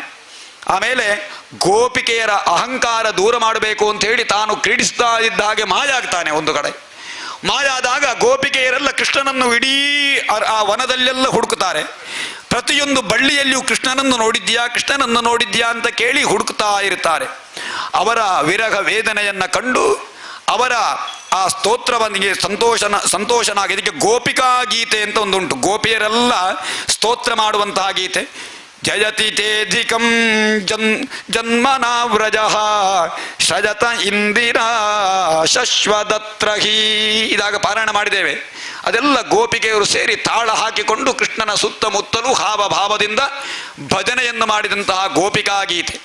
ಈ ಗೀತೆಯಿಂದ ಸಂತೋಷಗೊಂಡಂತಹ ಕೃಷ್ಣ ಪುನಃ ಗೋಪಿಯ ಎದುರು ಪ್ರತ್ಯಕ್ಷರಾಗಿ ಗೋಪಿಯರಿಗೆ ಬಹಳ ಸಂತೋಷವನ್ನುಂಟು ಮಾಡ್ತಾನೆ ಎನ್ನುವಂತಹ ಕಥೆಯನ್ನೆಲ್ಲ ಹೇಳಿದ್ದಾರೆ. ಆಮೇಲೆ ಅರಿಷ್ಟಾಸುರನ ಸಂಹಾರ ಇತ್ಯಾದಿಗಳಲ್ಲಾದ ಮೇಲೆ ನಾರದ ಮಹರ್ಷಿಗಳು ಕಂಸನಲ್ಲಿ ಹೋಗಿ ಹೇಳ್ತಾರೆ, ಇದು ಸ್ವಲ್ಪ ತಡ ಇದೀಗ ಅಂತ. ಕಂಸ ಯಾಕೆ? ನಾರದರು ಯಾವಾಗ ಕಾದು ಕುಳಿತಿದ್ದಾರೆ ಕಂಸನ ಸಂಹಾರ ಯಾವಾಗ ಆಗ್ತಾರೆ ಅಂತ ಹೇಳಿ. ಕಂಸ ಕೇವಲ ತನ್ನ ಪರಿಚಾರಕರನ್ನು ಮಾತ್ರ ಕಳುಹಿಸ್ತಾ ಇರ್ತಾನೆ. ತನ್ನ ಪರಿವಾರದಲ್ಲಿರುವ ರಾಕ್ಷಸರನ್ನು ಮಾತ್ರ, ತಾನು ಯಾವಾಗ ಕೃಷ್ಣನನ್ನು ಕೆಳಕುವುದು ಆವಾಗ ಮಾತ್ರ ಅವನ ಸಂಹಾರ ಆಗುವುದು. ಅದಕ್ಕೆ ನಾರದ ಮಹರ್ಷಿಗಳು ಹೋಗಿ ಕಂಸನಲ್ಲಿ ಹೇಳ್ತಾರೆ, ಹೇ ಕಂಸ, ನಿನ್ನನ್ನು ಕೊಲ್ಲುವ ಶತ್ರು ಯಾರು ಅಂತ ಗೊತ್ತುಂಟ ನಿನಗೆ? ಎಲ್ಲಿಯೋ ಇದ್ದಾರೆ ಅಂತ ಹೇಳಿ ಆ ದೇವಿ ಹೇಳಿದ್ದಾಳೆ ಅಲ್ವಾ, ಅಂಬರಕ್ಕೆ ಆಕಾಶಕ್ಕೆ ಹಾರಿದ ದೇವಿ ಹೇಳಿದ್ದಾಳೆ, ನೀನು ಒಟ್ಟು ವ್ರಜಭೂಮಿಯಲ್ಲಿ ನನ್ನ ಶತ್ರು ಇದ್ದಾನೆ ಅಂತ ಗ್ರಹಿಸಿದ್ದೀಯ. ಆದರೆ ನಿಜವಾಗಿ ವಸುದೇವನ ಮಗ ಯಾರು ಅಂತ ಗೊತ್ತುಂಟ? ನಂದಗೋಪನ ಮಗನೇ ನಿನ್ನ ಶತ್ರು ಅವ. ಆದ್ದರಿಂದ ಅವನನ್ನು ಬಿಡಬೇಡ ನೀನು ಅಂತೇಳಿ ನಾರದ ಮಹರ್ಷಿಗಳು ಕಂಸನಲ್ಲಿ ಪ್ರೇರಣೆಯನ್ನು ಕೊಡ್ತಾರೆ. ಮೊನ್ನೆ ಹೇಳಿದಾಗೆ ಅವನ ಪಾಪದ ಕೊಡ ತುಂಬಬೇಕಲ್ಲ, ಬಹಳಷ್ಟು ಸಿಟ್ಟಾಗ್ತಾರೆ. ಅಯ್ಯೋ, ನಂದಗೋಪನ ಮಗನೇ ನನ್ನ ಶತ್ರುವ, ಹಾಗಾದರೆ ಅವನನ್ನು ಇಲ್ಲಿಗೆ ಭರಿಸಬೇಕು ಅಂತ ಹೇಳಿ ತನ್ನ ಎಲ್ಲ ಪರಿವಾರದವನ್ನೆಲ್ಲ ಕಳೆದು ಹೇಳ್ತಾನೆ, ಇನ್ನೊಂದು ಧನುರ್ಯಜ್ಞ ಎನ್ನುವ ಯಜ್ಞವನ್ನು ನಾವು ಮಾಡಬೇಕು, ಅನುಷ್ಠಾನ ಮಾಡಬೇಕು. ಈ ಯಜ್ಞದಲ್ಲಿ ಬಲರಾಮ ಕೃಷ್ಣರನ್ನು ಇಲ್ಲಿಗೆ ಕರೆಸಬೇಕು. ಕರೆಸಿದಾಗ ಅವರನ್ನು ಸಂಹಾರ ಮಾಡಲಿಕ್ಕೆ ಬೇರೆ ಬೇರೆ ಜನರನ್ನು ಯೋಚಿಸಿದಂತೆ. ಕುವಲಯಾಪೀಡ ಅಂತ ಒಂದು ಆನೆಯಲ್ಲಿ ಹೇಳಿದ, ನೀನು ಬರುವಾಗ ಅದರ ಮಾವಟಿಗನ ಹತ್ರ ಹೇಳ್ತಾನೆ, ನಿನ್ನ ಆನೆ ಉಂಟಲ್ವಾ, ಬಲಿಷ್ಠವಾದ ಆನೆ, ಅದನ್ನು ನೀನು ಆ ಧನುರ್ಯಜ್ಞ ನಡೆಯುವ ಸಭಾ ಮಂಟಪದ ಎದುರಿನಲ್ಲಿ ನೀನು ನಿಲ್ಲಿಸಬೇಕು. ಕೃಷ್ಣ ಬರುವಾಗ ಆ ಮಥುರಾ ನಗರದ ಎದುರಿನಲ್ಲಿ ಅವರನ್ನು ಆ ಆನೆ ಸಂಹಾರ ಮಾಡಬೇಕು. ಇನ್ನು ಚಾಣೂರ ಮುಷ್ಟಿಗರ ಹತ್ರ ಹೇಳ್ತಾನೆ, ನೀವು ಮಲ್ಲ ಯುದ್ಧ ಮಾಡಿ ಅವರನ್ನು ಸಂಹಾರ ಮಾಡಬೇಕು ಅಂತ ಹೇಳಿ. ಹಾಗೆ ಎಲ್ಲರನ್ನೂ ಹೇಳಿ ಕರೆದು ಒಂದು ಸರಿಯಾದ ಒಂದು ಕಾರ್ಯಕ್ರಮವನ್ನು ನಿಶ್ಚಯಿಸ್ತಾನೆ. ಕೃಷ್ಣನ ಬಲರಾಮನನ್ನು ಕೊಲ್ಲಿಕ್ಕೆ ಅಂತೇಳಿ ಒಂದು ಯಜ್ಞ, ಅದು ಧನುರ್ಯಜ್ಞ ಅಂತೇಳಿ. ಹಾಗೆ ಮಾಡಿ ಅಕ್ರೂರನ ಹತ್ರ ಹೇಳ್ತಾನೆ, ಹೇ ಅಕ್ರೂರ, ನೀನು ಕೃಷ್ಣ ಬಲರಾಮರಿಗೆ ಆಮಂತ್ರಣ ಕೊಡಲಿಕ್ಕೆ ನೀವು ಹೋಗಬೇಕು ಅಂತ ಹೇಳಿ. ಹಾಗೆ ಕೃಷ್ಣ ಬಲರಾಮರಿಗೆ ಆಮಂತ್ರಣ ಕೊಡೋದು, ಅವರನ್ನು ಕರ್ಕೊಂಡು ಬರಬೇಕು ನೀನು ಅಂತ ಅಕ್ರೂರನಿಗೆ ಹೇಳ್ತಾನೆ. ಗಚ್ಚ ನಂದೌರಜಂತತ್ರ ಸುತ ಭಾನಕದುಂದು ಭೇಹೆ, ನೀವು ಹೋಗಿ ಅವರನ್ನು ಕರ್ಕೊಂಡು ಬನ್ನಿ ಅಂತ ಹೇಳಿ. ಅಷ್ಟು ಮಾತ್ರ ಅಲ್ಲ, ಅವರನ್ನು ನೀನು ಅಲ್ಲಿ ಧನುರ್ಯಜ್ಞವನ್ನು ಮಾಡ್ತಾರೆ, ಆ ಯಜ್ಞದಲ್ಲಿ ನೀವು ಭಾಗವಹಿಸಬೇಕು, ಅಲ್ಲಿ ಮಲ್ಲ ಯುದ್ಧದ ಸ್ಪರ್ಧೆ ಆಗ್ತಾರೆ ಅಂತ ಹೇಳಿ ಎಲ್ಲ ನೀನು ಅವರನ್ನು ಹೇಳಿ ಕರ್ಕೊಂಡು ಬರಬೇಕು ಅಂತ ಹೇಳಿ. ಆ ಸಮಯದಲ್ಲಿ ಆ ಅಕ್ರೂರ ಬಹಳ ಸಂತೋಷದಿಂದ ಒಪ್ಪಿಕೊಳ್ತಾನೆ. ಕಂಸೋ ಬತಾಜ್ಯ ಕೃತಮೇತ್ಯನುಗ್ರಹಂ. ಅಕ್ರೂರ ಬಹಳ ಕೃಷ್ಣನ ಭಕ್ತ ಆಗಿದ್ದಂತೆ. ಕಂಸ ನನಗೆ ಇವತ್ತು ಅನುಗ್ರಹ ಮಾಡಿದ್ದಾನೆ, ಯಾಕೆ ಕೃಷ್ಣನನ್ನ ಕರೆದುಕೊಂಡು ಬರುವಂತಹ ಯೋಗ ನನಗೆ ಸಿಕ್ಕಿತಲ್ಲ. ಈ ಕೃಷ್ಣ ಬಂದು ಕಂಸನನ್ನು ಕೊಲ್ಲಿಕ್ಕೂ ಸಾಕು, ಎಂಥದೂ ಆಗಬಹುದು, ಆದರೆ ಕೃಷ್ಣನನ್ನ ಕರುತರೆಯುವ ಯೋಗ ನನಗೆ ಸಿಕ್ಕಿತಲ್ವ. ಆದ್ದರಿಂದ ನಾನು ಧನ್ಯ, ಇವತ್ತು ನಾನು ಆ ಕೃಷ್ಣನ ಪಾದಾರವಿಂದವನ್ನು ಧರಿಸುವ ಯೋಗ ನನಗೆ ಬಂದಿದೆ ಅಂತ ಹೇಳಿ ಬಹಳಷ್ಟು ಭಕ್ತಿಯಿಂದ ತಾನು ಹೊರಡುತ್ತಾನೆ. ಹೊರಟು ಸೂರ್ಯಾಸ್ತದ ಸಮಯ, ಗೋಧೂಳಿ ಲಗ್ನದ ಸಮಯದಲ್ಲಿ ಈ ವ್ರಜಭೂಮಿಗೆ ಬರ್ತಾನೆ. ಯಾರು? ವೃಂದಾವನ. ಈ ಕೃಷ್ಣ ಮತ್ತು ಗೋಪಾಲಕರಿರುವಂತಹ ಜಾಗ ವೃಂದಾವನ. ಆ ವೃಂದಾವನಕ್ಕೆ, ವ್ರಜಭೂಮಿಗೆ ಅಕ್ರೂರ ರಥದಲ್ಲಿ ಬಂದು ಇಳಿಯುತ್ತಾನೆ. ರಥ ನಂದಗೋಕುಲಕ್ಕೆ ಬಂದಾಗ ಕೃಷ್ಣ ಬಲರಾಮರು ಎಲ್ಲಿದ್ದಾರೆ ಅಂತ ಹುಡುಕುತ್ತಾನೆ. ಹುಡುಕುವಾಗ ಆ ಭೂಮಿಯಲ್ಲೆಲ್ಲ ಧೂಳಿನಲ್ಲಿ ಕೃಷ್ಣ ಬಲರಾಮರ ಹೆಜ್ಜೆ ಇತ್ತಂತೆ, ಹೆಜ್ಜೆ ಗುರುತು. ಹೇಗೆ ಅದು ಕೃಷ್ಣ ಬಲರಾಮರದ್ದೇ ಅಂತ ಗುರುಚಿತ ಅಂತ ಹೇಳಿದ್ರೆ, ಅದರಲ್ಲಿ ವಜ್ರ ಅಂಕುಶಾದಿ ಚಿಹ್ನೆಗಳಿತ್ತು. ನಾವು ನೆಲದಲ್ಲಿ ಮೆಟ್ಟಿದಾಗ ನಮ್ಮ ಕಾಲಿನ ಗುರುತು ಮಾತ್ರ ಇರುವಂತಹದ್ದು. ಭಗವಂತ ನೆಲವನ್ನು ಮೆಟ್ಟಿದಾಗ ಆ ಭಗವಂತನ ಕಾಲಿನಲ್ಲಿರುವ ಚಿಹ್ನೆಯ ಗುರುತು ಆಗ್ತದೆ ಅಂತೆ. ಹಾಗೆ ಈ ಕಾಳಿಂಗ ಮರ್ದನ ಸಮಯದಲ್ಲಿ ಕಾಳಿಂಗನಿಗೆ ಮೆಟ್ಟಿದಾಗ ಕಾಳಿಂಗನ ತಲೆಯಲ್ಲಿ ಕೃಷ್ಣನ ಪದ ಲಾಂಛನ ಅಲ್ಲಿ ಇದ್ದ ಕಾರಣ ಗರುಡನಿಗೆ ಹೆದರಿಕಿಲ್ಲ ಅಂತ ಹೇಳಿದ್ದು. ಕೃಷ್ಣನ ಪಾದ ಇಟ್ಟ ಭೂಮಿಯಲ್ಲಿ ಆ ಚಿಹ್ನೆ ಮೂಡಿ ಬರ್ತದೆ. ಆ ಪಾದ ಧೂಳಿಯಲ್ಲಿ ಕೃಷ್ಣನ ಪಾದದ ಚಿಹ್ನೆಯನ್ನು ಕಂಡು ಅಕ್ರೂರ ಪಾದದ ಧೂಳಿನಲ್ಲಿ ಹೊರಲಾಡಿದಂತೆ, ಇದು ಕೃಷ್ಣನ ಪಾದದ ಧೂಳಿ ಅಂತ ಹೇಳಿ ಸಂತೋಷದಿಂದ ಆನಂದ ಅಶ್ರುಗಳು ಅವನ ಕಣ್ಣಿನಲ್ಲಿ ಬಂದು ಸುತ್ತಮುತ್ತಲು ನೋಡುವಾಗ ಕೃಷ್ಣ ಬಲರಾಮರು ಎಲ್ಲಿರ್ತಾರೆ ಗೊತ್ತುಂಟ? ಹಟ್ಟಿಯಲ್ಲಿ. ಅವರು ಯಾವಾಗಲೂ ಹಟ್ಟಿಯಲ್ಲೇ ಇರುವುದು, ಸುತ್ತಮುತ್ತಲು ಗೋಪಾಲಕರೊಂದಿಗೆ ಅಲ್ಲಿಯೇ ಆಟ ಆಡಿಕೊಂಡು ವಿಶ್ರಾಂತಿಯಲ್ಲಿ ಮಾತ್ರ ತನ್ನ ಮನೆಗೆ ಹೋಗುವುದು. ಗೋವುಗಳು ಅಂತ ಹೇಳಿದ್ರೆ ಅಷ್ಟು ಪ್ರೀತಿ ಕೃಷ್ಣನಿಗೆ. ಎಲ್ಲಿ ಕೃಷ್ಣನ ಇದ್ದಾನೆ ಅಲ್ಲಿ ಗೋವಿದ್ದಾನೆ. ಆದ್ದರಿಂದ ಗೋಪಾಲ ಕೃಷ್ಣ ಅಂತ ಕೃಷ್ಣನಿಗೆ ಹೆಸರು. ಗೋವಿನೊಂದಿಗೆ ಕೃಷ್ಣನ ಮೂರ್ತಿಯನ್ನು ಕಂಡ್ರೆ ನಮಗೆ ಅತ್ಯಂತ ಸಂತೋಷ. ಹಾಗೆ ಗೋಪಾಲಕನಾದ ಕೃಷ್ಣ ಗೋವುಗಳ ಹಟ್ಟಿಯಲ್ಲಿದ್ದಂತೆ. ಅವರನ್ನ ಈ ರಥದಿಂದ ಇಳಿದು ಅಕ್ರೂರ ಬರುವಾಗ ಬಹಳ ಸಂತೋಷ ಆಗ್ತಾರೆ ಕೃಷ್ಣ ಬಲರಾಮರಿಗೆ. ಓಡೋಡಿ ಈ ಅಕ್ರೂರ ಬಂದು ಕೃಷ್ಣನ ಪಾದಗಳಿಗೆ, ಚರಣಗಳಿಗೆ ಸಾಷ್ಟಾಂಗ ನಮಸ್ಕಾರ ಮಾಡ್ತಾನೆ ಅಕ್ರೂರ. ಆ ಸಮಯದಲ್ಲಿ ಕೃಷ್ಣ ಅವನನ್ನು ಎತ್ತಿ, ಅಕ್ರೂರನ್ನು ಎತ್ತಿ ಆಲಿಂಗಿಸಿ ಅವನಿಗೆ ಬೇಕಾದ ಎಲ್ಲ ಉಪಚಾರಗಳನ್ನು ಮಾಡಿ, ಏನು ವಿಚಾರ ಅಂತ ಕೇಳಿದಾಗ ಆ ದಿವಸ ಅಲ್ಲಿ ಉಳ್ಕೊಳ್ತಾನೆ ಕೃಷ್ಣ. ಮರುದಿವಸ ಪ್ರಾತಃ ಕಾಲದಲ್ಲಿ ನೀವು ಮಥುರೆಗೆ ಹೋಗಬೇಕು, ಮಥುರಾ ನಗರದಲ್ಲಿ ಕೃಷ್ಣ ಧನುರ್ಯಜ್ಞವನ್ನು ಆರಂಭಿಸಿದ್ದಾನೆ, ಅಲ್ಲಿ ಮಲ್ಲ ಯುದ್ಧದ ಸ್ಪರ್ಧೆ ಎಲ್ಲ ಉಂಟು, ಅಲ್ಲಿಗೆ ಹೋಗಬೇಕು ಅಂತ ಹೇಳಿದಾಗ ಬಲರಾಮ ಕೃಷ್ಣರು ನಗುತ್ತಾರೆ. ಇವನಿಗೀಗ ಸಾಯುವ ಕಾಲ ಬಂದಿದೆ, ಆಗಲಿ ಅಲ್ಲಿಗೆ ನಾವೆಲ್ಲ ಹೋಗೋಣ ಅಂತ ಹೇಳಿ ಕೃಷ್ಣ ಅಕ್ರೂರನೊಂದಿಗೆ ರಥದಲ್ಲಿ ಕುಳಿತುಕೊಳ್ಳುವಾಗ ಗೋಪಿಕೆಯರೆಲ್ಲ ಬಂದು ತಡೀತಾರೆ. ಕೃಷ್ಣ, ನಮ್ಮನ್ನು ಬಿಟ್ಟು ಹೋಗ್ತೀಯ ನೀನು? ಇಷ್ಟು ದಿವಸ ನಮ್ಮೊಂದಿಗೆ ಆಟ ಆಡಿದವ, ಇಷ್ಟು ದೂರ ಹೋಗ್ತೀಯ ನೀನು? ದೂರ ಏನಲ್ಲ, ಆದರೆ ಅವರಿಗೆ ಒಂದು ಕ್ಷಣ ಕೂಡ ಕೃಷ್ಣನನ್ನು ಬಿಟ್ಟಿರಲಿಕ್ಕೆ ಸಾಧ್ಯ ಇಲ್ಲ. ಗೋಪಿಕೆಯರೆಲ್ಲ ಕಣ್ಣೀರಿಳಿಸಿ ಆ ಕೃಷ್ಣನಲ್ಲಿ ಹೇಳ್ತಾನೆ, ಹೋಗಬೇಡ ಹೋಗಬೇಡ. ಅಕ್ರೂರ ಇತ್ತೇತದತೀವ ದಾರುಣ. ಅಕ್ರೂರ ಎನ್ನುವ ಮಹಾಮೂರ್ಖ ಅವ. ಅಕ್ರೂರ ಅಂತವನಿಗೆ ಹೆಸರಿದ್ದದ್ದು ಸುಮ್ಮಗೆ, ಅವಾಗ ಮಹಾಕ್ರೂರಿ, ಅಕ್ರೂರ ಅಲ್ಲ ಅವ. ಯಾಕೆ ಅಂತ ಹೇಳಿದ್ರೆ ನಿನ್ನನ್ನಲ್ಲಿಗೆ ಕರ್ಕೊಂಡು ಹೋಗ್ತಾರೆ. ಆದ್ದರಿಂದ ಅವನ ಮಾತಿನಂತೆ ನೀವು ಹೋಗಬೇಡ ಅಂತ ಕೃಷ್ಣನನ್ನು ತಳೆದಾಗ ಕೃಷ್ಣ ಹೇಳ್ತಾನೆ, ನಾನು ಪುನಃ ಬರ್ತೇನೆ ನಿಮ್ಮನ್ನು ನೋಡಲಿಕ್ಕೆ. ಹೋದವ ಅಲ್ಲಿ ಹೋಗುವುದಿಲ್ಲ, ಪುನಃ ಬರ್ತೇನೆ ಅಂತ ಹೇಳಿ ಅವನನ್ನು ಕೃಷ್ಣನ ಈವಾಗಿ ಮತ್ತೆ ಅಲ್ಲಿಗೆ ಬರಲೇ ಇಲ್ಲ ಅಂತೆ. ಮತ್ತೆ ಅಲ್ಲಿ ಮಥುರಾ ನಗರಕ್ಕೆ ಹೋದವ, ಅಲ್ಲಿ ವಸುದೇವ ದೇವಕಿಯರನ್ನೇ ತಾನು ಸಂದರ್ಶಿಸಿ ಮತ್ತೆ ಅವನಿಗೆ ಉಪನಯನ ಸಂಸ್ಕಾರ ಅಲ್ಲಾಗಿ ಮುಂದೆ ಬೇರೆ ಬೇರೆ ಕಡೆ ಹೋದದ್ದು ಕೃಷ್ಣ. ಹಾಗೆ ಮತ್ತೆ ಯಾವಾಗಲೋ ಬರ್ತಾನೆ. ಹಾಗೆ ಆ ಗೋಪಿಕೆಯರನ್ನ ಅವರ ದುಃಖ ವಿಮೋಚನೆ ಮಾಡಿ ಅಲ್ಲಿಂದ ಅಕ್ರೂರನ ರಥವನ್ನು ಏರಿ ಬರ್ತಾರೆ. ಅಕ್ರೂರ ದಾರಿಯಲ್ಲಿ ಒಮ್ಮೆ ಬಾಯಾರಿಕೆ ಆಗ್ತಾರೆ, ಸ್ವಲ್ಪ ಕೈಕಾಲು ಮುಖ ತೊಳುಗೊಳ್ಳಬೇಕು ಅಂತ ಹೇಳಿ, ಸ್ನಾನ ಮಾಡಬೇಕು ಅಂತ ಹೇಳಿ ಯಮುನಾ ತೀರಕ್ಕೆ ಬಂದು ಕೃಷ್ಣ ಬಲರಾಮರು ರಥದಲ್ಲಿ ಕುಳಿತುಕೊಂಡಿದ್ದರಂತೆ. ಅಕ್ರೂರ ನೀರಿಗಿಳಿದು ಸ್ನಾನ ಮಾಡಲಿಕ್ಕೆ ಅಂತ ನೀರಿಗಿಳಿಯುವಾಗ ನೀರಿನಲ್ಲಿ ಕೃಷ್ಣ ಬಲರಾಮರನ್ನು ಕಾಣ್ತಾರೆ. ನೀರಿನಲ್ಲಿ ಮೇಲೆ ಎದ್ದು ಪುನಃ ರಥವನ್ನು ನೋಡಿದಾಗ ರಥದಲ್ಲಿಯೂ ಕೃಷ್ಣ ಬಲರಾಮರು ಕಾಣ್ತಾರೆ. ಕೃಷ್ಣ ಬಲರಾಮರು ಆಡಿದಂತಹ ಆಟ ಅದು. ಎಲ್ಲೆಲ್ಲಿಯೂ ನಾನಿದ್ದೇನೆ ಅಂತ ಅಕ್ರೂರನಿಗೆ ತೋರಿಸಿದ ಅಂತ ಹೇಳುವಂತಹ ಕಥೆಯನ್ನು ಹೇಳ್ತಾರೆ. ಆ ಸಮಯದಲ್ಲಿ ಅಕ್ರೂರ ಕೃಷ್ಣನನ್ನು ಸ್ತೋತ್ರ ಮಾಡಿದಂತಹ ಎಲ್ಲ ಕೆಲವಾರು ಶ್ಲೋಕಗಳನ್ನೆಲ್ಲ ಹೇಳಿದ್ದಾರೆ. ಮಥುರಾ ನಗರಕ್ಕೆ ಕೃಷ್ಣ ಬಲರಾಮರು ಪ್ರವೇಶ ಮಾಡ್ತಾರೆ. ಮಥುರಾ ನಗರ ಹೇಗಿತ್ತು? ದದರ್ಶತಾಂ ಸ್ಫಾಟಿಕ ತುಂಗ ಗೋಪುರ, ಸ್ಫಟಿಕಮಯವಾದ ಎತ್ತರವಾದ ಗೋಪುರಗಳಿದ್ದವಂತೆ. ಸ್ಫಟಿಕಮಯವಾದ ಹೆಬ್ಬಾಗಿಲುಗಳಿದ್ದವು ಮತ್ತು ದೊಡ್ಡದಾದಂತಹ ಬಾಗಿಲುಗಳು, ತಾಮ್ರ, ಚಿನ್ನ, ಬೆಳ್ಳಿ ಇತ್ಯಾದಿಗಳಿಂದ ಕೂಡಿದ ಎಲ್ಲ ಕಿಟಕಿಗಳು, ಬಾಗಿಗಳು ಎಲ್ಲವೂ ಕೂಡ ಅತ್ಯಂತ ರಮಣೀಯವಾದ ಮಥುರಾ ನಗರವನ್ನು ನೋಡಿ ಸಂತೋಷದಿಂದ ಆಚೆ ಈಚೆ ಸಂಚರಿಸ್ತಾ ಇದ್ರಂತ. ಹಾಗೆ ಮಥುರಾ ನಗರಕ್ಕೆ ಕೃಷ್ಣ ಬರುವಾಗ ಅಲ್ಲಿಯ ಸ್ತ್ರೀಯರು, ಮಕ್ಕಳು ಎಲ್ಲರೂ ಕೂಡ ಓಡೋಡಿ ಬಂದ್ರಂತೆ ಕೃಷ್ಣನನ್ನು ನೋಡಲಿಕ್ಕೆ.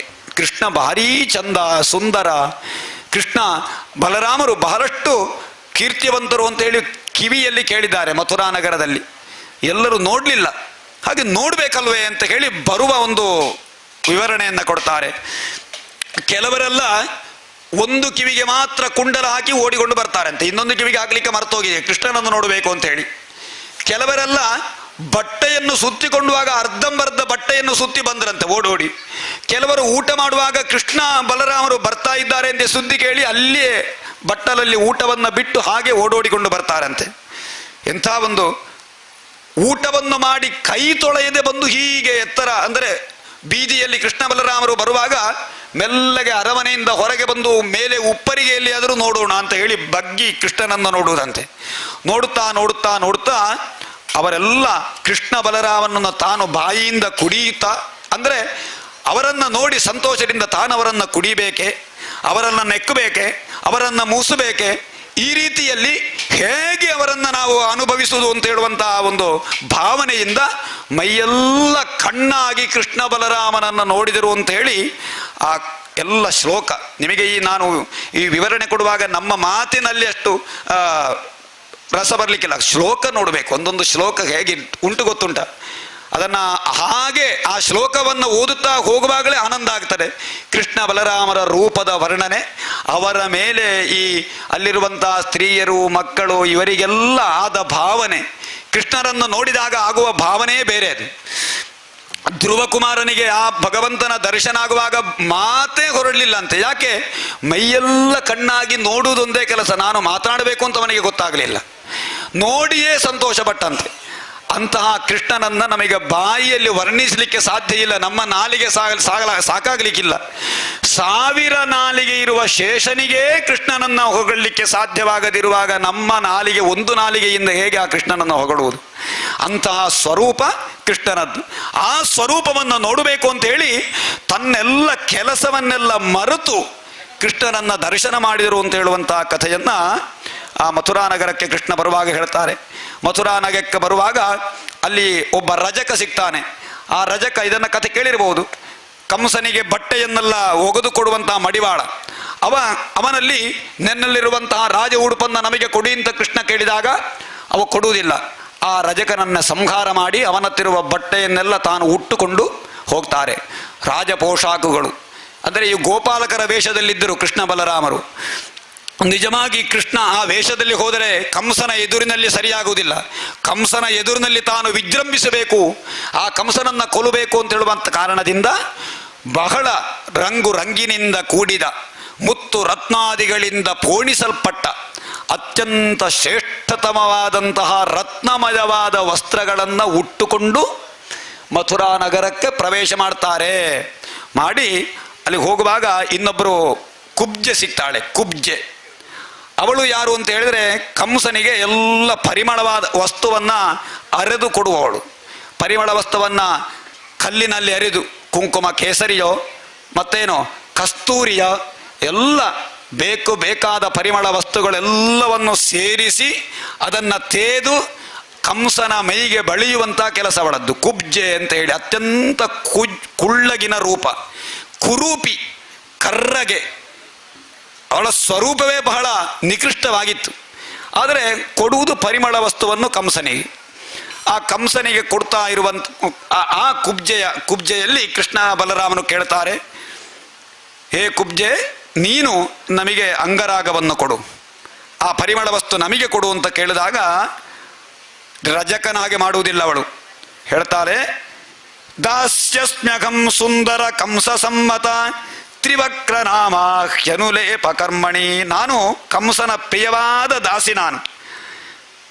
ನಾನು ಯಾವಾಗಲೂ ಕೂಡ ಈ ಗಂಧವನ್ನ, ಈ ಪರಿಮಳ ವಸ್ತುವನ್ನು ಅವನಿಗೆ ಕೊಟ್ಟು ಅವನಿಗೆ ಪೂಸಿದರೆ ನನಗೇನಾದರೂ ಹಣ ಕೊಡ್ತಾನೆ, ಸಮ್ಮಾನ ಮಾಡ್ತಾನೆ. ಅದರನ್ನು ನಾನು ತಕ್ಕೊಂಡು ಬಂದು ನಾನು ಜೀವಿಸ್ತಾ ಇದ್ದೇನೆ. ಆದರೆ ಮದ್ಭಾವಿತಂ ಭೋಜಪತೇರತಿ ಪ್ರಿಯಂ, ಈ ಕಂಸನಿಗೆ ಅತಿ ಪ್ರಿಯವಾದ ಈ ವಸ್ತುವನ್ನ ವಿನಾ ಯುವಾಂ ಕೋನ್ಯತಮಸ್ತದರ್ಹತಿ, ನಿಮಗೆ ಕೊಡದೆ ಇನ್ಯಾರಿಗೆ ಕೊಡಲಿ ನಾನು? ಇದು ಕಂಸನಿಗಿರುವಂತಹದ್ದಲ್ಲ. ನೋಡುವಾಗ ನಿಮಗೆ ಇರುವುದು ಇದು. ನಿಮಗೆ ಇರುವಂತಹ ನಿಮ್ಮಂತಹ ಸುಂದರ ರೂಪಿಗಳು, ನಿಮ್ಮಂತಹ ತೇಜೋಪೂರ್ಣವಾದ ಬಾಲಕರಿಗೆ ಕೊಡದ ಈ ಅಂಗರಾಗ ಈ ಕಂಸನಿಗೆ ಯಾಕೆ ಅಂತ ಹೇಳಿ ಕೃಷ್ಣ ಬಲರಾಮರಿಗೆ ಸಮರ್ಪಣೆ ಮಾಡ್ತಾಳೆ ಕುಬ್ಜೆ.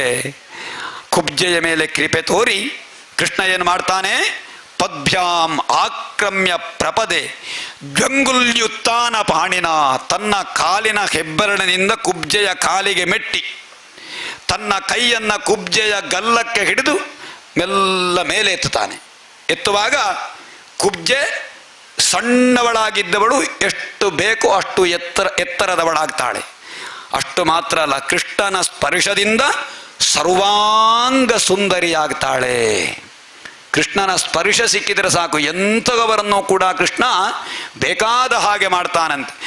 ಪ್ರಗೃಹ್ಯ ಚುಬುಕೇಧ್ಯಾತ್ಮ ಮುದನೀನ ಮೊದಚ್ಯುತೈಹಿ, ಕೃಷ್ಣ ಸರ್ವಾಂಗ ಸುಂದರಿಯನ್ನಾಗಿ ಮಾಡ್ತಾನೆ. ಅದಕ್ಕೆ ಹೇಳಿದ್ದಾರೆ ಭಗವಂತನಾದ ಕೃಷ್ಣ, ಮೂಕಂ ಕರೋತಿ ವಾಚಾಲಂ ಪಂಗುಂ ಲಂಘಯತೆ ಗಿರಿಂ ಯತ್ಕೃಪಾತಮಹಂ ವಂದೇ ಪರಮಾನಂದ ಮಾಧವಂ. ಮೂಕಂ ಕರೋತಿ ವಾಚಾಲಂ, ಮೂಕನಾಗಿದ್ದವನನ್ನ ಮಾತನಾಡುವ ಹಾಗೆ ಮಾಡ್ತಾನೆ ಕೃಷ್ಣ. ಕೃಷ್ಣನ ಅನುಗ್ರಹ ಇದ್ದರೆ ಮೂಕರೂ ಮಾತನಾಡ್ತಾರೆ. ಧ್ರುವಕುಮಾರ ಮೂಕನಾಗಿರುವಾಗ ಅವನ ಭಗವಂತನಾದ ವಾಸುದೇವನ ಶಂಖಸ್ಪರ್ಶದಿಂದ ಧ್ರುವಕುಮಾರ ಮಾತನಾಡಿ ಸ್ತೋತ್ರ ಮಾಡ್ತಾನೆ.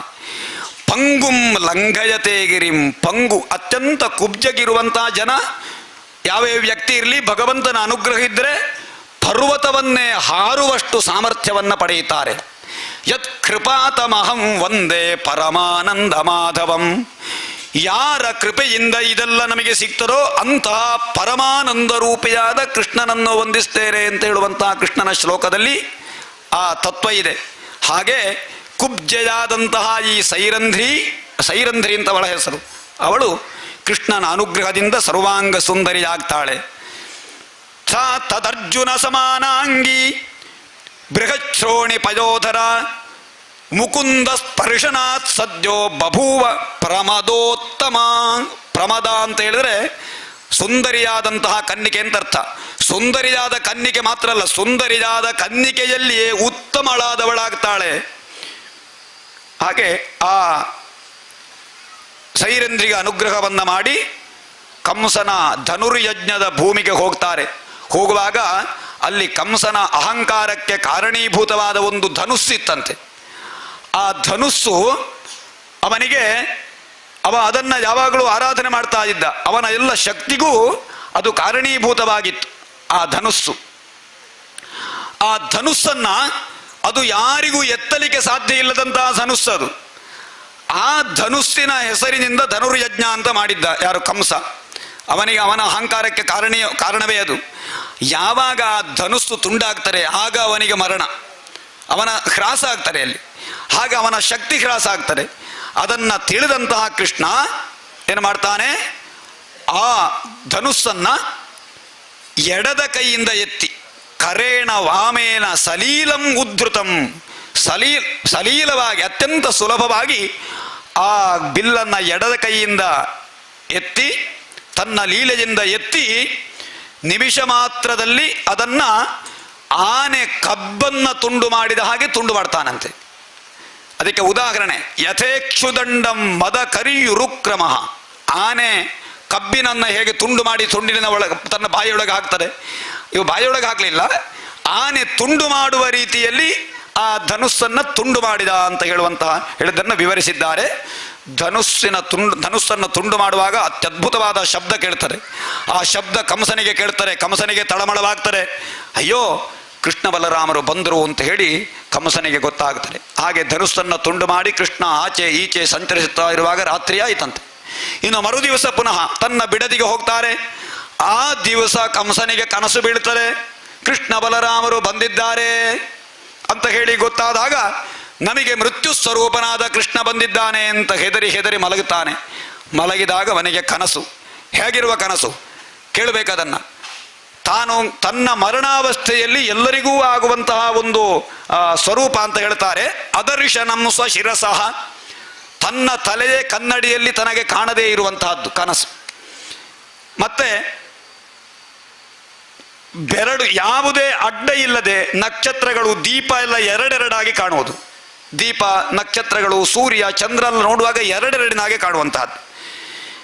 ತನ್ನ ಛಾಯೆಯೇ ನನಗೆ ಕಾಣದೇ ಇರುವಂತಹದ್ದು, ತನ್ನ ನೆರಳು ಕಾಣದೇ ಇರುವಂತಹದ್ದು.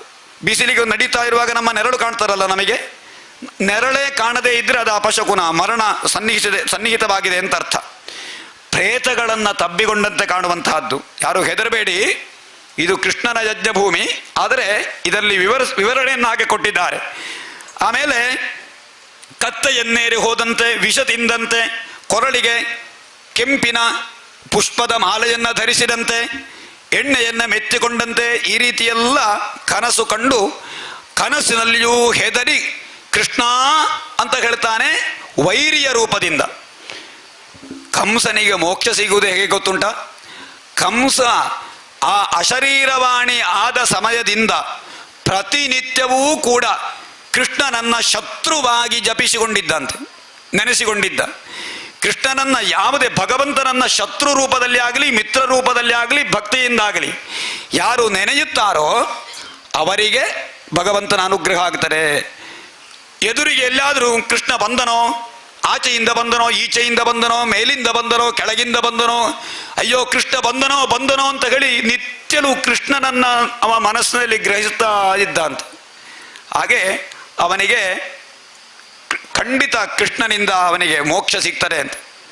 ಹಾಗೆ ಕೃಷ್ಣ ಆ ಕಂಸ ಅವನಿಗೆ ಕನಸಿನ ರಾತ್ರಿ ಕಳೀತದೆ. ಮರುದಿವಸ ಈ ಕಂಸನ ಅರಮನೆಗೆ ಕೃಷ್ಣನ ಪ್ರವೇಶ ಆಗುವಾಗ ಅಲ್ಲಿ ಕುವಲಯಾಪೀಡ ಎಂಬಂತಹ ಆನೆಯನ್ನ ಈ ಮಾವಟಿಗೆ ಬಿಟ್ಟಿದ್ದ. ಆ ಆನೆಯನ್ನ ಸೊಂಡಿಲಲ್ಲಿ ಹಿಡ್ಕೊಂಡು ಗರಗರನೆ ತಿರುಗಿಸಿ ಆನೆಯನ್ನ ಬಡಿದು ಕೊಂದು ಹಾಕ್ತಾನೆ. ಆಮೇಲೆ ಆ ಆನೆಯ ದಂತವನ್ನು ಮುರಿದು ಆನೆಗೆ ತಿವಿದುಕೊಳ್ತಾನೆ ಅಂತ ಹೇಳುವಂತಹ ಕಥೆಯನ್ನು ಹೇಳ್ತಾರೆ. ಆ ಆನೆಯ ದಂತವನ್ನೇ ತನ್ನ ಕೈಯಲ್ಲಿ ಹಿಡ್ಕೊಂಡು ಪ್ರವೇಶವರದ್ದು ಕೃಷ್ಣನನ್ನು ಪ್ರವೇಶ. ಆ ಪ್ರವೇಶವನ್ನು ನೋಡಿ ಹೇಳ್ತಾರೆ, ಮಲ್ಲಾನಾಂ ವಶನಿರ್ನೃಣಾಂ ನರವರಹ. ದೊಡ್ಡ ದೊಡ್ಡ ಮಲ್ಲರಿಗೆಲ್ಲ ಇವ ಸಿಡಿಲಿನ ಸ್ವರೂಪ, ಮನುಷ್ಯರಿಗೆಲ್ಲ ನರಶ್ರೇಷ್ಠನಂತೆ, ಸ್ತ್ರೀಯರಿಗೆಲ್ಲ ಸಾಕ್ಷಾತ್ ಮನ್ಮಥನಂತೆ ಕಂಡ, ಗೋಪಾಲಕರಿಗೆಲ್ಲ ಮಿತ್ರನಂತೆ ಕಂಡ, ದುಷ್ಟ ರಾಜರಿಗೆ ಶಿಕ್ಷಕನಂತೆ ಕಂಡ, ತಾಯಿಯಂದಿರಿಗೆಲ್ಲ ತಾಯಿಯ ಪ್ರಾಯದಲ್ಲಿರುವವರಿಗೆಲ್ಲ ತನ್ನ ಪುಟ್ಟು ಮಗನಂತೆ ಕಂಡ, ಕಂಸನಿಗೆ ಸಾಕ್ಷಾತ್ ಮೃತ್ಯುವಿನ ರೂಪದಲ್ಲಿ ಕಂಡ, ಅಜ್ಞಾನಿಗಳಿಗೆ ಜ್ಞಾನವನ್ನು ತುಂಬಿಸುವ ವಿರಾಟ್ ಪುರುಷನಾಗಿ ಕಂಡ, ಆಮೇಲೆ ಯೋಗಿಗಳಿಗೆ ಪರಮ ತತ್ವಸ್ವರೂಪನಾಗಿ ಕಂಡ, ಆ ವೃಷ್ಣಿಯಲ್ಲಿರುವಂತಹ ಎಲ್ಲ ಜನರಿಗೂ ತನ್ನ ಇಷ್ಟ ದೇವತೆಯೇ ಬಂದ ಅಂತ ಹೇಳುವಂತಹ ರೂಪವನ್ನ ಕೃಷ್ಣನನ್ನ ಒಬ್ಬೊಬ್ಬರೇ ನೋಡ್ತಾರೆ.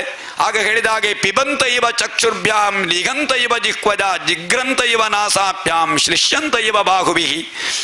ಕಣ್ಣಿನಿಂದ ಕುಡಿಯುವ ಹಾಗೆ, ನಾಲಿಗೆಯಿಂದ ನೆಕ್ಕುವ ಹಾಗೆ, ಮೂಗಿನಿಂದ ಮೂಸುವ ಹಾಗೆ, ಈ ರೀತಿ ಒಬ್ಬೊಬ್ಬರು ಆ ಕೃಷ್ಣನನ್ನ ನೋಡಿ ಬೇರೆ ಬೇರೆ ರೀತಿಯಲ್ಲಿ ಅನುಭವಿಸಿದರು.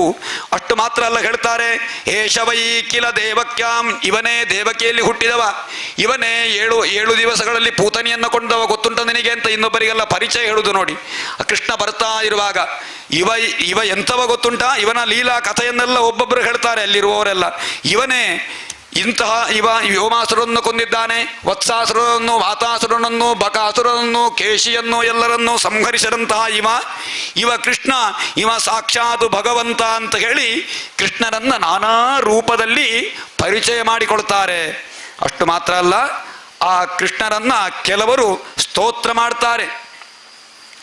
ಆಮೇಲೆ ಕೃಷ್ಣ ಬಲರಾಮರು ಈ ಕಂಸನ ಅರಮನೆಗೆ ಪ್ರವೇಶ ಮಾಡುವಂತಹ ಕಾಲ, ಆ ಸಂದರ್ಭದಲ್ಲಿ ಚಾಣೂರ ಮುಷ್ಟಿಕರು ಎನ್ನುವಂತಹ ಮಲ್ಲ ಯುದ್ಧ ಮಾಡುವಂತಹ ಕಂಸನ ಸಹಚರರು ಬರ್ತಾರೆ. ಅವರು ಹೇಳ್ತಾರೆ, ನನ್ನೊಂದಿಗೆ ಯುದ್ಧ ಮಾಡಿ ಅಂತ ಹೇಳಿ. ಹಾಗೆ ಚಾಣೂರ ಮುಷ್ಟಿಕರೊಂದಿಗೆ ಮಲ್ಲ ಯುದ್ಧವನ್ನು ಮಾಡಿ ಅವರನ್ನು ಸಂಹರಿಸ್ತಾನೆ. ಆಮೇಲೆ ಕಂಸನ ಸಿಂಹಾಸನಕ್ಕೆ ಕೃಷ್ಣ ಹಾರ್ತಾನೆ ಬಲರಾಮನೊಂದಿಗೆ. ಕಂಸನ ಸಿಂಹಾಸನದಿಂದ ಎಳೆದು ಕೆಳಗೆ ಹಾಕ್ತಾನೆ. ಕಂಸ ಕತ್ತಿ ಗುರಾಣಿಗಳನ್ನು ತೆಕ್ಕೊಂಡು ಕೃಷ್ಣನನ್ನು ಪ್ರಹರಿಸಬೇಕು, ಕೊಲ್ಲಬೇಕು ಅಂತ ಹೊರಟಾಗ ಲೀಲಾಜಾಲವಾಗಿ ಅವನನ್ನ ಮತ್ತು ನೆಲದಲ್ಲಿ ಬೀಳಿಸಿ ಅವನನ್ನ ತನ್ನ ಕೈಯಿಂದ ಗುದ್ದಿ ಕೃಷ್ಣ ಬಲರಾಮರು ಸೇರಿ ಆ ಕಂಸನನ್ನು ಪ್ರಾಣ ಪಕ್ಷಿಯು ಹಾರಿ ಹೋಗ್ತದೆ. ಕಂಸ ಸಾಯ್ತಾನೆ. ಕಂಸನಿಗೆ ಅನುಗ್ರಹ ಆಗ್ತಾರೆ ಕೃಷ್ಣನಂದು, ಕಂಸನಿಗೆ ಮೋಕ್ಷ ಪ್ರಾಪ್ತಿಯಾಗ್ತಾರೆ. ಆಮೇಲೆ ಕಂಸವಧೆಯಾದ ಮೇಲೆ ತಾಯಿ ತಂದೆಯರಿಗೆ ವಸುದೇವ ದೇವಕಿಯರಿಗೆ ಪುನಃ ಕೃಷ್ಣ ಬಲರಾಮರು ದರ್ಶನವನ್ನು ಕೊಟ್ಟು, ಹೇ ತಾಯಿ ತಂದೆಯರೇ, ನಿಮ್ಮೊಂದಿಗೆ ನಮಗೆ ಹುಟ್ಟಿದಾಕ್ಷಣ ಇರುವ ಯೋಗ ಇಲ್ಲ, ನಿಜವಾಗಿ ನಿಮ್ಮೊಂದಿಗೆ ನಾವಿರಬೇಕಾದ್ದು, ನಮ್ಮನ್ನು ಕ್ಷಮಿಸಬೇಕು ಅಂತ ಹೇಳಿ ವಸುದೇವ ದೇವಕಿಯರಿಗನ್ನ ಸಂತೈಸಿ ಅಲ್ಲಿಗೆ ಉಗ್ರಸೇನನೋ ಸೆರೆಮನೆಯಲ್ಲಿದ್ದ ಕಂಸನನ್ನ ಕೊಂದ ಮೇಲೆ ಉಗ್ರಸೇನ ಮಹಾರಾಜನನ್ನ ಸೆರೆಮನೆಯಿಂದ ಬಿಡಿಸಿ ಅವನಿಗೆ ಮಥುರಾನಗರದ ರಾಜ್ಯಾಭಿಷೇಕವನ್ನು ಮಾಡಿ ಕೃಷ್ಣ ಬಲರಾಮರು ಹೊರಟು ಹೋಗ್ತಾರೆ. ಅವರ ಮುಂದೆ ಅವರಿಗೆ ಉಪನಯನಾದಿ ಸಂಸ್ಕಾರವನ್ನೆಲ್ಲ ಮಾಡ್ತಾರೆ ವಸುದೇವ ದೇವಕಿಯರು. ಆಮೇಲೆ ಉಜ್ಜಯಿನಿಯಲ್ಲಿ ಸಾಂದೀಪನಿ ಎಂಬ ಮಹರ್ಷಿಗಳಲ್ಲಿ ಗುರುಗಳಲ್ಲಿ ವಿದ್ಯಾಭ್ಯಾಸವನ್ನು ಮಾಡ್ತಾರೆ. ಕೃಷ್ಣನ ವಿದ್ಯಾಭ್ಯಾಸ ಹೇಗೆ ಗೊತ್ತುಂಟ? ಕೇವಲ 64 ವಿದ್ಯೆಯನ್ನು 64 ದಿವಸದಲ್ಲಿ ಕಲ್ತಂತೆ ಕೃಷ್ಣನ ವಿದ್ಯಾಭ್ಯಾಸ 64 ದಿವಸದಲ್ಲಿ, ಒಂದು ವಿದ್ಯೆಗೆ ಒಂದು ದಿವಸ. 64 ಯಾಕೆ? ಸಾಕ್ಷಾತ್ ವಿದ್ಯಾ ಸ್ವರೂಪಿಯೇವ, ಅವನಿಗೆ ಕಲಿಬೇಕಾ? ಆದರೆ ಲೋಕದ ಕಣ್ಣಿಗೆ ಕಲಿತೆ ಅಂತ ಹೇಳುವ ನಾಟಕ ಬೇಕಲ್ಲ, ಹಾಗೆ ಒಂದೊಂದು ದಿವಸಕ್ಕೆ ಒಂದೊಂದು ವಿದ್ಯೆಯನ್ನು ಇಟ್ಟಿದ್ದ. 64 ದಿವಸದಲ್ಲಿ 64 ವಿದ್ಯೆಯನ್ನು ಕಲಿತು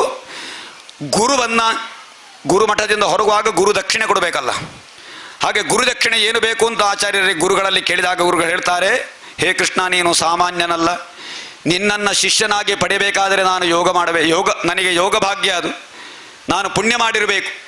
ಹೇ ಕೃಷ್ಣ, ನನಗೊಂದು ಉಪಕಾರ ಮಾಡ್ತೀಯ? ಗುರು ಹೇಳ್ತಾರೆ, ಗುರುವಿನ ಮಗ ಪ್ರಭಾಸ ಕ್ಷೇತ್ರದಲ್ಲಿ ಸ್ನಾನ ಮಾಡಲಿಕ್ಕೆ ಹೋದಾಗ ಸಮುದ್ರದಲ್ಲಿ ಮುಳುಗಿ ಸತ್ತು ಹೋಗಿದ್ದಂತೆ. ಆ ಸತ್ತು ಹೋದ ಮಗನನ್ನು ನೀನು ಹೇಗಾದರೂ ಕರ್ಕೊಂಡು ಬರ್ತೀಯಾ ಅಂತ ಕೃಷ್ಣನಲ್ಲಿ ಕೇಳಿದಾಗ ಕೃಷ್ಣನಿಗೆ ಸಾಧ್ಯ ಇಲ್ಲದಿರುವಂತಹ ವಿಷಯ ಉಂಟ.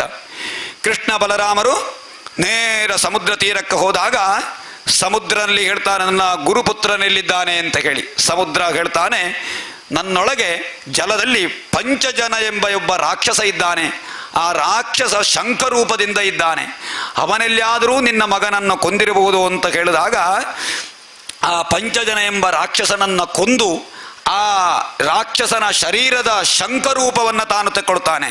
ಪಂಚಜನ ರಾಕ್ಷಸನ ಶರೀರದಿಂದ ಉಂಟಾದ ಶಂಖ ಪಾಂಚಜನ್ಯ ಅಂತ ಕೃಷ್ಣನ ಶಂಖಕ್ಕೆ ಹೆಸರು ಹೇಗೆ, ಆ ಪಾಂಚಜನ್ಯವನ್ನು ತೆಕ್ಕೊಳ್ತಾನೆ. ಆಮೇಲೆ ಈ ದೈತ್ಯನನ್ನ ಸಂಹಾರ ಮಾಡಿದ ಮೇಲೆ ಬಾಲಕ ಎಲ್ಲಿ ಹೋಗಿದ್ದಾನೆ ಅಂತ ಕೇಳಿದಾಗ ಅವ ಸತ್ತು ಹೋಗಿರ್ತಾನೆ. ನೇರ ಸಂಯಮನೀಪುರ ಯಮನ ಪುರಕ್ಕೆ ಹೋಗಿ ಶಂಖ ಊದುತ್ತಾನೆ, ಅದೇ ಶಂಖವನ್ನು. ಅದನ್ನು ಕೇಳುವಾಗ ಆ ಯಮರಾಜನಿಗೆ ನಡುಗುತ್ತದೆ. ಯಾರಪ್ಪ ಬಂದದು ಅಂತ ನೋಡುವಾಗ ಭಗವಂತನಾದ ಕೃಷ್ಣ ಬಂದಿದ್ದಾನೆ. ಯಮಧರ್ಮರಾಜ ಹೇಳ್ತಾನೆ, ಹೇ ಕೃಷ್ಣ, ಆ ಮಗು ಕರ್ಮಬಂಧನಕ್ಕನುಸಾರವಾಗಿ ನನ್ನ ಪುರಕ್ಕೆ ಬಂದಿದೆ. ಯಾವಾಗಲೂ ಮನುಷ್ಯರು ಕರ್ಮಾನುಸಾರವಾಗಿ ಮರಣ ಹೊಂದಲೇಬೇಕು. ಆ ಬಾಲಕನ ಆಯುಸ್ಸು ಮುಗಿದೋಗಿತ್ತು, ಆದರೆ ನೀನೇ ಬಂದಿರುವಾಗ ನಾನು ಕೊಡದಿರಲಿಕ್ಕೆ ಸಾಧ್ಯ ಇಲ್ಲ ಅಂತ ಹೇಳಿ ಆ ಬಾಲಕನಿಗೆ ಪುನರ್ಜನ್ಮವಿತ್ತು ಕೃಷ್ಣನಿಗೆ ಸಮರ್ಪಣೆ ಮಾಡ್ತಾನೆ. ಯಾರು? ಧರ್ಮರಾಜ. ಆ ಬಾಲಕನನ್ನು ಪುನಃ ತಂದು ಗುರುದಕ್ಷಿಣೆಯಾಗಿ ತನ್ನ ಗುರುವಿಗೆ ಕೊಡ್ತಾನೆ ಕೃಷ್ಣ. ಆಮೇಲೆ ಉದ್ಧವನ ಹತ್ರ ಹೇಳ್ತಾನೆ, ನನಗೆ ಇನ್ನು ನಂದಗೋಪರನ್ನೆಲ್ಲ ಕಾಣಲಿಕ್ಕೆ ನನಗೆ ಪುರುಸೊತ್ತಿಲ್ಲ, ನನಗೆ ಇನ್ನಷ್ಟು ಲೋಕ ಸಂಚಾರ ಮಾಡಬೇಕು. ಆದ್ದರಿಂದ ನೀನು ಉದ್ಧವನಲ್ಲಿ ಹೇಳ್ತಾನೆ, ನೀನು ವ್ರಜಭೂಮಿಗೆ ಹೋಗಿ ಅಲ್ಲಿರುವ ಗೋಪಿಕರಿಗೆಲ್ಲ ಸಂತೈಸಬೇಕು ಅಂತ ಹೇಳಿ, ಅವರಿಗೆ ಸಾಂತ್ವನದ ಮಾತನ್ನು ಹೇಳಬೇಕು ಅಂತ ಹೇಳಿ. ಹಾಗೆ ಉದ್ಧವ ವ್ರಜಭೂಮಿಗೆ ಹೋಗಿ ಗೋಪಿಯರಿಗೆಲ್ಲ ಕೃಷ್ಣ ಕಂಸನನ್ನು ಕೊಂದಿದ್ದಾನೆ, ಕೃಷ್ಣ ಎಲ್ಲ ಲೀಲಾ ನಾಟಕವನ್ನು ಅವನ ವಿಚಾರವನ್ನೆಲ್ಲ ಗೋಪಿಕೆಯರಿಗೆ ಹೇಳಿ ಕೃಷ್ಣ ಸಂತೋಷರಿದ್ದಾನೆ ಅಂತ ಹೇಳಿ ಅವರ ಎಲ್ಲ ಕ್ಷೇಮ ವಿಚಾರವನ್ನು ಗೋಪಿಕೆಯರಿಗೆ ಹೇಳುವಂತಹ ಕಥೆಯನ್ನೆಲ್ಲ ಹೇಳ್ತಾರೆ. ಆಮೇಲೆ ಪುನಃ ಕುಬ್ಜೆಯ ಮನೆಗೆ ಬರ್ತಾನೆ ಕೃಷ್ಣ. ಕುಬ್ಜೆಯನ್ನ ಅಂದರೆ ಹಿಂದೆ ಕುಬ್ಜೆಯನ್ನ ಸುಂದರಿಯನ್ನಾಗಿಸಿದ್ದಾರೆ. ಆ ಕುಬ್ಜೆ ಹೇಳ್ತಾಳೆ, ಒಂದು ದಿವಸಕ್ಕಾದರೂ ನನ್ನ ಆತಿಥ್ಯ ಸ್ವೀಕಾರ ಮಾಡಬೇಕು ಅಂತ ಹೇಳಿ. ಆ ಕುಬ್ಜೆಯ ಮನೆಗೆ ಒಂದು ದಿವಸ, ಅಕ್ರೂರನ ಮನೆಗೆ ಒಂದು ದಿವಸ. ಅಕ್ರೂರನ ಹೇಳ್ತಾನೆ, ಎಲ್ಲ ನಾನು ಬಂದ ಕೆಲಸ ಕಂಸ ಸಂಹಾರ, ಕಂಸನನ್ನ ಕೊಂದ ಮೇಲೆ ಬರ್ತೇನೆ ಅಂತ ಹೇಳಿದ ಕೃಷ್ಣ ಕುಬ್ಜೆಯ ಮನೆಗೆ, ಅಕ್ರೂರನ ಮನೆಗೆಲ್ಲ ಹೋಗ್ತಾನೆ. ಆಮೇಲೆ ಈ ಕಂಸನನ್ನು ಕೊಂದ ಕಾರಣದಿಂದ ಕಂಸನ ಪತ್ನಿಯರು ಅಸ್ಥಿ ಪ್ರಾಪ್ತಿ ಅಂತ ಹೇಳಿ ಇವರು ವಿಧವೆಯರಾಗ್ತಾರೆ, ಗಂಡನನ್ನ ಕಳ್ಕೊಂಡು. ಆ ಅಸ್ಥಿ ಪ್ರಾಪ್ತಿಯ ತಂದೆ ಯಾರು ಅಂತ ಹೇಳಿದ್ರೆ ಜರಾಸಂಧ. ಆ ಜರಾಸಂಧ ಅವ ಹುಟ್ಟುವಾಗ 2 ಭಾಗವಾಗಿದ್ದಂತೆ. 2 ಭಾಗವಾಗಿ ಸೀಳಿತ್ತು, 2 ಸೀಳದು. ಆ ಸೀಳು ಹುಟ್ಟುವಾಗ ಇದು ಮಗು, ಇದು ಪ್ರಯೋಜನಕ್ಕೆ ಬರಲಿಕ್ಕಿಲ್ಲ ಅಂತ ಹೇಳಿ ಅದನ್ನು ತಂದೆ ತಾಯಿಗಳು ಬಿಸಾಡಿದರಂತೆ. ಜರ ಎನ್ನುವ ರಾಕ್ಷಸಿ ಬಂದು ಆ 2 ಸೀಳನ್ನು ಜೋಡಿಸಿದಳಂತೆ. ಆಗ ಅದಕ್ಕೆ ಜೀವ ಬಂತು. ಅವ ಪುನಃ ತನ್ನ ಪೂರ್ಣ ಸ್ವರೂಪದಿಂದ ಬರುತ್ತಾನೆ. ಅದಕ್ಕೆ ಜರೆಯಿಂದ ಸಂಧಿಸಲ್ಪಟ್ಟ ಕಾರಣ ಅವನಿಗೆ ಜರಾಸಂಧ ಅಂತ ಹೆಸರು. ಆ ಜರಾಸಂಧನ ಮಕ್ಕಳು ಅಸ್ಥಿ ಮತ್ತು ಪ್ರಾಪ್ತಿ ಅಂತ ಹೇಳಿ ಆ ಮಕ್ಕಳನ್ನು, ಹೆಣ್ಣು ಮಕ್ಕಳನ್ನು ಕಂಸನಿಗೆ ಕೊಟ್ಟಿದ್ದಂತೆ. ಆ ಮಕ್ಕಳಿಗೆ ವಿಧವೆ ವೈಧವ್ಯ ಬಂತೆ ಅಂತ ಹೇಳಿ ಅವನಿಗೆ ಬಹಳ ದುಃಖ ಆಗ್ತದೆ. ಅವರು ಬಂದು ತನ್ನ ತಂದೆಯಲ್ಲಿ ಹೇಳಿಕೊಡ್ತಾರೆ, ನಮಗೆ ವೈಧವ್ಯವನ್ನು ತಂದುಕೊಟ್ಟ ಕೃಷ್ಣ ಅಂತ ಹೇಳಿದಾಗ ಕೃಷ್ಣನ ಮೇಲೆ ಜರಾಸಂಧ ಸಿಟ್ಟಾಗಿ ಎಲ್ಲ ಯಾದವರನ್ನ ಸಂಹರಿಸಬೇಕು ಅಂತ ಹೇಳಿ 23 ಅಕ್ಷೋಹಿಣಿ ಸೈನ್ಯದೊಂದಿಗೆ ಕೃಷ್ಣನ ಮೇಲೆ ಆಕ್ರಮಣವನ್ನು ಮಾಡ್ತಾನೆ. ಆ ಸಮಯದಲ್ಲಿ ಕೃಷ್ಣನಿಗೆ ಅನಿಸ್ತದೆ, ಯಾವಾಗಲೂ ಇಷ್ಟು ಸೈನ್ಯದೊಂದಿಗೆ ಒಬ್ಬ ರಾಕ್ಷಸ ಬರ್ತಾನೆ ಅಂತಾದರೆ ಆ ರಾಕ್ಷಸನನ್ನ ಸಂಹಾರ ಮಾಡಬಾರದು. ಯಾಕೆ ಅಂತ ಹೇಳಿದ್ರೆ ಆ ಸೈನ್ಯವನ್ನೆಲ್ಲ ನಾಶ ಮಾಡಬೇಕು. ಅವ ಇನ್ನು ಪುನಃ ಅಷ್ಟೇ ರಾಕ್ಷಸರನ್ನ ಕರೆತರಬೇಕು. ಕೃಷ್ಣ ಹುಟ್ಟಿದ್ದೇ ಭೂಭಾರ ಹರಣಕ್ಕಾಗಿ, ಭೂಮಿಯಲ್ಲಿರುವ ರಾಕ್ಷಸರನ್ನೆಲ್ಲ ಸಂಹರಿಸಬೇಕು. ಅದಕ್ಕೆ ಅನುಕೂಲ ಆಗುವುದಕ್ಕೋಸ್ಕರ ಜರಾಸಂಧನ ಎಲ್ಲ ಸೈನ್ಯವನ್ನು ನಾಶ ಮಾಡ್ತಾನೆ. ಪುನಃ ಕೃಷ್ಣ ಅಲ್ಲಿಂದ ಓಡಿ ಹೋಗುವುದು, ಜರಾಸಂಧನನ್ನು ಕೊಲ್ಲದೆ ಹೋಗುವುದು. ಜರಾಸಂಧ ಪುನಃ 23 ಅಕ್ಷೋಹಿಣಿ ಸೈನ್ಯವನ್ನು ತರ್ತಾನೆ. ಪುನಃ ಸೈನ್ಯವನ್ನೆಲ್ಲ ಸಂಹರಿಸಿ ಜರಾಸಂಧನನ್ನು ಬಿಟ್ಟು ಬಿಡ್ತಾನೆ. ಹೀಗೆ 17 ಸಲ ಕೃಷ್ಣನ ನಗರಕ್ಕೆ ಜರಾಸಂಧ 23 ಅಕ್ಷೋಹಿಣಿ ಸೈನ್ಯವನ್ನು ತಂದು ಆಕ್ರಮಣ ಮಾಡಿದಂತೆ. ಕೊನೆಯ ಸಲ ಕಾಲಯವನ ಎಂಬ ರಾಕ್ಷಸ ಬರ್ತಾನೆ. ಈ ಕಾಲಯವನಿಗೆ ಯಾರಿಂದಲೂ ನಾಶ ಇಲ್ಲ ಅಂತ ಹೇಳುವಂತಹ ವರ ಇತ್ತಂತೆ. ಆಗ ಆ ಕಾಲಯವನನ್ನು ಕೊಲ್ಲಿಕ್ಕೆ ಕೃಷ್ಣನಿಂದ ಸಾಧ್ಯ ಇಲ್ಲ. ಆ ಕಾಲಯವನ ಯುದ್ಧಕ್ಕೆ ಬಂದಾಗ ಕೃಷ್ಣ ಹೆದರಿ ಓಡುವ ಹಾಗೆ ನಡೆಸ್ತಾನೆ. ಓಡ್ತಾನೆ. ಓಡಿ ಹೋಗಿ ಒಂದು ಗುಹೆಯ ಒಳಗೆ ಹೋಗ್ತಾನೆ. ಆ ಗುಹೆ ಒಳಗೆ ಹೋದಾಗ ಈ ಕಾಲಯವನನು ಕೂಡ ಅದೇ ಗುಹೆಯ ಒಳಗೆ ಹೋಗ್ತಾನೆ. ಆ ಗುಹೆಯಲ್ಲಿ ಮುಚುಕುಂದ ಎಂಬ ಮಹರ್ಷಿ ತಪಸ್ಸನ್ನು ಮಾಡ್ತಾ ಇದ್ದಂತೆ, ನಿದ್ದೆ ಮಾಡ್ತಾ ಇದ್ದಂತೆ. ನಿದ್ದೆ ಅವ ಇಕ್ಷ್ವಾಕು ವಂಶದ ಮಾಂಧಾತ ಮಹಾರಾಜನ ಮಗನಾಗಿದ್ದ ಮುಚುಕುಂದ ಅಂತ ಹೇಳುವಂಥ ರಾಜ. ಒಂದು ಕಾಲದಲ್ಲಿ ದೇವತೆಗಳಿಗೆ ರಾಕ್ಷಸರೊಂದಿಗೆ ಯುದ್ಧ ಮಾಡಿ ಜಯವನ್ನು ತಂದುಕೊಟ್ಟಿದ್ದ. ಬಹಳಷ್ಟು ಕಾಲ ಯುದ್ಧ ಮಾಡಿ ದಣಿದ ಕಾಲದಲ್ಲಿ ದೇವತೆಗಳಲ್ಲಿ ಕೇಳ್ತಾನೆ, ನನಗೆ ಬಹಳಷ್ಟು ಆಯಾಸ ಆಗಿದೆ, ಆದ್ದರಿಂದ ನನಗೆ ಸಂತೋಷದಿಂದ ನೆಮ್ಮದಿಯಿಂದ ನಿದ್ದೆ ಮಾಡಲಿಕ್ಕೆ ಒಂದು ಜಾಗ ತೋರಿಸಿಕೊಡಬೇಕು ಅಂತ ಹೇಳಿ. ಹಾಗೆ ಒಂದು ಗುಹೆಯಲ್ಲಿ ಅವನಿಗೆ ಅವಕಾಶ ಕೊಟ್ಟಿದ್ದರು. ಆಗ ದೇವತೆಗಳಿಗೆ ಹೇಳಿದ್ರು, ನಿನಗೆ ಯಾರಾದರೂ ತೊಂದರೆ ಕೊಟ್ಟರೆ ನೀನು ಕಣ್ಣ ದೃಷ್ಟಿ ಹಾಯಿಸಿದರೆ ಸಾಕು, ಅವರು ಭಸ್ಮ ಆಗಿ ಹೋಗಲಿ ಅಂತೇಳಿ ಅವನಿಗೆ ವರ ಕೊಟ್ಟಿದ್ರಂತೆ, ನಿನ್ನ ನಿದ್ದೆಗೆ ತೊಂದರೆ ಕೊಟ್ಟಿದ್ರೆ ಅಂತ ಹೇಳಿ. ಹಾಗೆ ಈ ಮುಚುಕುಂದ ಅಲ್ಲಿ ಮಲಗಿದ್ರು. ಮುಚುಕುಂದ ರಾಜ ಅಲ್ಲಿ ಮಲಗಿದ್ದ. ಆ ಮಲಗಿದಂಥ ಮುಚುಕುಂದನ ನೋಡಿ ಇವನೇ ಕೃಷ್ಣ ಆಗಿರಬೇಕು ಅಂತ ಹೇಳಿ ಕಾಲಯವನ ಅವನಿಗೆ ತೊಂದರೆ ಕೊಡ್ತಾನೆ.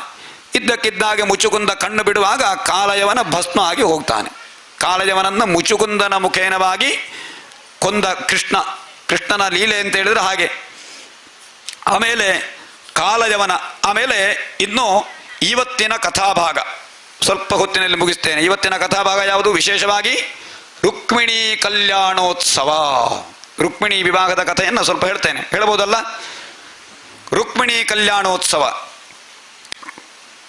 ಹಿಂದೆ ವಿದರ್ಭ ದೇಶದ ರಾಜ ಯಾರು? ರುಕ್ಮಿಣಿಯ ತಂದೆ ಭೀಷ್ಮಕ ಮಹಾರಾಜ ಅಂತೇಳಿ. ಭೀಷ್ಮಕ ಮಹಾರಾಜ ವಿದರ್ಭ ದೇಶದ ಅಧಿಪತಿಯಾಗಿದ್ದ.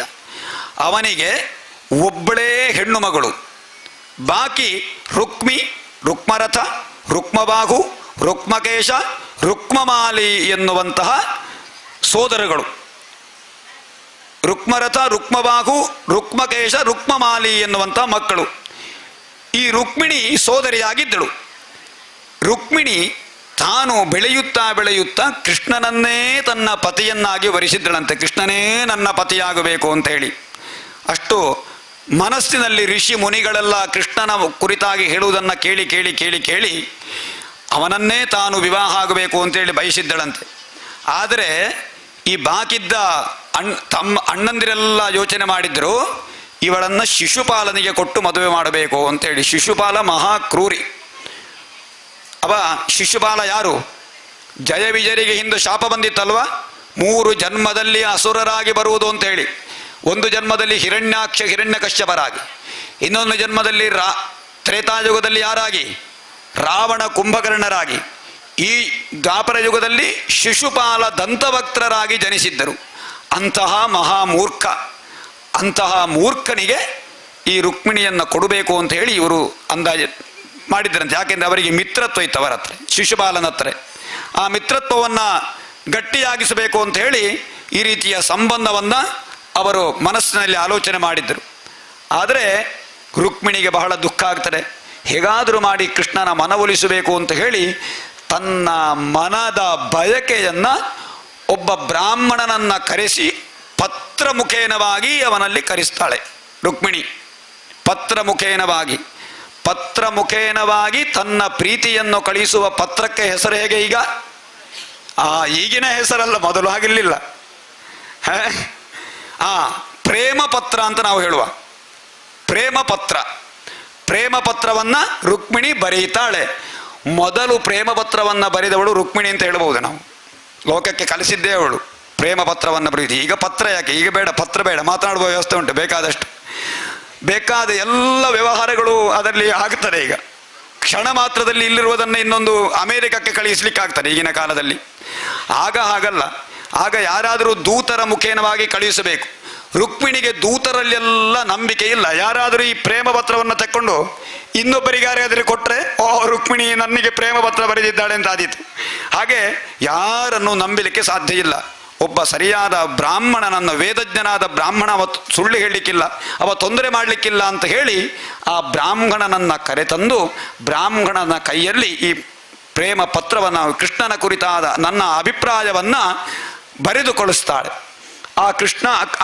ಆ ಬ್ರಾಹ್ಮಣ ನೇರವಾಗಿ ಕೃಷ್ಣನ ಅರಮನೆಗೆ ಬರ್ತಾನೆ. ಬರುವಾಗ ಬಹಳ ಸಂತೋಷದಿಂದ ಕೃಷ್ಣ ಅವನನ್ನು ಸ್ವಾಗತಿಸಿ, ಹೇಗಿದ್ದೀರಿ, ಕ್ಷೇಮವೇ ಅಂತ ಕೇಳ್ತಾರೆ. ಹಾಗೆ ಬ್ರಾಹ್ಮಣ ಹೇಳ್ತಾನೆ, ನಾನೆಲ್ಲ ಕ್ಷೇಮ, ನಾನೊಂದು ಪತ್ರವನ್ನು ತಂದಿದ್ದೇನೆ, ಅದನ್ನು ನಿನಗೆ ಕೊಡ್ತೇನೆ ಅಂತ ಹೇಳಿ ಕೃಷ್ಣನಿಗೆ ಪತ್ರವನ್ನು ಕೊಟ್ಟಾಗ ಆ ಪತ್ರವನ್ನು ಓದುತ್ತಾನೆ. ಆ ಪತ್ರದಲ್ಲಿ ರುಕ್ಮಿಣಿಯ ಭಾವ, ಕಾತ್ವಾ ಮುಕುಂದ ಮಹತಿ ಕುಲಶೀಲ ರೂಪ ವಿದ್ಯಾ ವಯೋ ದ್ರವಿಣ ಧಾಮಭಿರಾತ್ಮತುಲ್ಯಂ. ಕುಲದಲ್ಲಿ, ಶೀಲದಲ್ಲಿ, ರೂಪದಲ್ಲಿ, ವಿದ್ಯೆಯಲ್ಲಿ, ವಯಸ್ಸಿನಲ್ಲಿ, ಸಂಪತ್ತಿನಲ್ಲಿ ನಿನ್ನಿಂದ ಹೊರತಾದವರು ಯಾರೂ ನನಗೆ ಕಾಣಲಿಲ್ಲ. ಹೊಗಳಿದ್ದು ಕೃಷ್ಣನನ್ನ ಎಲ್ಲ ವಿಷಯದಲ್ಲಿಯೂ ಕೂಡ ನಿನ್ನಿಂದ ಹೊರತು ಯಾರೂ ಇಲ್ಲ ನನಗೆ, ನೀನು ಅದ್ವಿತೀಯನಾಗಿರ್ತಿ. ವಿದ್ಯಾವಯೋ ದ್ರವಿಣ ಧಾಮಭಿರಾತ್ಮತುಲ್ಯಂ ಧೀರಾಪತಿಂ ಕುಲವತೀನ ವೃಣೀತ ಕನ್ಯಾ. ಹೇ ಕೃಷ್ಣ, ನಿನ್ನನ್ನು ನಾನು ಪತಿಯಾಗಿ ನಾನು ವರಿಸಿಬಿಟ್ಟಿದ್ದೇನೆ. ನನ್ನ ಆತ್ಮವನ್ನೇ ನಿನಗೆ ಸಮರ್ಪಣೆ ಮಾಡಿದ್ದೇನೆ. ನೀನಲ್ಲದೆ ನನಗೆ ಬೇರೆ ಯಾರೂ ಗತಿ ಇಲ್ಲ. ಮದುವೆ ಆಗ್ತಿದ್ದರೆ ನಿನ್ನನ್ನೇ, ಇಲ್ಲದಿದ್ದರೆ ನಾನು ಜೀವಸಹಿತ ಇರುವುದಿಲ್ಲ ಅಂತ ಹೇಳಿದ್ರೆ ನನ್ನ ಆತ್ಮಾರ್ಪಣೆಯನ್ನು ಮಾಡ್ತೇನೆ. ನನ್ನ ಆತ್ಮವನ್ನು ನಿನಗೆ ನಾನು ಸಮರ್ಪಣೆ ಮಾಡಿದವ. ಆದ್ದರಿಂದ ನಿನ್ನನ್ನು ಬಿಟ್ಟು ನನಗೆ ಬೇರೆ ಯಾರೂ ಬೇಡ. ತನ್ಮೇ ಭವಾನ್ ಕದು ವೃತ ಪತಿರಂಗಜಾಯಾಂ ಆತ್ಮಾರ್ಪಿತಶ್ಚ ಭವತೋತ್ರ ವಿಭೋ ವಿಧೇಹಿ. ಹೇ ಪ್ರಿಯತಮ, ನಿನ್ನನ್ನು ಪತಿಯಾಗಿ ನಾನು ಆತ್ಮಾರ್ಪಣೆ ನಿನ್ನನ್ನು ಮಾಡಿದ್ದೇನೆ. ನೀನು ಅಂತರ್ಯಾಮಿ, ನನ್ನ ಅಂತರದಲ್ಲಿ ನೀನು ಇರ್ತಿ. ಆದ್ದರಿಂದ ನನ್ನ ಹೃದಯ ಕಮಲದಲ್ಲಿ ನಿನ್ನನ್ನು ನಾನು ಇರಿಸಿದ್ದೇನೆ. ನೀನು ನನ್ನ ಪ್ರಾಣವಲ್ಲಭನಾಗಿದ್ದಿ. ಆದ್ದರಿಂದ ಸಿಂಹನಿಗೆ ಸಿಗುವ ಪಾಲನ್ನು ನರಿ ಮುಟ್ಟಿದಾಗೆ ಆದೀತು. ಇಲ್ಲದೇ ಇದ್ದರೆ ಸಿಂಹಕ್ಕೆ ಸಿಗುವ ಪಾಲನ್ನು ಒಂದು ನರಿ ಆಕ್ರಮಿಸಿದರೆ ಹೇಗಾದೀತು? ಇಲ್ಲಿ ನರಿ ಯಾರು? ಶಿಶುಪಾಲ. ನಿನ್ನಂತಹ ಸಿಂಹ, ವರ ಅತ್ಯಂತ ಶ್ರೇಷ್ಠವಾದ ಪ್ರಾಣಿ ಸಿಂಹ. ನೀನು ವೀರ ವಿಕ್ರಮ ಸಿಂಹ. ನೀನು ಅಂತಹ ನಿನಗೆ ಸಿಗಬೇಕಾದಂತಹ ಪಾಲು ನಾನು. ಆದರೆ ಶಿಶುಪಾಲನಂತಹ ನರಿಗೆ ನಾನು ಸಿಗುವಂತಹ ಪರಿಸ್ಥಿತಿ ಬಂದಿದೆ. ಆದ್ದರಿಂದ ಹೇ ಅಂಬುಜಾಕ್ಷ, ಆ ಶಿಶುಪಾಲ ನನ್ನನ್ನು ಮುಟ್ಟದೇ ಇರಲಿ. ನೀನು ನನ್ನನ್ನು ವರಿಸಬೇಕು. ಹೇಗೆ ವರಿಸುವುದು ಅಂತ ಹೇಳಿ ಗ್ರಹಿಸಬೇಡ. ನಾನೊಂದು ಉಪಾಯ ಹೇಳ್ತೇನೆ. ಅದಕ್ಕೆ ಹೇಗೆ ಓಡಿ ಹೋಗಲಿಕ್ಕೆಲ್ಲ ಮೊದಲು ಒಂದೊಂದು ಉಪಾಯ ಹೇಳುವವರುಂಟಲ್ಲ. ನೀನು ಇಂತಿಷ್ಟೊತ್ತಿಗೆ ಆ ಮರದ ಅಡಿಗೆ ಬಾ, ನಾನು ನಿನ್ನೊಟ್ಟಿಗೆ ಬರ್ತೇನೆ ಹೋಗ್ತೇನೆ ಅಂತ ಹೇಳಿಲ್ವಾ? ಹಾಗೆ ಒಂದು ಉಪಾಯ ಹೇಳಿದಳಂತೆ ರುಕ್ಮಿಣಿ. ಒಂದು ಉಪಾಯ ಹೇಗೆ ಗೊತ್ತುಂಟ? ಪತ್ರದಲ್ಲಿ ಅದನ್ನೆಲ್ಲ ಬರಿಬೇಕು, ಮೆಸೇಜ್. ಹೇಗೆ ಹೇಳಿದಳು? ಶೋಭಾವಿನಿತ್ವ ಮಜಿತೋದ್ವಹನೇ ವಿದರ್ಭಾನ. ನಾಳೆ ನನ್ನ ಮದುವೆ ಉಂಟು. ಆ ಮದುವೆ ಸಮಯದಲ್ಲಿ ಒಂದು ಹಿಂದಿನ ಒಂದು ಕಾಲದ ನಿರ್ಣಯ ಉಂಟು. ಮದುವೆ ಮುಂಚಿನ ದಿವಸ ಕುಲದೇವಿಯ ಪೂಜೆ ಮಾಡಲಿಕ್ಕೆ ರಾತ್ರಿಯ ಹೊತ್ತು ನಾವು ನನ್ನನ್ನು ಕರ್ಕೊಂಡು ಹೋಗ್ತಾರೆ. ವಧುವನ್ನು ಕರ್ಕೊಂಡು ಹೋಗುವಂತಹ ಪದ್ಧತಿ ಉಂಟು.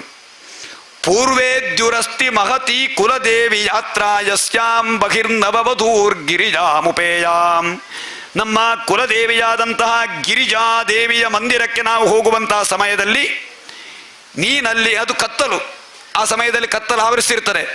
ನನ್ನನ್ನು ಅಲ್ಲಿ ಕರ್ಕೊಂಡು ಹೋಗುವಾಗ ನೀನು ಮೆಲ್ಲಗೆ ಬಂದು ನನ್ನನ್ನು ಅಪಹರಿಸಿಕೊಂಡು ಹೋಗಬಹುದು ಅಂತ ಹೇಳಿ ಸೂಚನೆಯನ್ನು ಕೊಡ್ತಾಳೆ. ಸರಿ, ಅಂತಹ ಆ ಸಮಯದಲ್ಲಿ ಆಗ ಬ್ರಾಹ್ಮಣ ಹೇಳ್ತಾನೆ, ಇದು ಗುಹ್ಯವಾದಂತಹ ಸಂದೇಶ. ನೀನು ಆದಷ್ಟು ಬೇಗ ಬಂದು ರುಕ್ಮಿಣಿಯನ್ನ ವಿವಾಹ ಆಗಬೇಕು ಅಂತ ಹೇಳ್ತಾನೆ. ಆಗ ಒಂದೇ ರಾತ್ರಿಯಲ್ಲಿ ವಿದರ್ಭ ದೇಶಕ್ಕೆ ಕೃಷ್ಣ ಬರ್ತಾನೆ. ಯಾಕೆಂತ ಕೃಷ್ಣನಿಗೂ ರುಕ್ಮಿಣಿಯ ಮೇಲೆ ಮನಸ್ಸಿತ್ತು. ಅದು ಮೊದಲಿನ ನಿರ್ಣಯ. ರುಕ್ಮಿಣಿ ಅಂತ ಹೇಳಿದ್ರೆ ಸಾಕ್ಷಾತ್ ಲಕ್ಷ್ಮೀ ಸ್ವರೂಪಿಣಿ. ಕೃಷ್ಣ ಯಾವಾಗ ಅವತರಿಸಿದ್ದಾನೋ ಆ ಅವತಾರಕ್ಕೆ ತಕ್ಕಂತೆ ಅವನನ್ನ ವಿವಾಹವಾಗುವ ವಯಸ್ಸಿನ ಆ ಸಮಯದಲ್ಲಿ ರುಕ್ಮಿಣಿಯೂ ಲಕ್ಷ್ಮಿಯೂ ರುಕ್ಮಿಣಿಯಾಗಿದ್ದಳಂತೆ. ಹಾಗೆ ಆ ರುಕ್ಮಿಣಿ ತಾನು ವಿವಾಹ ಆಗಬೇಕು ಅಂತ ಹೇಳುವಂತಹ ಸಂಕಲ್ಪದಿಂದ ಒಂದೇ ರಾತ್ರಿಯಲ್ಲಿ ವಿದರ್ಭ ದೇಶಕ್ಕೆ ಕೃಷ್ಣ ಬರ್ತಾನೆ. ಆ ಕುಂಡಿನ ಪುರವೆಲ್ಲವೂ ಕೂಡ ಶೃಂಗಾರ ಆಗಿತ್ತಂತೆ. ಮದುವೆ ಅಲ್ವಾ, ಶಿಶುಪಾಲನಿಗೆ ಕೊಡಬೇಕು ಅಂತ ಹೇಳಿ ಇಡೀ ಶೃಂಗಾರ ಮಾಡಿದ್ದು ಇವರು ಅಣ್ಣಂದಿರೆಲ್ಲ ಸೇರಿ. ಅಂತಹ ಶೃಂಗಾರವಾದಂತಹ ಆ ಕುಂಡಿನ ಆ ಪುರವನ್ನ ನೋಡ್ತಾರೆ. ಭೀಷ್ಮಕ ರಾಜನ ಆ ಅರಮನೆ, ಆ ಸುತ್ತಲೂ ಕೂಡ ಬಹಳ ಅಲಂಕಾರ ಇತ್ತು. ಗಂಧೋದಕವನ್ನೆಲ್ಲ ಎರಚಿ ನಾನಾ ವಿಧವಾದ ಧ್ವಜ ಪತಾಕಗಳಿಂದ ಕೂಡಿದಂತಹ ಆ ಕುಂಡಿನ ಪುರದಲ್ಲಿ, ರಾಜಬೀದಿಗಳಲ್ಲಿ ಕೃಷ್ಣ ಸಂಚರಿಸ್ತಾ ಇದ್ದ. ಆ ಸಮಯದಲ್ಲಿ ರುಕ್ಮಿಣಿಯ ನಾಂದಿ ಸಮಾರಾಧನೆ ಆಗಿತ್ತಂದ್ರೆ, ರುಕ್ಮಿಣಿಯ ಮದುವೆ ಅಂಗವಾಗಿ ಗ್ರಹ ಶಾಂತಿ, ಗ್ರಹಗಳ ಆರಾಧನೆ ಇತ್ಯಾದಿಗಳೆಲ್ಲ ಆಗಿತ್ತು. ಆಚೆ ಬದಿಯಲ್ಲಿ ಶಿಶುಪಾಲನು ಕೂಡ ಮದುವೆಗೆ ಕಂಕಣವನ್ನೆಲ್ಲ ಧಾರಣೆಕೊಂಡು ಬಂದಿದ್ದ, ದಿಬ್ಬಡ ರೂಪದಲ್ಲಿ ಬಂದಿದ್ದ. ಆ ಸಂದರ್ಭದಲ್ಲಿ ಮುಂಚಿನ ದಿವಸ, ರಾತ್ರಿಯ ದಿವಸವೇ ಎಲ್ಲ ಬಂಧು ಬಾಂಧವರೆಲ್ಲ ಬರ್ತಾರೆ. ಆಗ ರಾತ್ರಿಯ ಹೊತ್ತು ಈ ರುಕ್ಮಿಣಿಯನ್ನ ಈ ದೇವಿಯ ಪೂಜೆಗಾಗಿ ಕರ್ಕೊಂಡು ಹೋಗುವಂತಹ ಸಂದರ್ಭದಲ್ಲಿ ಈ ರುಕ್ಮಿಣಿ ನೋಡ್ತಾಳೆ, ಎಲ್ಲಿದ್ದಾನೆ ಕೃಷ್ಣ ಕೃಷ್ಣ ಕೃಷ್ಣ ಅಂತ ಹೇಳಿ ಕೃಷ್ಣನನ್ನು ಹುಡುಕಿದಾಗ ಕೃಷ್ಣ ಯಾಕೆ ಬರಲಿಲ್ಲ? ಈ ಬ್ರಾಹ್ಮಣ ಎಲ್ಲಾರು ಮೋಸ ಮಾಡಿರಬಹುದೇ? ಪತ್ರವನ್ನು ಕೊಟ್ಟಿದ್ದಾನೋ ಇಲ್ವಾ? ಅಯ್ಯೋ, ನನ್ನಿನ್ನು ಕೆಲವು ನಾಳೆ ದಿವಸ ಎಲ್ಲಾರು ಶಿಶುಪಾಲ ಮದುವೆ ಆದರೆ ಈ ರೀತಿಯೆಲ್ಲ ಬಹಳ ಚಿಂತೆಯಲ್ಲಿರ್ತಾಳೆ ರುಕ್ಮಿಣಿ. ಆ ಸಂದರ್ಭದಲ್ಲಿ ಕೃಷ್ಣ ಬಂದು ರುಕ್ಮಿಣಿ ದೇವಿಯನ್ನ ಹಾಗೆ ತತ್ಕ್ಷಣ ಬಂದು ಕೈ ಹಿಡಿದು ತನ್ನ ರಥಕ್ಕೆ ಹತ್ತಿಸಿ ತಾನು ರಥವನ್ನು ಸಾಗಿಸ್ತಾನೆ. ಆ ಸಂದರ್ಭದಲ್ಲಿ ಹಾಹಾಕಾರ ಆಗ್ತಾರೆ, ಅಯ್ಯೋ ಯಾರೋ ಬಂದು ರುಕ್ಮಿಣಿಯನ್ನ ಅಪಹರಿಸಿದರು ಅಂತ ಹೇಳಿ. ಆ ಸಮಯದಲ್ಲಿ ಈ ರುಕ್ಮಿಣಿಯ ಅಣ್ಣಂದಿರೆಲ್ಲರೂ ಸೇರಿಕೊಂಡು ಬಹಳಷ್ಟು ಸೈನ್ಯವನ್ನು ಸೇರಿ ಯುದ್ಧವನ್ನು ಮಾಡ್ತಾರೆ. ಯುದ್ಧವನ್ನು ಮಾಡಿ ಎಲ್ಲ ಸೈನ್ಯವನ್ನೆಲ್ಲ ಕ್ಷಣ ಮಾತ್ರದಲ್ಲಿ ಕೃಷ್ಣ ನಾಶ ಮಾಡ್ತಾನೆ. ಆ ಸಮಯದಲ್ಲಿ ಈ ರುಕ್ಮಿ ಎನ್ನುವವ ಒಬ್ಬ ಅಣ್ಣ, ಅವ ಮಹಾ ಅಹಂಕಾರಿ. ಅವನು ಹೇಳ್ತಾನೆ, ನಾನು ಕೃಷ್ಣನನ್ನ ಕೊಲ್ಲದೆ ಈ ಕುಂಡಿನ ಭೂಮಿಯನ್ನೇ ನಾನು ಪ್ರವೇಶವನ್ನೇ ಮಾಡುವುದಿಲ್ಲ, ಕುಂಡಿನಾಪುರವನ್ನೇ ಪ್ರವೇಶ ಮಾಡುವುದಿಲ್ಲ, ಕೃಷ್ಣನನ್ನು ಕೊಂದೇ ಬರುವುದು. ಅಹತ್ವಾ ಸಮರೇ ಕೃಷ್ಣಂ ಅಪ್ರತ್ಯೂಹ್ಯ ಚ ರುಕ್ಮಿಣಿಯನ್ನು ಹಿಂದಕ್ಕೆ ಕರೆ ತರದೆ ನಾನು ಬರುವುದಿಲ್ಲ ಅಂತೇಳಿ ತಾನು ಶಪಥವನ್ನು ಮಾಡಿ ಹೋಗ್ತಾನೆ. ಹೋಗುವಾಗ ಈ ಕೃಷ್ಣನಿಗೆ ಇಷ್ಟು ಸೈನ್ಯವನ್ನು ಕೊಂದವನಿಗೆ ರುಕ್ಮಿಯನ್ನು ಹಿಡಿಯುವುದು ಕಷ್ಟವ. ಕೃಷ್ಣನ ಮೇಲೆ ತಾನು ಖಡ್ಗವನ್ನು ಆಯುಧವನ್ನು ತಕ್ಕೊಂಡು ಕೃಷ್ಣನ ಮೇಲೆ ಆಕ್ರಮಣ ಮಾಡುವಾಗ ಕೃಷ್ಣ ಅವನನ್ನು ಹಿಡ್ಕೊಳ್ತಾನೆ. ಹಿಡ್ಕೊಂಡು ಇನ್ನೇನು ರುಕ್ಮಿಯನ್ನು ಕೊಲ್ಲಬೇಕು ಅಂತ ಹೇಳಿ ಕತ್ತಿಯನ್ನು ಎತ್ತುವಾಗ ರುಕ್ಮಿಣಿ ಹೇಳ್ತಾಳೆ, ಕೃಷ್ಣ ನನ್ನ ಅಣ್ಣ ಅಲ್ವ, ಎಷ್ಟಾದರೂ ಕೊಲ್ಲಬೇಡ ಅವನನ್ನು, ಇಂತಹ ಮೂರ್ಖ ಇವನನ್ನು ಕೊಲ್ಲದೇ ಇದ್ರಾದೀತೆ ಅಂತ ಹೇಳಿದಾಗ ರುಕ್ಮಿಣಿಯ ಮುಖವನ್ನು ನೋಡಿ ರುಕ್ಮಿಯನ್ನು ಇವ ಬಿಡ್ತಾನೆ. ಕೃಷ್ಣ ಹಾಗೆ ಬಿಡುವುದಿಲ್ಲ, ಅವನ ತಲೆಯನ್ನೆಲ್ಲ ಬೋಳಿಸಿ ಅವನಿಗೆ ಅವಮಾನವನ್ನು ಮಾಡಿ ಕಳುಹಿಸುತ್ತಾನೆ ರುಕ್ಮಿ. ಆ ರುಕ್ಮಿಯನ್ನು ಒಂದು ಕಾಲದಲ್ಲಿ ಬಲರಾಮ ಸಂಹರಿಸುವಂತಹ ಕಥೆಯಿಂದ ಮುಂದೆ ನಾಡಿನ ಕಥೆಯಲ್ಲಿ ಬರ್ತಾರೆ. ಬಲರಾಮ ಅವನ ಆಯುಧದಿಂದ ಒಂದು ರುಕ್ಮಿಯ ತಲೆಗೆ ಬಡಿದಾಗ ರುಕ್ಮಿ ಸಾಯ್ತಾನೆ, ಅದು ಮುಂದಿನ ಕಥೆ ಬರ್ತದೆ. ಹಾಗೆ ಆ ರುಕ್ಮಿಣಿಯನ್ನು ತನ್ನ ಊರಿಗೆ, ತನ್ನ ಅರಮನೆಗೆ ಕರ್ಕೊಂಡು ಬಂದು ಅತ್ಯಂತ ವಿಜೃಂಭಣೆಯಿಂದ ಋಷಿ ಮುನಿಗಳೆಲ್ಲ ಸೇರಿ ಕೃಷ್ಣ ರುಕ್ಮಿಣಿ ವಿವಾಹ ಮಂಗಲೋತ್ಸವ ನಡೆಯುತ್ತದೆ. ಭಗವಾನ್ ಭೀಷ್ಮಕ ಸುತಾಮೇವಂ ನಿರ್ಜಿತ್ಯ ಭೂಮಿಪಾನ್ ಪರಮಾನೀಯ ವಿಧಿವತ್ ಉಪಯೇಮೆ ಕುರುದ್ವಹ.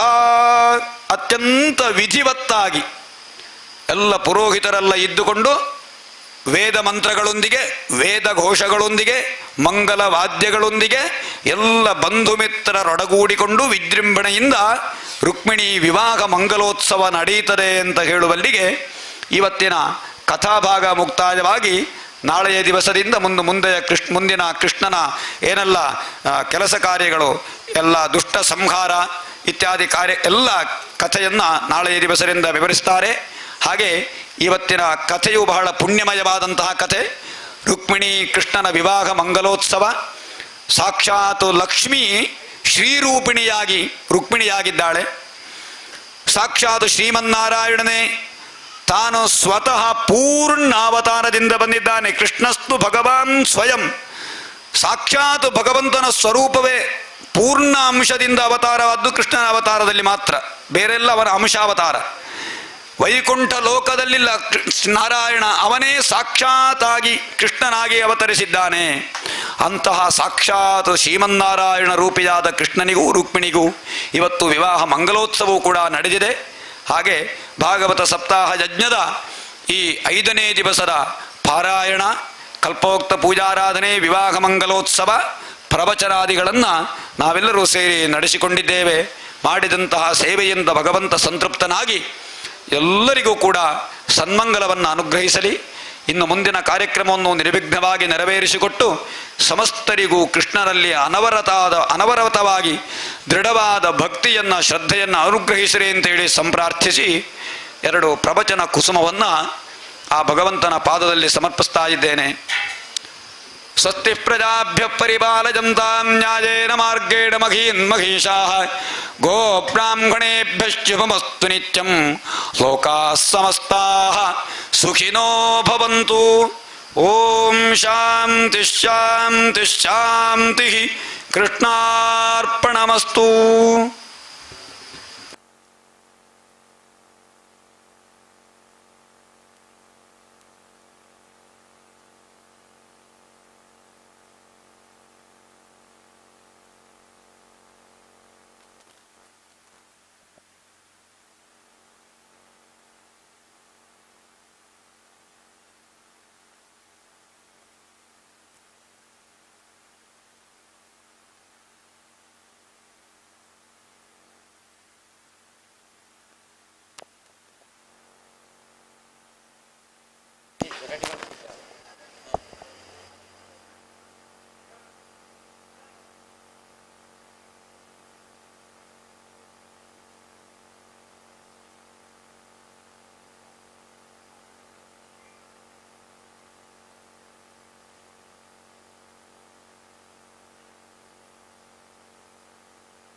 ಭಗವದ್ಭಕ್ತರ ವಿನಂತಿ ಸರ್ವ ಸೇವೆ ಬುಕ್ಕ ಮಹಾಮಂಗಳಾರತಿ ಪುದಾರ್ ಕೊರ್ಲಂಚಿನ ಕಲೆ ಸಾಲಾಗ ಬರ್ತದೆ ಸಾಕಾರ ಕೋಡಲು ನಿಕಟ ವಿನಂತಿ ಮಾಡ್ತಿದ್ದಿಲ್ಲ ಸುರೋಡು ಸರ್ವ ಸೇವೆ ಬುಕ್ಕ ಮಂಗಳಾರತಿ ಪುದಾರ್ ಕೊರ್ನಕಲೆ ಬರ್ತದೆ ಸಾಕಾರ ಕೋಡಲು ನಿಕಟ ವಿನಂತಿ ಮಾಡ್ತಿದ್ದಿಲ್ಲ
भागं सुरे विष्णोरराटमसि विष्णो पृष्ठमसि विष्णोश्चत्रे स्थो विष्णोश्चूरसि विष्णोर्ध्रुवमसि वैष्णवमसि विष्णवे यो वेदादुस्वरः प्रोक्तो वेदान्तेज प्रतिष्ठितः तस्य प्रकृतिलीनस्य यः परः स महेश्वरः श्रीकृष्णाय परब्रह्मणे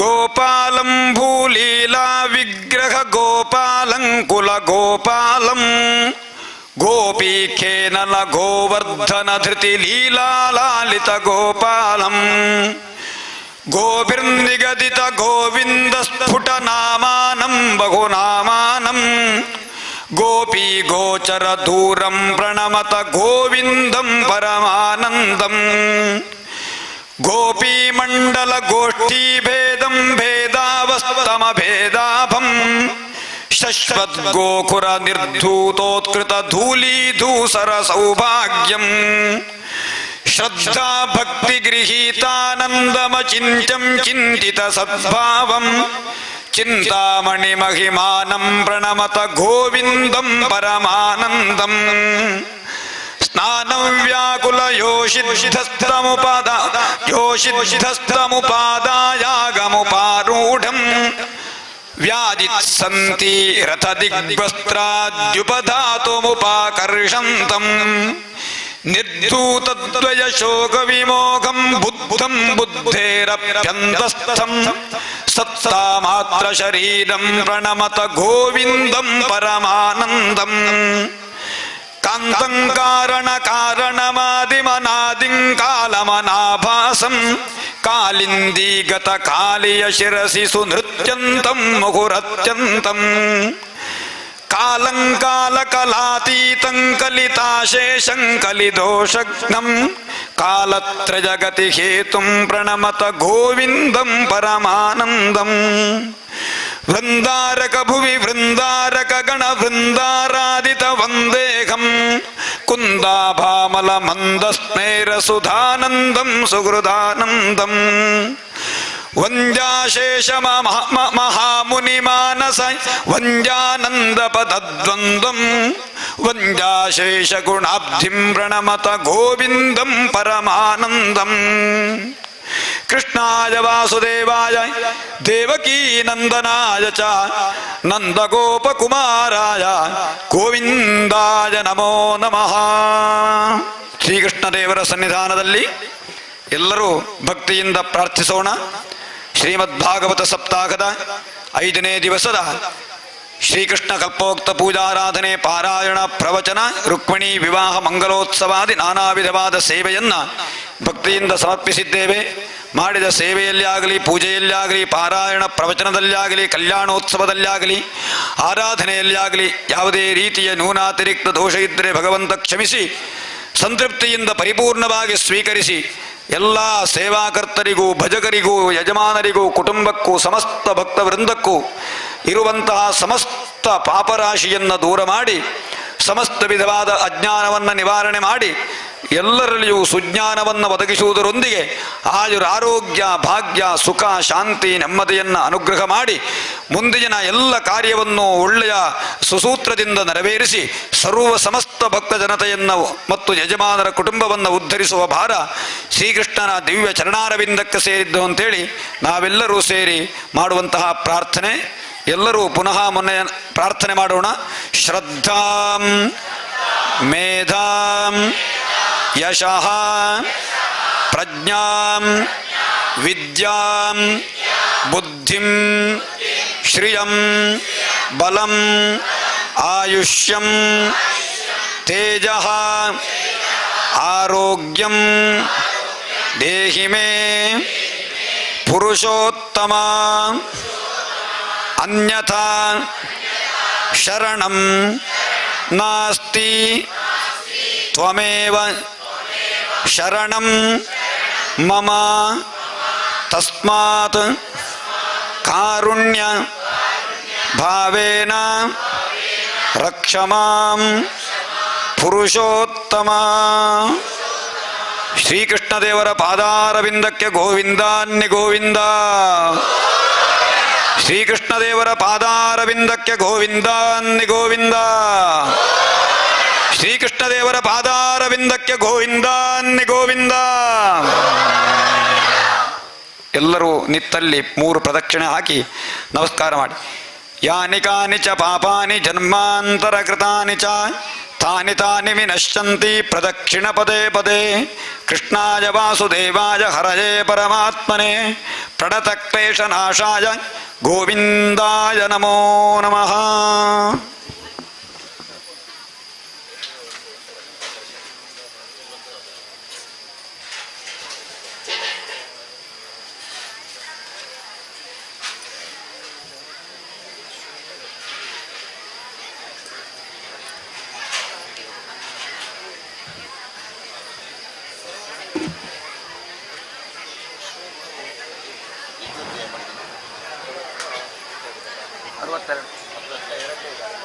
ಆಗ್ಬೇಕು 61 ಆಯ್ತಲ್ಲ.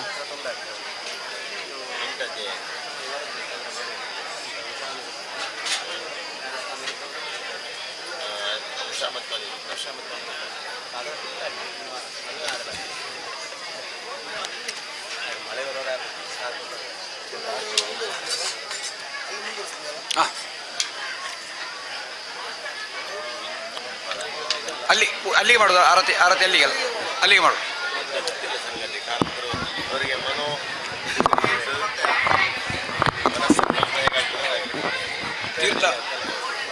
ತೀರ್ಥ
निखिलाघसङ्घशमनी स्पृष्टा वपुः पावनी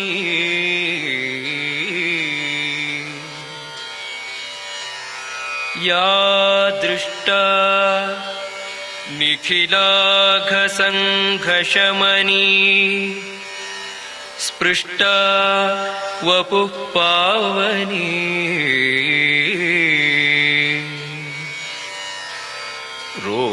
रोगाणाम् अभिवन्दिता निरसनी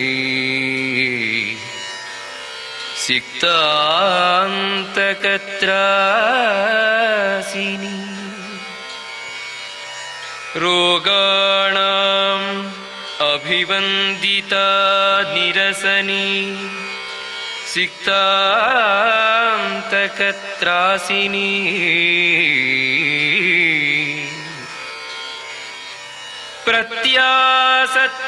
प्रत्यासक्तिविधायिनी भगवतः कृष्णस्य संरोपिता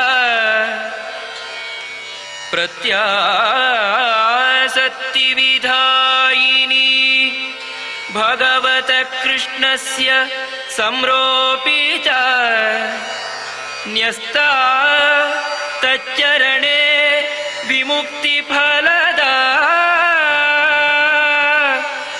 तस्यै तुलस्यै नमः तस्यै तुलस्यै नमः तस्यै तुलस्यै नमः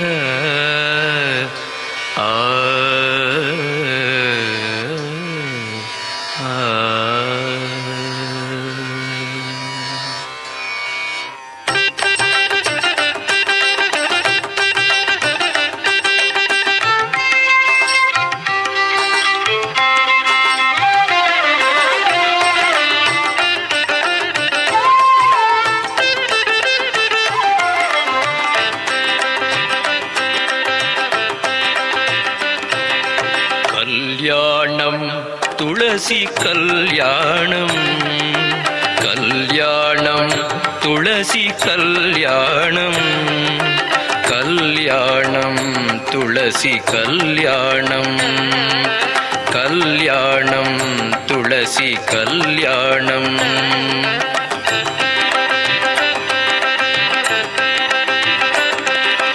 कल्याणं तुलसी कल्याणं कल्याणं तुलसी कल्याणं कल्याणं तुलसी कल्याणं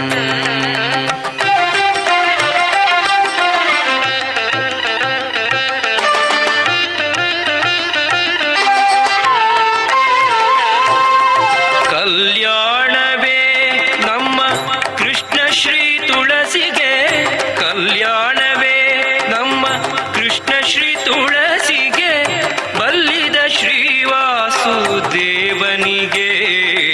कल्याणं तुलसी कल्याणं कल्याणं तुलसी कल्याणं कल्याणं तुलसी कल्याणं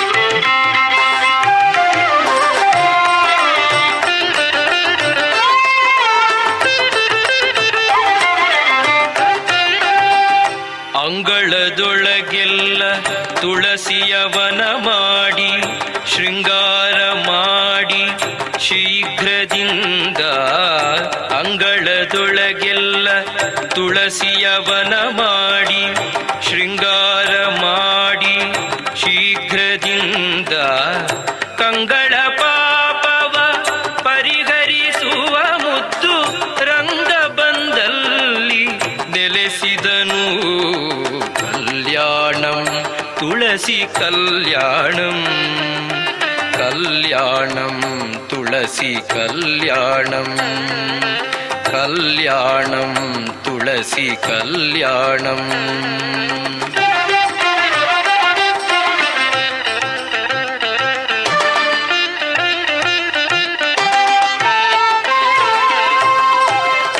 ಮಿಂದು ಮಡಿಯನುಟ್ಟು ಸಂದೇಹವ ಬಿಟ್ಟು ತಂದ ಶ್ರೀಗಂಧಾಕ್ಷತೆ ಪುಷ್ಪದಿಂದ ಮಿಂದು ಮಡಿಯನುಟ್ಟು ಸಂದೇಹವ ಬಿಟ್ಟು ತಂದ ಶ್ರೀಗಂಧಾಕ್ಷತೆ ಪುಷ್ಪದಿಂದ ಸಿಂಧು ಶಯನನ ವೃಂದಾವನದಿ ಪೂಜಿಸೆ ಕುಂದದ ಭಾಗ್ಯವ ಕೊಡುತಿಗಳು ಕಲ್ಯಾಣಂ ತುಳಸಿ ಕಲ್ಯಾಣಂ ಕಲ್ಯಾಣಂ ತುಳಸಿ ಕಲ್ಯಾಣಂ ಕಲ್ಯಾಣಂ ತುಳಸಿ ಕಲ್ಯಾಣಂ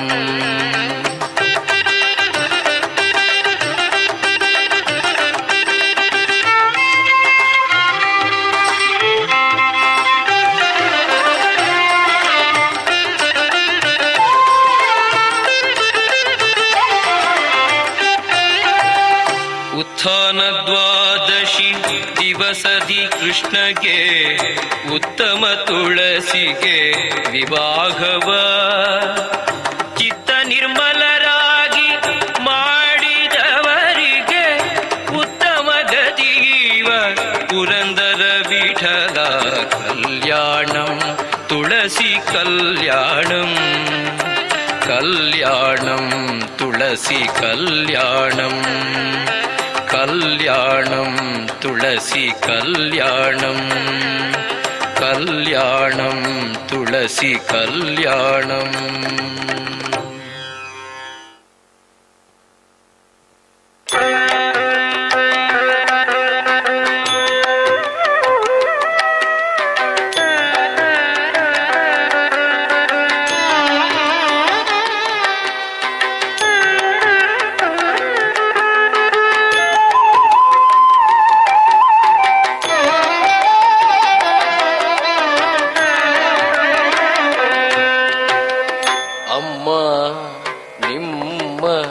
ಮನೆಗಳಲ್ಲಿ ನಮ್ಮ ರಂಗನ ಕಾಣಿರೇನಿ ಅಮ್ಮ ನಿಮ್ಮ ಮನೆಗಳಲ್ಲಿ ನಮ್ಮ ರಂಗನ ಕಾಣಿರೇನಿ ಬ್ರಹ್ಮಮೂರ್ತಿ ನಮ್ಮ ಕೃಷ್ಣನು ಬ್ರಹ್ಮಮೂರ್ತಿ ನಮ್ಮ ಕೃಷ್ಣನು ನಿಮ್ಮ ಕಿರಿಯೊಳಿಲ್ಲದೆ ಅಮ್ಮ ನಿಮ್ಮ ಮನೆಗಳಲ್ಲಿ ನಮ್ಮ ರಂಗನ ಕಾಣಿರೇನಿ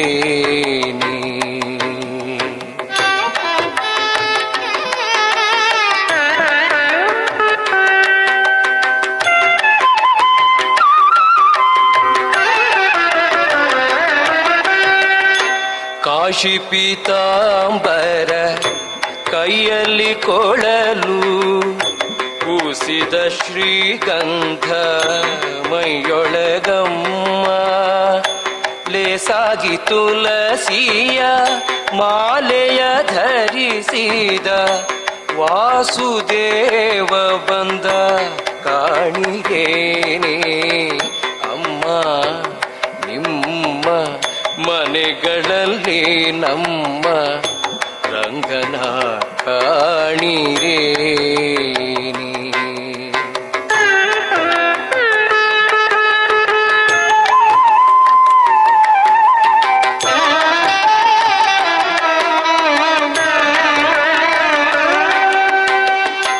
ಕಾಲಲಿ ಕಿರುಗೆಜ್ಜೆ ನೀಲದ ಬಾವುಲಿ ನೀಲವರ್ಣನು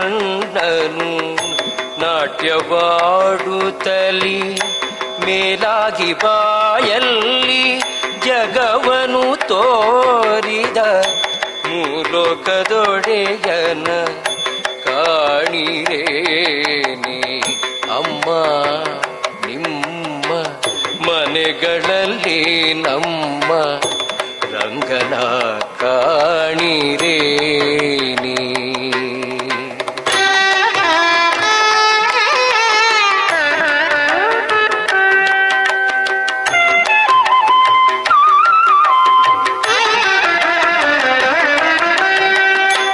16,000 ಗೋಪಿಯರೊಡಗೂಡಿ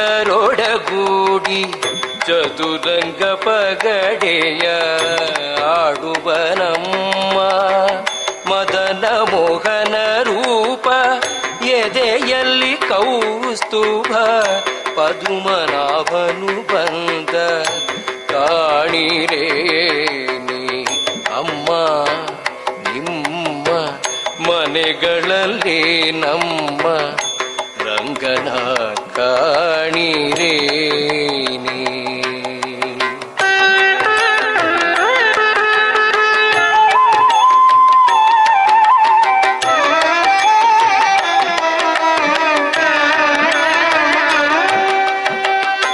ತೆತ್ತೀಸ ಕೋಟಿ ದೇವರ್ಗಳೊಡಗೂಡಿ ಹತ್ತವತಾರವ ಎತ್ತಿದನೇ ಭಕ್ತವತ್ಸಲ ನಮ್ಮ ಪುರಂದರ ವಿಠಲನ ನಿತ್ಯೋತ್ಸವ ಬಂದ ಕಾಣಿರೇ ನೀ ಅಮ್ಮ ನಿಮ್ಮ ಮನೆಗಳಲ್ಲಿ ನಮ್ಮ ರಂಗನ ಕಾಣಿರೇ ನೀ. ಬ್ರಹ್ಮಮೂರ್ತಿ ನಮ್ಮ ಕೃಷ್ಣನು ನಿಮ್ಮ ಹಿರಿಯೊಳಿಲ್ಲವೇ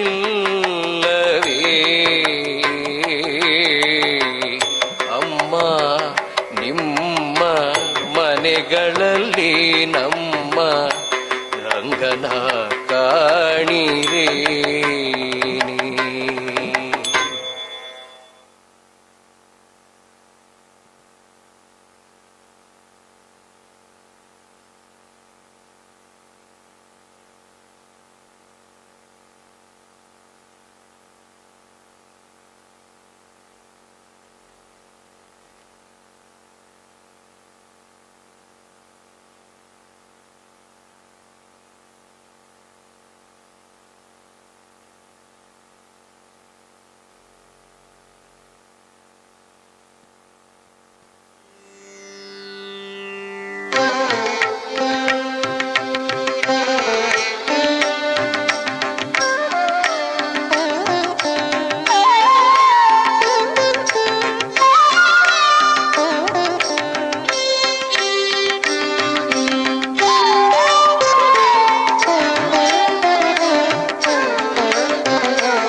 ಕೃಷ್ಣಮೂರ್ತಿ ಕಣ್ಣ ಮುಂದೆ ನಿಂತಿದ್ದಂತೀರೇ ಕೃಷ್ಣಮೂರ್ತಿ ಕಣ್ಣ ಮುಂದೆ ನಿಂತಿದ್ದಂತೀರೇ ಕಷ್ಟಗಳೆಲ್ಲವ ಪರಿಹರಿಸಿ ಮನದಿಷ್ಟಾರ್ಥಗಳನ್ನೆಲ್ಲ ಕೊಟ್ಟು ರಕ್ಷಿಸುವಂಥ ಕೃಷ್ಣಮೂರ್ತಿ ಕಣ್ಣ ಮುಂದೆ ನಿಂತಿದ್ದಂತೀರೇ.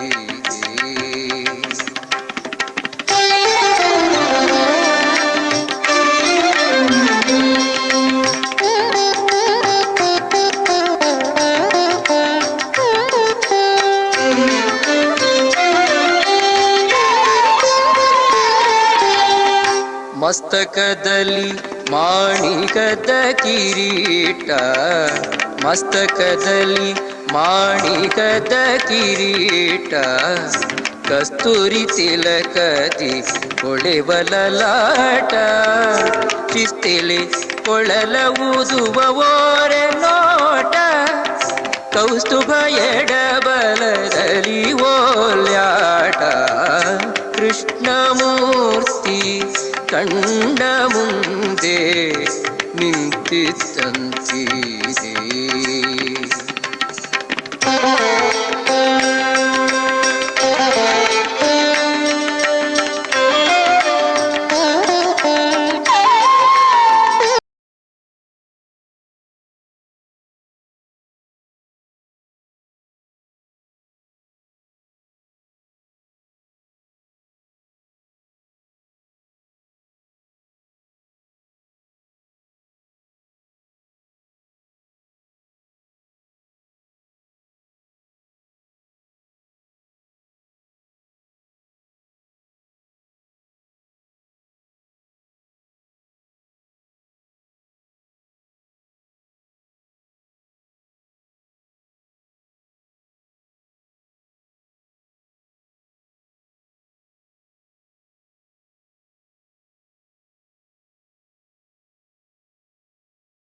ಕೆಂಪು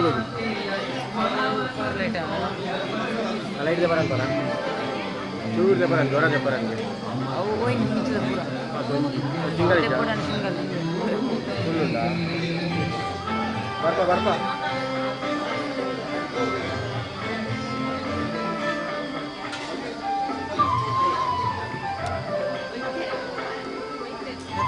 ಡೀಸೆಂಟ್ಲಿ ಇಡೀ 74 ಜನ ತೊಗೊಂತೀರಿ ಅಂದು ಎಕಡೆ ತೊಗೊಂತೀರಿ ಬಾಳ ನೀರು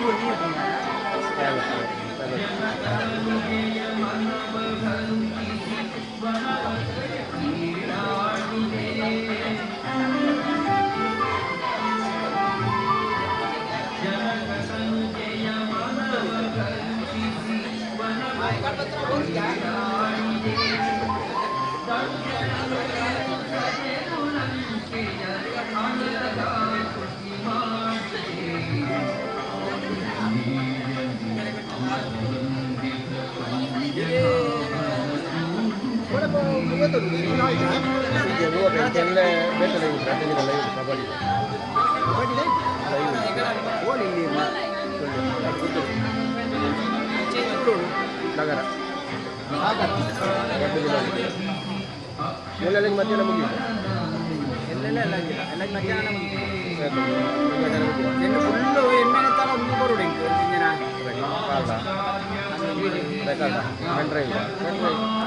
ಕೆಲವು ಒಂದೇ ಡಾಪುಡಿಗೆ ಒಂದೇ ಮೈನ್ ರೆಡಿ ಮಾಡ್ತಾರೆ ಮೇನ್ ಮೇನ್ ನನ್ನ ಇಂಜಿನ ಊಟ ಬರ್ಬೋದು ಕಟ್ಟು ಕಟ್ಟು ಬಂತು ಅರ್ಥವು ಸರಿ ತಗೊಳ್ಳೋದು ಸುತ್ತಾಡಿದ ಕರೆಕ್ಟ್ ಕೊಡು ಕಾಡು ಬರ್ಬೋದು ನಾವು ಇಂದಿನ ಮಾತಾಡಲಿಕ್ಕೆ ಬುಕ್ಕು ಆಗ್ಬೋದಾ ಮೂಡು ನನ್ನ ಈಗೆ ಎಂಟ್ಲಿಗೆ ಮೂಡು ನನ್ನ 7 ವರ್ಷದ ಕಾಲ ಆಗ್ಬಿಟ್ಟು ಏತು ಬೆಂಡ್ರೆ ಒಂಜಿ ಮಲ್ಲ ಬೆಂಡ್ರೆ ಒಂಜೆಡು ಬರುಡಿಗೆ ಬರೋಣ ಒಂಜೆಟ್ಟು ಐತರ ಬಡ್ದು ಮಲ್ಲ ಬೆಂಡ್ರೆ ಹೇಗೆ ಮಲ್ಲಂದು ಉಂಡು ಒಂದು 1200 ಬುಕ್ಕ ಅವು ಒಂಜಿ ಬೋಡು ನಾನೇ ಯೂಟ್ಯೂಬ್ ಎಂದು ಕೊರಿಯ ಎಂಜಿನ ಮಾಡ್ಕೊಂಡು 4 ಜನ ಬರ್ತಿದ್ದೆ ಎಂಜಿನ ಫೋನಿಂಗ ಆಫೀಸ್ ಹಿಡ್ದಾ ಅವಳಗೋಡು ನಾನು ಏರು ಹೇಳಿದ್ದೀನಿ ಬರೋಣ ಮೂಡು ದಂಡದಿಂದ ಆಮೇಲೆ ಬಂದೆ ಈ ಆಮೇಲೆ ಈ ಕಡೆ ಜ್ಞಾನಿದ್ದೆ ನಾನು ಎಂಟು ಎಲ್ಲ ರಡ್ಡು ಜ್ಞಾನಿದ್ದಿ ಮೇಡ ಬಂದೆ ಹರಿಜನ ಬಂದೆ ಹರಿಜನ ಹರೀಶ್ ಬಾರಿಜನ ಆದರೆ ಈ ಕೊಡೆ ನಮಗೆ ವಯಸ್ಸು ನಾಯಿ ವಯಸ್ಸು ಹರೀಶ್ ಬಾರಿಜನ ತೋರದಲ್ಲಿ ಅಂತ ಓರದಾರ ಸಪ್ರದ ಇವರು ಇಷ್ಟೇ ಆಯ್ತಾ ಇವೇ ನಮ್ಮೊಟ್ಟಿಗೆ ಉಪ್ಪುನೆ ಏನು ತೋರದಾರ ಬರ್ತಿದ್ದೀರಿ ಯಾವಲು ಒಳ್ಳೆ ಹರೀಶ್ ಬಾರಿಜ ಜೋಜ ಜೋಜ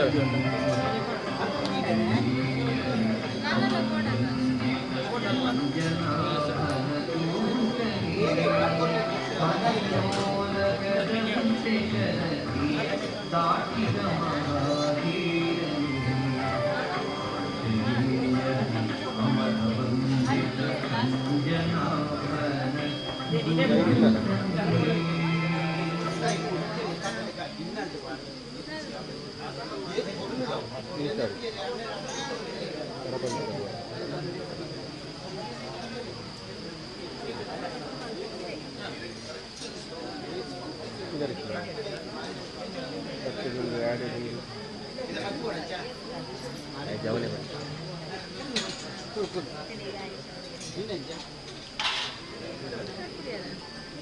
ಕ್ಯಾನಡ ಎಣ್ಣೆ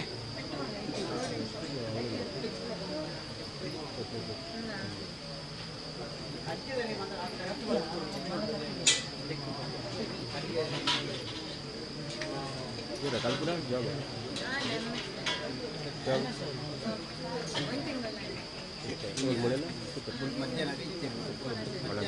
ಅಯ್ಯೋ ಮಾರೆ ಆತ್ಮಲ್ಲದೆ ದಾಯ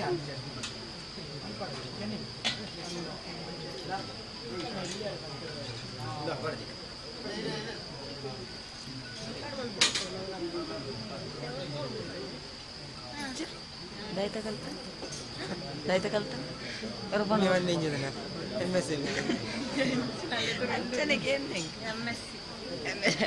ದೇ ರಂಚುಂತಿಲಿ ಇದೆಲ್ಲ ತೋಜಿ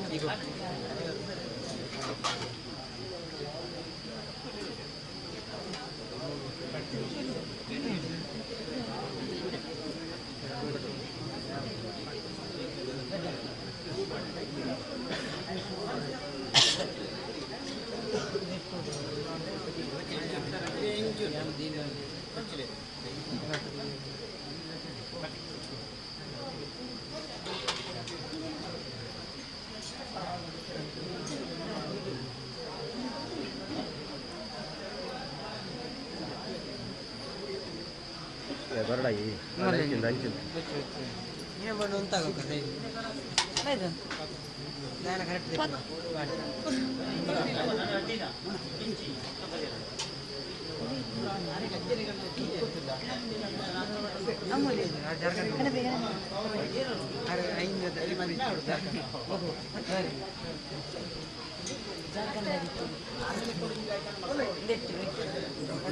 ಅಂಚುಂಟು ಈಗ ನಿಂಚು ಕೈದಾದ ಹೋಗಿ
मन जाना उसको दे दो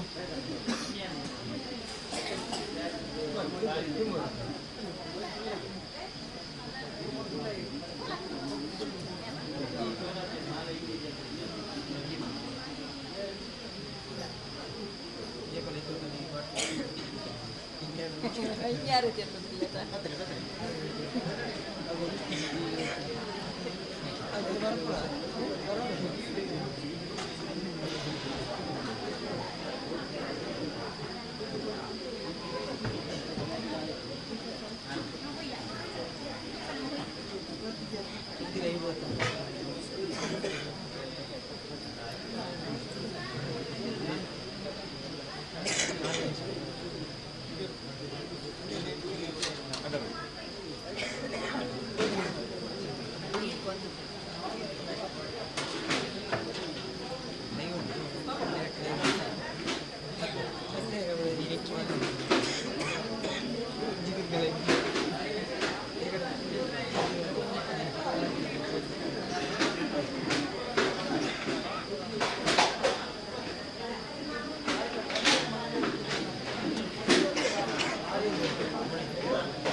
ಮೊಬೈಲವರು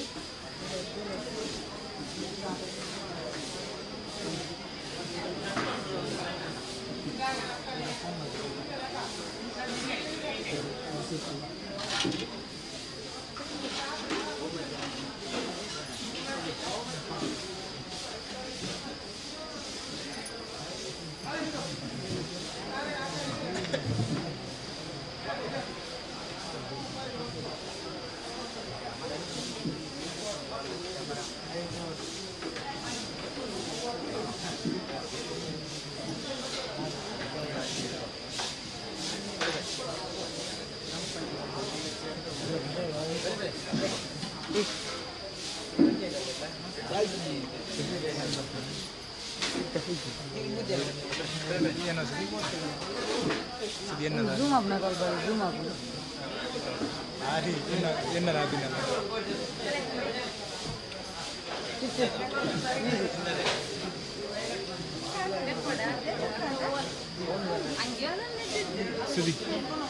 ತುಂಬಾಡಿ ತುಂಬಾಡಿ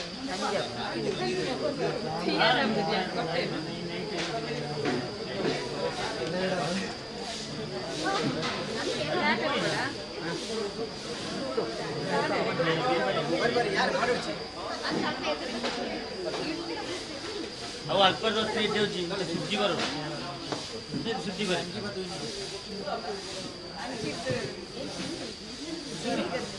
ಜನವನ್ನು ರಾಯಿಗಳು ಮಜ್ಬೇಡಿ ಜಾರ ಕನ್ನಡ ಅಂತಾರ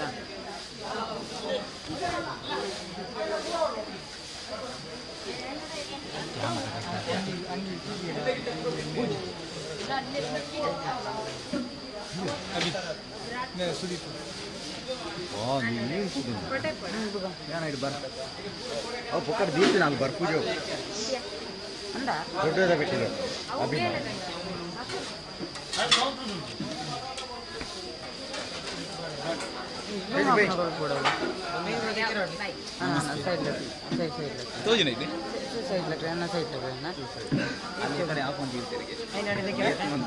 ಆಪತ್ತೀರಾ ಮುಕ್ಕುದಾಡ ಸುಮಾರ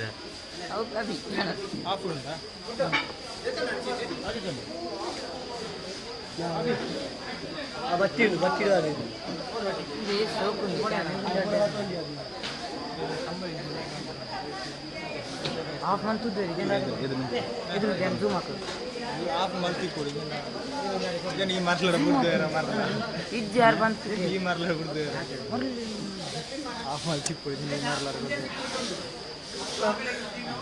ಊಪರ್ ಉಂಡಿ ಅಲ್ಲಿ ಕೊಡ್ದಿತ್ತಲ್ಲ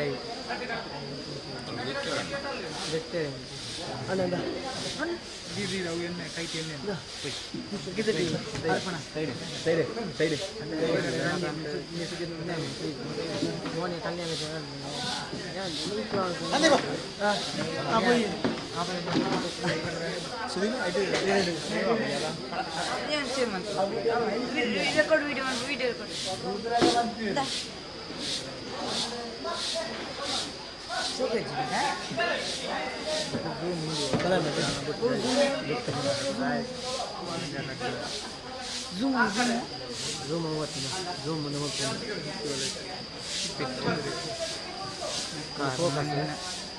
ಜೂಮು ನಮೂಲು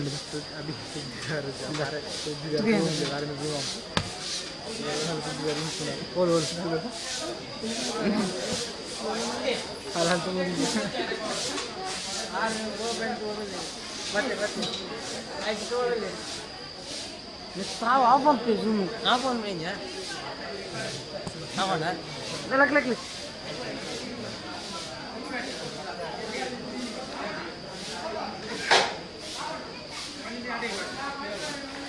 ಬರ್ತಾರೆ ಇದ್ದೇದ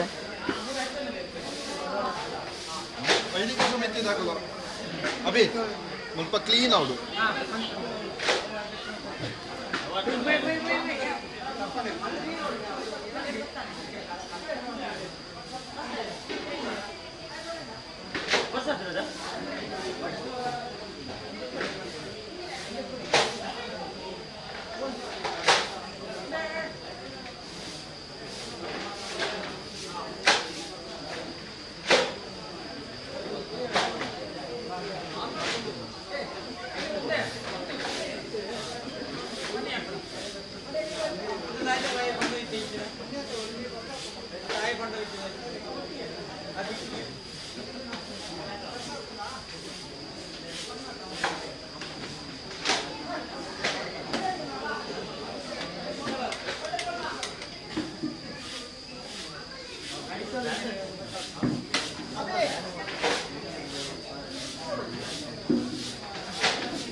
ಗುರುಗಳೇ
ಆಯ್ತಾ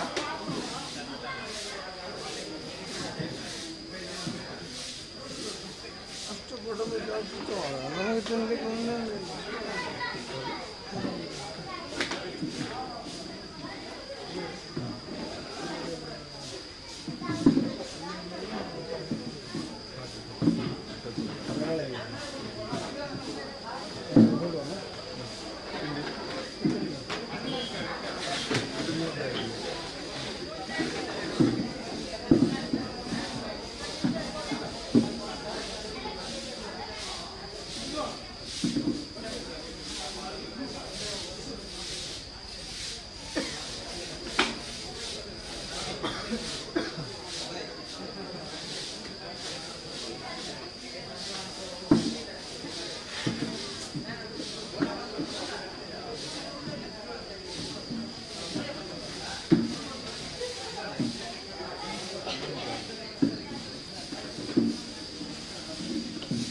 ಆಯ್ತು